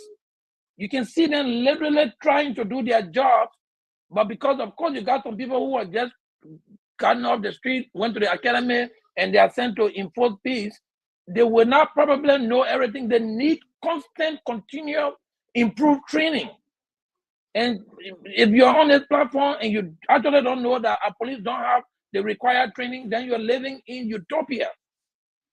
I think government should prioritize providing police the logistics they need in this kind of situation so that police can really use the appropriate and the adequate force. The police use excess force today. Something clearly that they shouldn't have done. But of course, if they had the requisite community police training that they needed, that Gregory have always cried for, you probably may have not had this situation today. But finally, what I saw today, or what I'm hearing from everyone who actually witnessed what happened today, is that our country leadership needs to actually get involved. ECOWAS has come and talked and gone. Nobody listening. They have carried several rates of prohibition and information and whatever those rates are. We still have the same group of stalemate. One group is saying they have their own speaker, and the government is doing business with some other group when there is a clear conflict going on in the House of Representatives. And I'm saying government to mean the executive branch. Somebody or everybody that is a part of this conflict is actually in denial. The people in the representative don't think that anything is wrong. So they are operating on a normal scheme. I think the only group of people who, to a certain extent, think that they have been pinched and choked with something is the group that is supporting Fonati. But the majority of Black think that nothing wrong. In fact, they are reading bills, they are reviewing the annual budget, and they are sending it over to the Senate. You got a conflict going on, and you are reviewing a legislative function, and you actually think you are honest to the Liberian people? Yeah, come on, man. Yeah, let's stop this thing we're doing in our country. We're actually bringing the country is trying to go up, and we tie a rope on the country foot, and we're hanging on it to bring it down in the ocean. That's what we're doing. Because the only thing that sets us clearly and defines our functions in the country as a group of people is the Constitution. When you glaringly and deliberately violate that on a daily basis, and those people who are supposed to interpret it, the judges, the judiciary branch, are telling you, you know what, we can't interfere. And the president is coming to sign a book of condolence when he sees that there is a scheduled protest for the very place he's going to sign the book of condolence. I think the president himself is in denial that the government is not working well. But at the end of the day, this thing comes back to him. Because if this thing continues, guess who name they're going to be crying with? They're not going to be crying with Tianayo or Nobli Kanga name. They're going to be crying with President Boakai's name. So if I was advising President Boakai, I would call all of the parties on this thing on a friendly note. Let's leave the Constitution now and say, since there's already a part of the Constitution that is in violation, I am the elder statesman among you. You have called this thing to an end, and let's console our differences to move our country forward. Because you have stagnated the country for 2 months, maybe even going to 3. So, we can only do our part on spoon. And look, we all here agree to disagree, shout at each other and whatsoever, but we all have a common denominator. I think we are all in sympathy of the progress of our country. We all want to see our country move into a positive, good direction. That's why we come here and agree to disagree. So if we are seeing that, I think our leaders should also have the same vision for the oneness of our country, to negotiate whatever that thing will be for them to move to the country to a better situation. Thank you all, gentlemen and ladies. Thank you very much, Paul. Again, Paul Kennedy, thank you. We'll be patient. We'll be here to everybody speak. We'll be going to Colonel Grace, Sister Jackie, and Asif Atuwa. Asif, thank you for joining us, man. We had a full house. We couldn't bring you in then, but at least you'll do your closing. This is Kalasco. Let me show this because Mame sent this to me. Mame, it looked like what you are saying is hitting home, and people are responding to what you just said. They said the UP government should investigate this, because just take a look how Kalasco was arrested and taken to the Liberia National Police.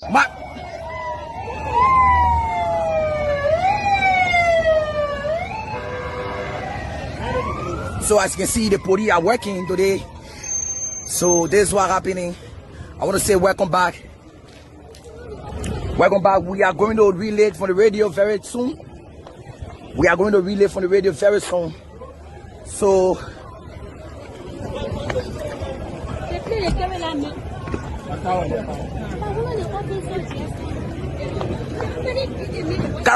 Segu Carrasco. Oh, officer. So Carrasco, you can't speak on the price. Carrasco, do you can't speak on the price? Carrasco. So as you can see, the Liberia National Police, oh, Segu Carrasco is moving. So Carrasco, do you can't speak on the price? Carrasco, do you can't speak on the price? Do you can't speak on the price? So, Segu Carrasco, do you can't speak on the price?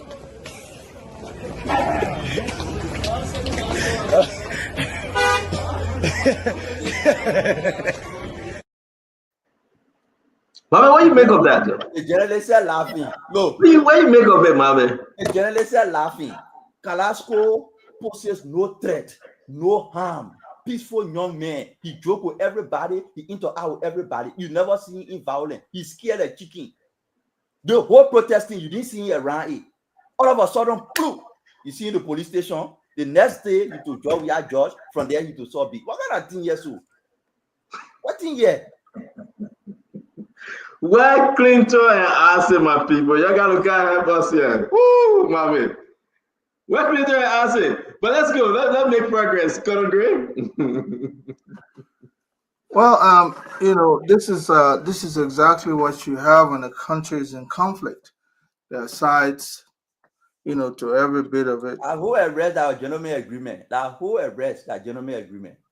So, I've seen Kalasco involved in some mischiefs before in the past. Before coming to power, I saw Kalasco was part of a group of thugs that stormed the courts to take release of one of their partisans that was on trial.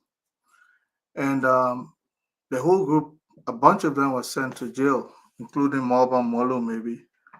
I've seen Kalasco hanging on a convoy with the president with a Glock displaying at the back of his waist. If you tell me those are peaceful moments, I will argue with you, because one, it was the president's personal assistant. He was not part of his security detail, but Kalasco had a Glock, and we have all of these pictures.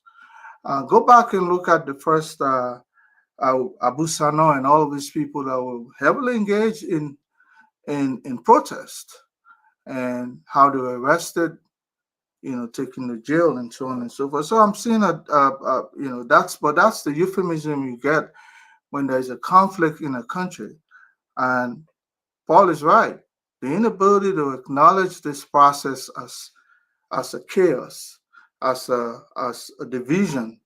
Look, I continue to say the intention of every president is to have a peaceful country to govern. No matter what, you negotiate the peace with some Adam Salif getting down, charging towards fringe groups. taking the students that were in the street, expressing their opinion into a town hall. These are what presidents do to mitigate the peace, because they cannot govern in chaos. If anybody feels that this situation at the legislature is not chaotic, then they live in a different world. Because in as much as you can elect an individual to be speaker, you must also follow the rule to remove him.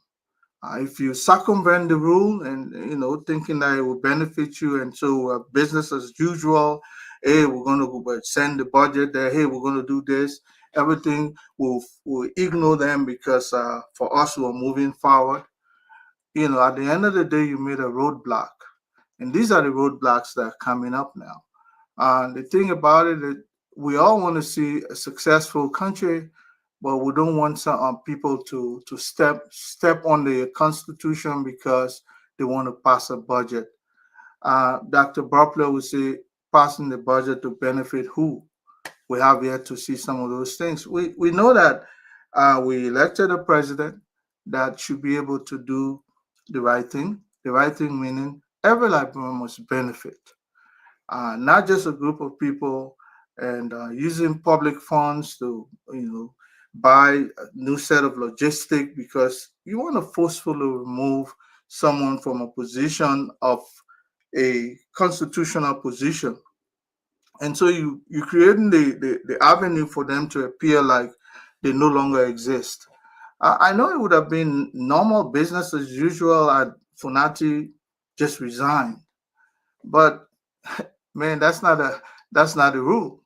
It's just that people have been fortunate enough to negotiate their way to mitigate the peace, and some people, listen to them and they resign. But Fonati has decided to go with the way leaders, especially the speakers, are elected and disposed of in the legislature. So if you feel that he has not followed the previous rule that advantage the ruling establishment and so on and so forth, so therefore you are going to force things, at the end of the day, you swallow a bone that you might not be able to pass, because it's going to stick somewhere and you're not going to be able to do anything. It will seize your entire body.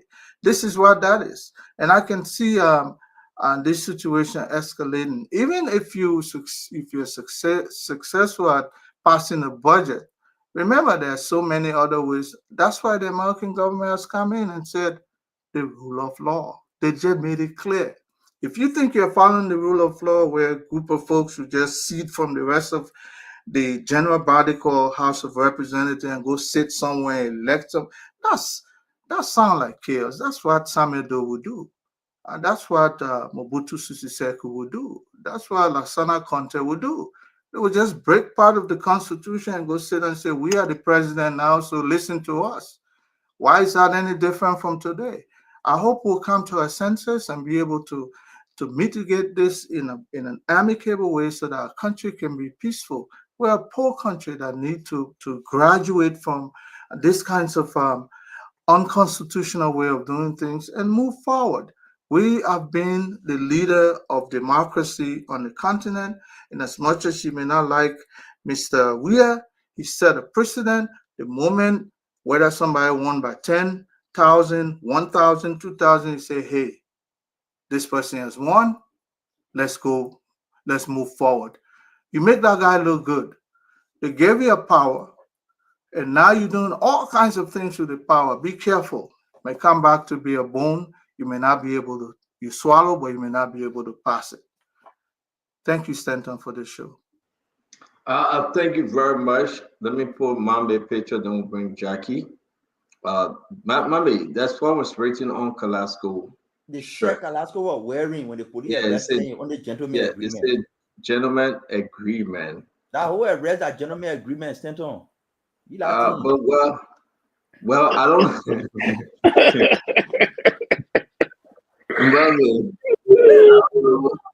I really don't know when Look you at Kalasco face. The guy is innocent looking, my man.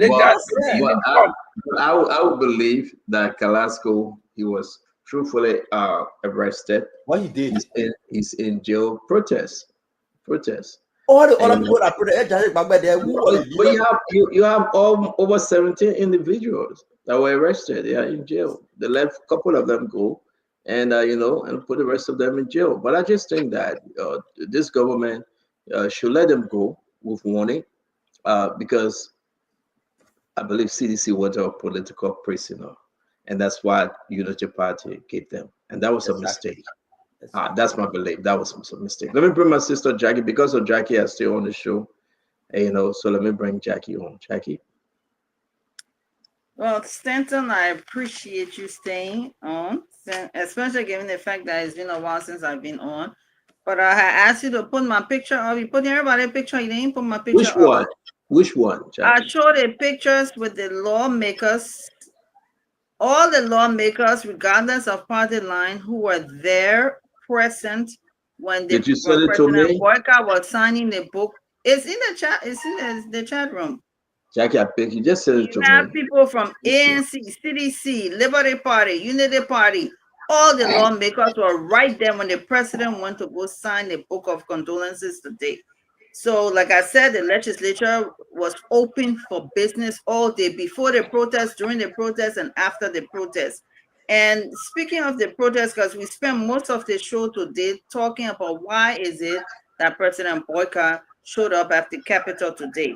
Now, here's my question. You have Safoko, McGill, Billite, Yeke, Funati, etc. All of them knew that this day was set aside for the signing of the book of condolences for Vice President John D. Gray.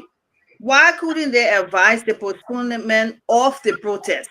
We all want to blame one side, but why couldn't they say, well, the protests that we planning, let us make sure we postpone it to give respect to this fallen leader who once served the country. I think they owed it to the late John Gray and his family. Secondly, if they said they were planning a peaceful protest and it was intended to be peaceful, why wouldn't they want the president to go to the legislature to fulfill a basic presidential function by signing a book of condolences?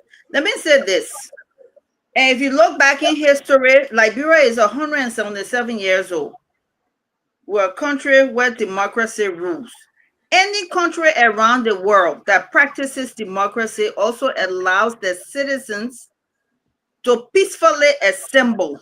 When the citizens say they're going to peacefully gather, whether it's here in the States, at the White House, or in a state, at the governance office, the state capital, or here in Liberia, or even anywhere there's democracy. When there is protest,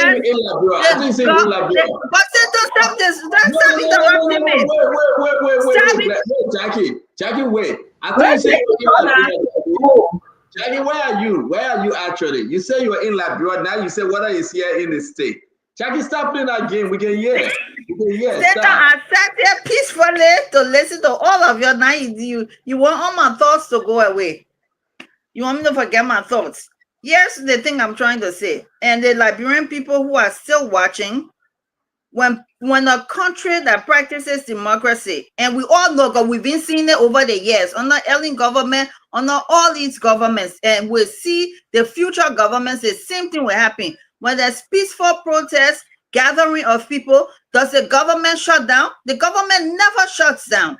People go to work. The legislature go to work. The executive branch goes to work. The judiciary go to work. So why should it be different? Why should we make the president look bad for doing his job today and for appearing on the Capitol today for something that was planned days ago, a couple of weeks ago, by the legislature, where he had to be present today to show his respect, along with all the other lawmakers who show up today. So whenever there's protest, peaceful gathering, people go to work, private citizens go to work, the entire government still goes to work. Let us not try to make President Boyka look bad. On the issue, I keep on hearing on Remy Gray and other people, they keep talking about Honorable Funati, Jonathan Funati, co-filed the situation with him. Personally, as a citizen, it does not matter to me, because this situation doesn't directly involve me. This is a situation between the lawmakers themselves. And to the Liberian people who thinking that Fonati Kofa is losing his job as a representative with all this noise, no, he remains a representative. You guys elected him to be your representative for 6 years. He remains a representative. He is not going anywhere. 1 year ago, when Fonati Kofa won his seat, he asked his colleagues to please support him to be their leader. They said, okay, they came to a gentleman's agreement.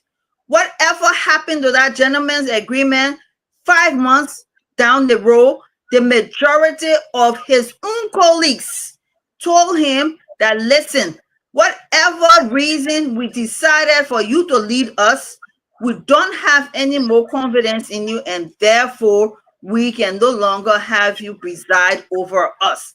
The Supreme Court spoke 2 weeks ago, and some people are playing politics, coming on air and misleading the Liberian people. The Supreme Court talk about Article 33 and 49 and talk about majority. Whatever there's democracy, and in our Constitution, democracy always rules and it will always win.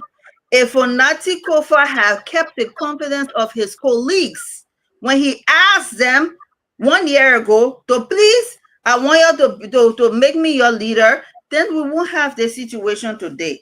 Personally, it does not matter to me. I have no fish to fry in who becomes speaker because I am not a lawmaker. The Liberian people elected the lawmakers and they are there to serve their term. The lawmakers are responsible in the lower house for selecting their speaker or somebody to lead them. And Article 49 clearly states when you feel you don't have confidence and you have cause, 2/3 of you should make sure that you remove your speaker, but do it so properly. Today, after 3 months, Fonati Kofa is not able to hold session, to hold a quorum according to Article 33 of the Constitution in order for him to carry out the people's business. It's been almost 90 days and he still has not been able to do that. This is what the Constitution says. This is what the democracy says. This is what the Supreme Court said. It is not me saying it. I'm just conveying that information to you so that the people out there can fully and objectively understand and get the information, the right information according to the Constitution. I urge everybody out there to go and read the Constitution yourself. Read it. Article 33, Article 49. Read it yourself. It talks about majority rule, and majority rule, when it comes to the legislature, it always wins. Whether they put a bill on the floor, they talk about a resolution, removing the speaker, deputy speaker, majority wins, and that is the law under our Constitution. And also, I want to say, our CDC friends and family, the rhetorics, the political talk, the violence that out there, if you feel you want to promote violence and make this government look bad, it is not going to work. You guys had 6 years to govern, and you did a very, very bad job. You brought the people to abject poverty, making them very, very hungry. And therefore, the people voted you out. Allow this government. President Boyka is doing a very good job. You see the roads improving, electricity, water is improving throughout the country. The place is more peaceful. Liberia is more peaceful than it was under the CDC-led government. There are a lot of good things that are happening. There are also a lot of things that need to be done, and they will be done. You can't solve the people's problem in one day. But yeah, we welcome the constructive criticism, but let us not deny the fact that this country today is much better than it was over a year ago under the CDC led government for the past 6 years. I would like to thank everyone for watching this show today, and I am so glad that I was here today. Colonel Remy Gray, you questioning why I'm here today? Am I not part of the Spoon Network? And you know I don't come on all the time. I come on when I can. So I'm here today. I saw you questioning why I was here today. But it's good to be here today. And everything we do, for all those who support the other side, we must also support peace always, please, no violence. If Onati feels that he still has right, he should be the first one. I challenge him today. Marvin Cole, all these people, let them come out today and call for peace. If you feel you still have rights and you still right, call for peace. There should be no more violence on the state capital, and no more hurt, no more damage to property. Please, we need peace, and I'm calling everybody for us to resolve this matter in a peaceful way. Thank you very much, Sister Jackie. Thank you very much. As always, we appreciate you. You're always welcome. Yes, indeed, you are part of us, Jackie. Isaac, take us home, my brother. Isaac, we're not hearing you. Nelson, can you give Isaac volume?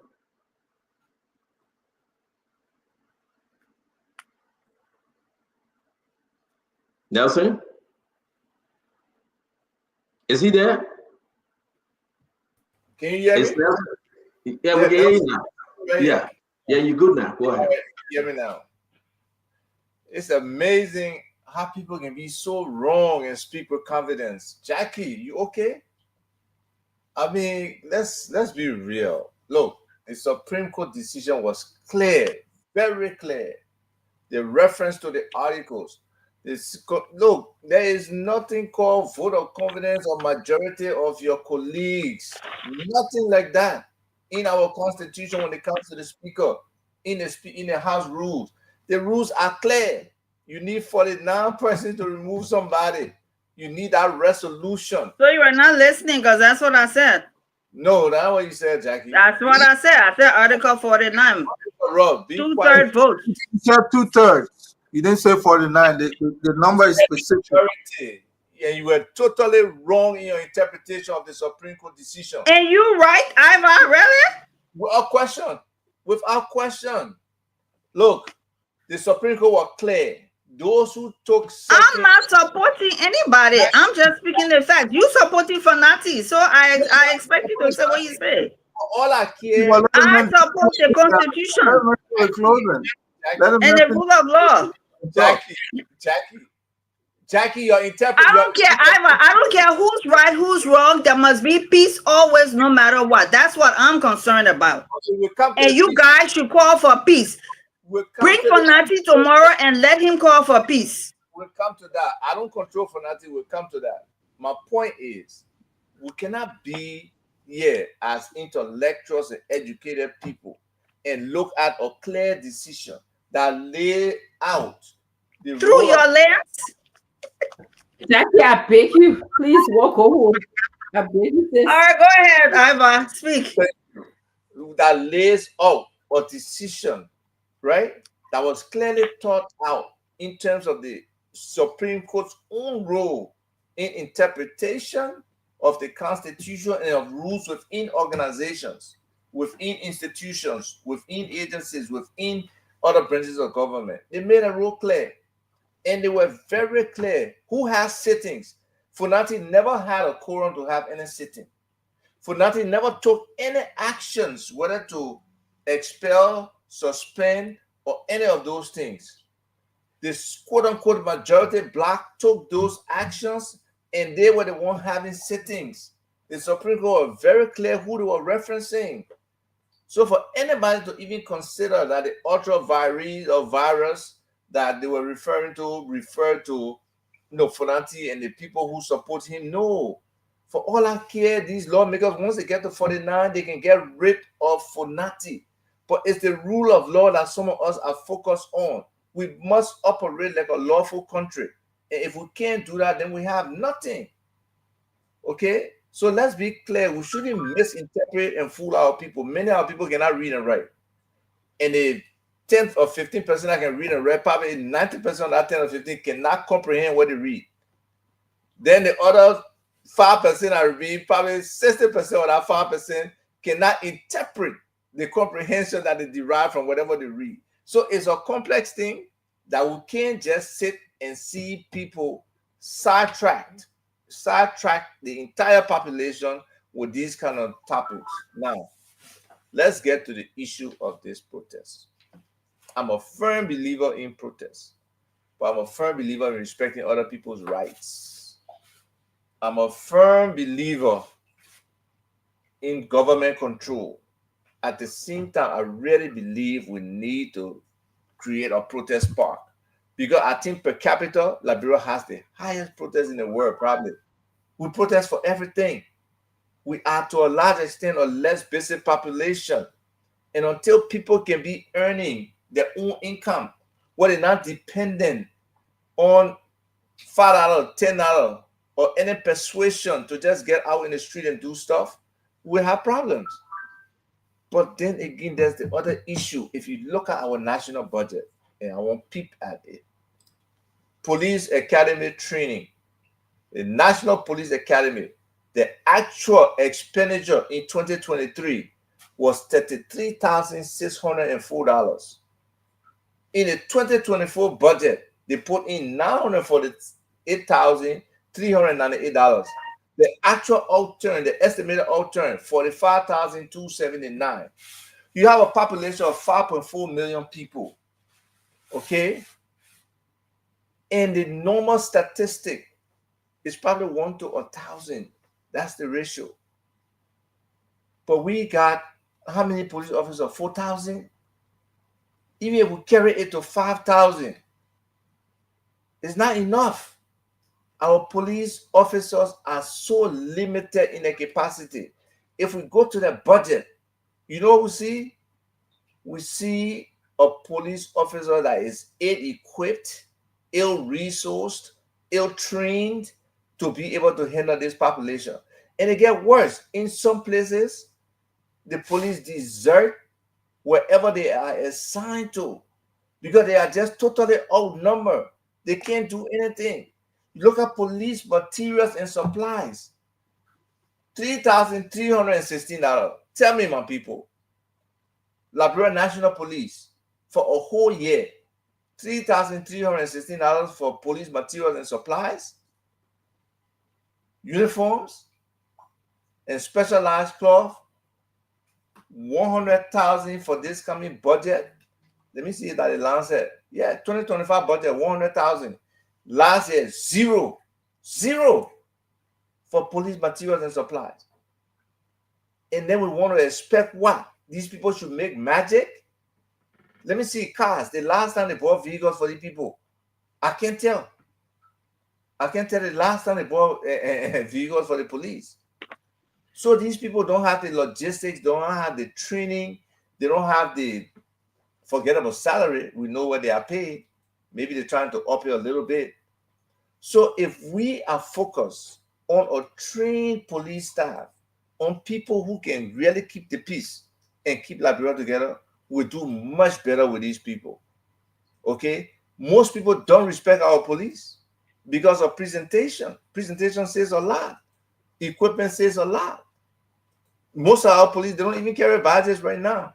You see that uniform, it looks just they borrow it. I'm serious. Tell me if I'm lying. Look, we have to be serious with this country. Our security is paramount, and we have to take it that way. Okay? So yes, with the limited training they have, they are prone to emotional reaction to some of these things. Disciplined police will have kept that crowd in control, in my mind.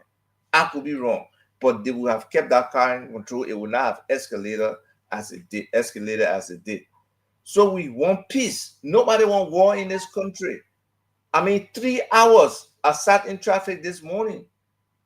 And then at one point when the people were running, my car, because it's big, it was in the way of somebody keke. Even though it was in the right of way, they were beating on the car for us to move the whole car so they can pass the keke and the bikes. So other people are at risk when these things happen. And we need to change that mindset that, we can just disrupt anything and it's okay. No, it's not okay. But at the same time, we need to set up a protest park. Everybody, protests can be all over the place in every place. I mean, and let's be serious. We don't have alternative routes. People put 3 tires. Only 3 tires they put on the road. one part of the road. It blocked the whole road for I don't know how long. Until some of their own protesters came out and moon the tires, right? So I said, then tell the minority black not to plan the protest. Let's wait for the Supreme Court Bill of Information response. Okay, we got to go. Isaac, we interpret it further, and I would love to see if the Supreme Court would deviate from what their current position is. They already ruled, Isaac. They're not going to deviate. Stanton, again, I want to say thank you for this platform. I don't care what people say. Stanton, thanks for staying on. There's significant information being shared with people and real-time information coming to people where the audience, the listeners can really, hear what people have to say on these issues, and it can differ. You see that in some of the things, even though some people can be crossing some of the panelists, but people can differ. People can offer alternatives. So thank you. I'm excited. I was in the end. The first I gotta go ahead. So thank you. No, I said thank you. I beg you. Let me get the announcement quick before we all leave. The Fuller people gave in the rights of Fuller Progressive Year. We want to say thanks to them. The program will be on Saturday, the 22nd. I think it will be on Saturday, but we want to say thanks to, on Sunday, the 22nd. We want to say thanks to all of them. I want to say thanks to Nathan BF from Rhode Island, the representative. He's contributing 500 United States dollars for rest in the country. I also want to say thanks to an unknown person that gave $500 in Liberia, 500 USD for rest. I want to say thanks to the Unity Party. I think they are based in Maryland. Unity Party group. They are based in Maryland. We'll find the information. They're sending $700 as their contribution for the back arrest. I want to say a special one to Dr.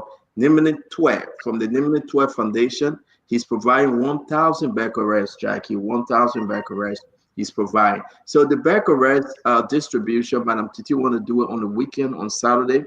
We'll take Saturday at a special time to take phone calls, and all you need to do, just call in. We'll go to the group of 77, some orphanages home. We'll go over all around in the community to distribute rest. We will do it, and thank God for it. We want to say to all of you, thank you for your contribution, your personal contribution. I'm afraid to call your name. If you want me to call your name, let me know. I will call your name. We still raising money, and to all of you on the set, I know you promised to send $100 each. Dr. Richardson. When I talk about $100, Glenn can say she get headache and she leave the show. Paul Kennedy, I know you show your truck. You got $20,000. You're coming back now. You can do $100. Connor Gray. Yeah, the man sold the truck. Connor Gray, again, I want to send. So what truck behind you? Go on SKD Boulevard, my truck parking there. That's the thing you're listening to. I think the man sold the truck. I said, but everybody leaving Liberia coming to their wife and their husband. What are you still doing in Liberia? I said, I mean, come on. Yeah, man. Yeah, man. Let's go. Let's go. The man I run away. He was saying that running him up. Everybody leaving Liberia. Uncle Sam left Liberia. The man stay in Liberia. What kind of temptation after Connor? I've been watching the show. I'm not watching the show. Oh, you get problem over there. I have to pay myself. Stand up. I gotta justify the money people pay me. I gotta work for my money. So that's why justify nothing. No, but seriously, let me touch on 3% sales on the 3 things quickly, please.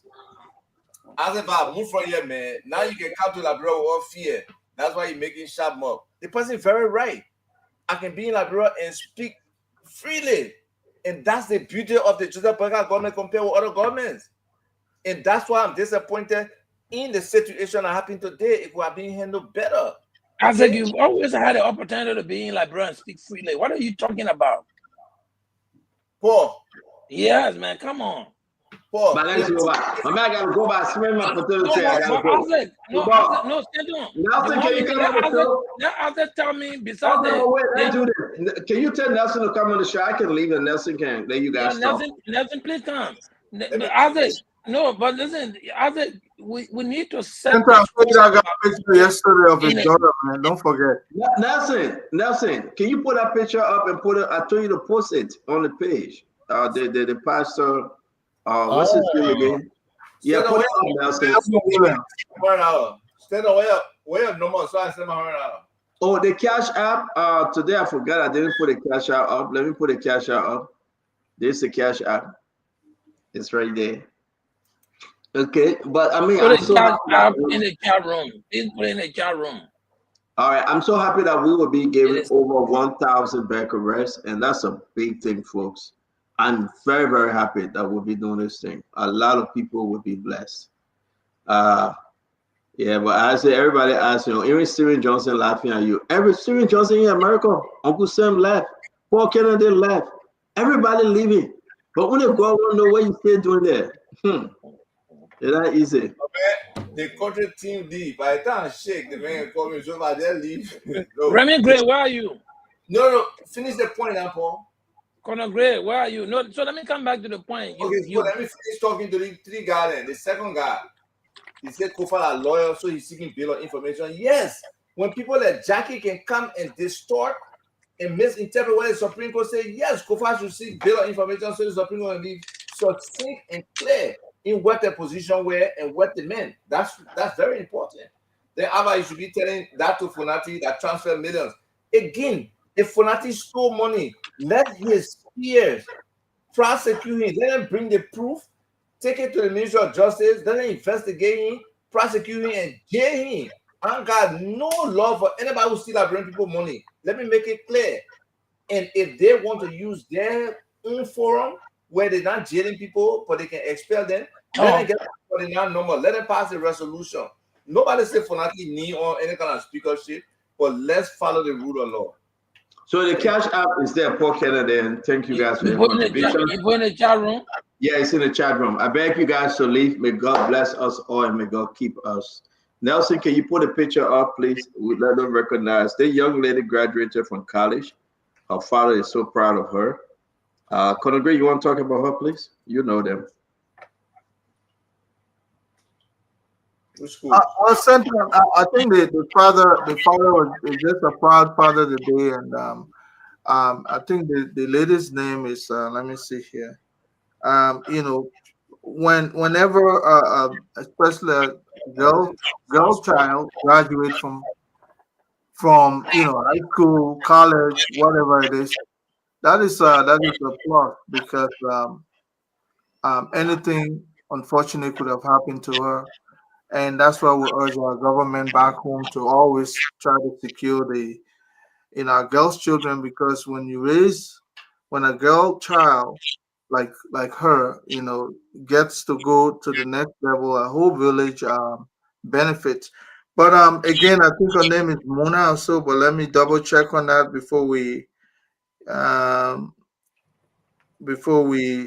so she's graduating Mona Williams. Her name is Louise Muna Williams. We send a shout out. She graduated from the Metro State University. Yeah. We want to say this is from your father, Pastor Shedden. He love you. He wish you well, the entire family. We want to say, go girl, do your thing. We wish you success, and we're so happy to share this time with you. Congratulations on your achievement from the Metro State University, and God bless you. Thanks to the father. Thanks to the mother. With a bachelor in nursing. Can you imagine?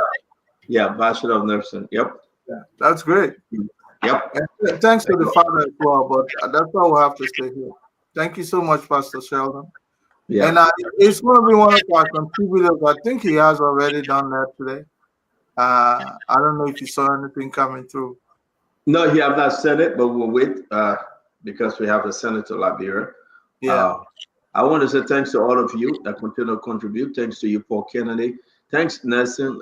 You can put the picture there. I want to say thanks to you, Conor Gray. Thanks to Dr. Richardson. And thanks to the 75,000 today. 75,000 individual watch Phone Talk today. 75,000 and more will be watching. We want to say thanks to you. We want to say thanks to you for your 14,000 comments. Everything we appreciate. We're only here to serve you. Listen, I love President Joseph Yima Boakai, and I will be the first to correct the president. I will be the first also to celebrate the president. And if the compact come tomorrow, almost 400 or 500 million others, I will be the first to say thank God. Our country again will see good governance, productivity, infrastructure, and everything. And I pray to God that we receive that compact tomorrow. That we are hearing, it will be one of the biggest news in the country. It's almost 8 to 10 years. And we hope we can get it tomorrow, and we believe that we will get it. And also to the yellow machine, we're hearing that the deal have been consummated, almost 28, 29 million dollars for the 500 and some more pieces of yellow machine. Again, when all is well and all is there, we will be happy. May God bless us. May God save the state. Above all else is the people. Have a good night, Conor Gray. Have a good night, Brother Paul Kennedy. And have a good night, Isaac Vatuwa. Thanks to you, Nelson Colette. As always, may God bless you as well and bless the entire team. Thanks to Madam Titi, the CEO, and all the staff at Spoon Network. To all of our many followers, may God bless you. See you tomorrow by God's grace with new conversation and new day. Till we meet again, have a good night. Yes, sir. Well, folks, we appreciate all of you for being here tonight.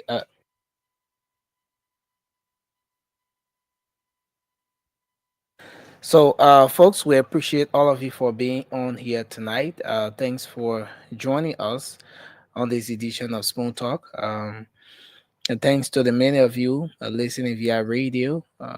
Thanks to our partner radio stations across Liberia for relaying the program. Trust FM in Bomi County, Premier FM in Bong, Trend Radio in Grand Crew, and a host of other radio stations across Liberia. We appreciate you. Many thanks to our audience online on Spoon TV, Fabric TV, Super TV. Those of you following us on YouTube, Spoon Talk Live, we appreciate you as well. Thanks for joining us here. The invitation is yours to join Spoon Talk tomorrow. We'll be here, bring you another informative program. Until then, have a good night. But just before going, let me do a special birthday greeting for an ardent follower of the Spoon Show, Mr. Harry Doe Tappe. Harry Doe Tappe. He's celebrating his birthday today. Happy birthday to you. We wish you all the best as you celebrate your natal day today. Mr. Harry Doe Tappe, happy birthday to you. And we wish you many, many more birthdays as you celebrate your natal day today. And I want to say thanks to all of you again for always being here. Tommy Jr., Ruth Goba, Nelly Sirleaf Savvy, so we appreciate you. Samuel Bombo, Rennie Sando, Moses Momolu, thanks to all of you for always being on here. Philip Bala, Mr. Bala, we appreciate you. Tatos Tape, thanks for coming on tonight as well. The show will be back on tomorrow. Until then, I'm Nelson Colette. Have a good night. Shortly will be the late night show, the late night politics on Spoon. Have a good night and bye-bye for now.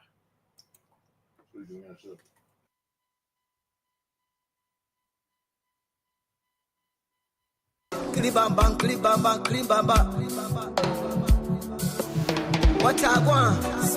Yes, what you got today? Yes, what you got today?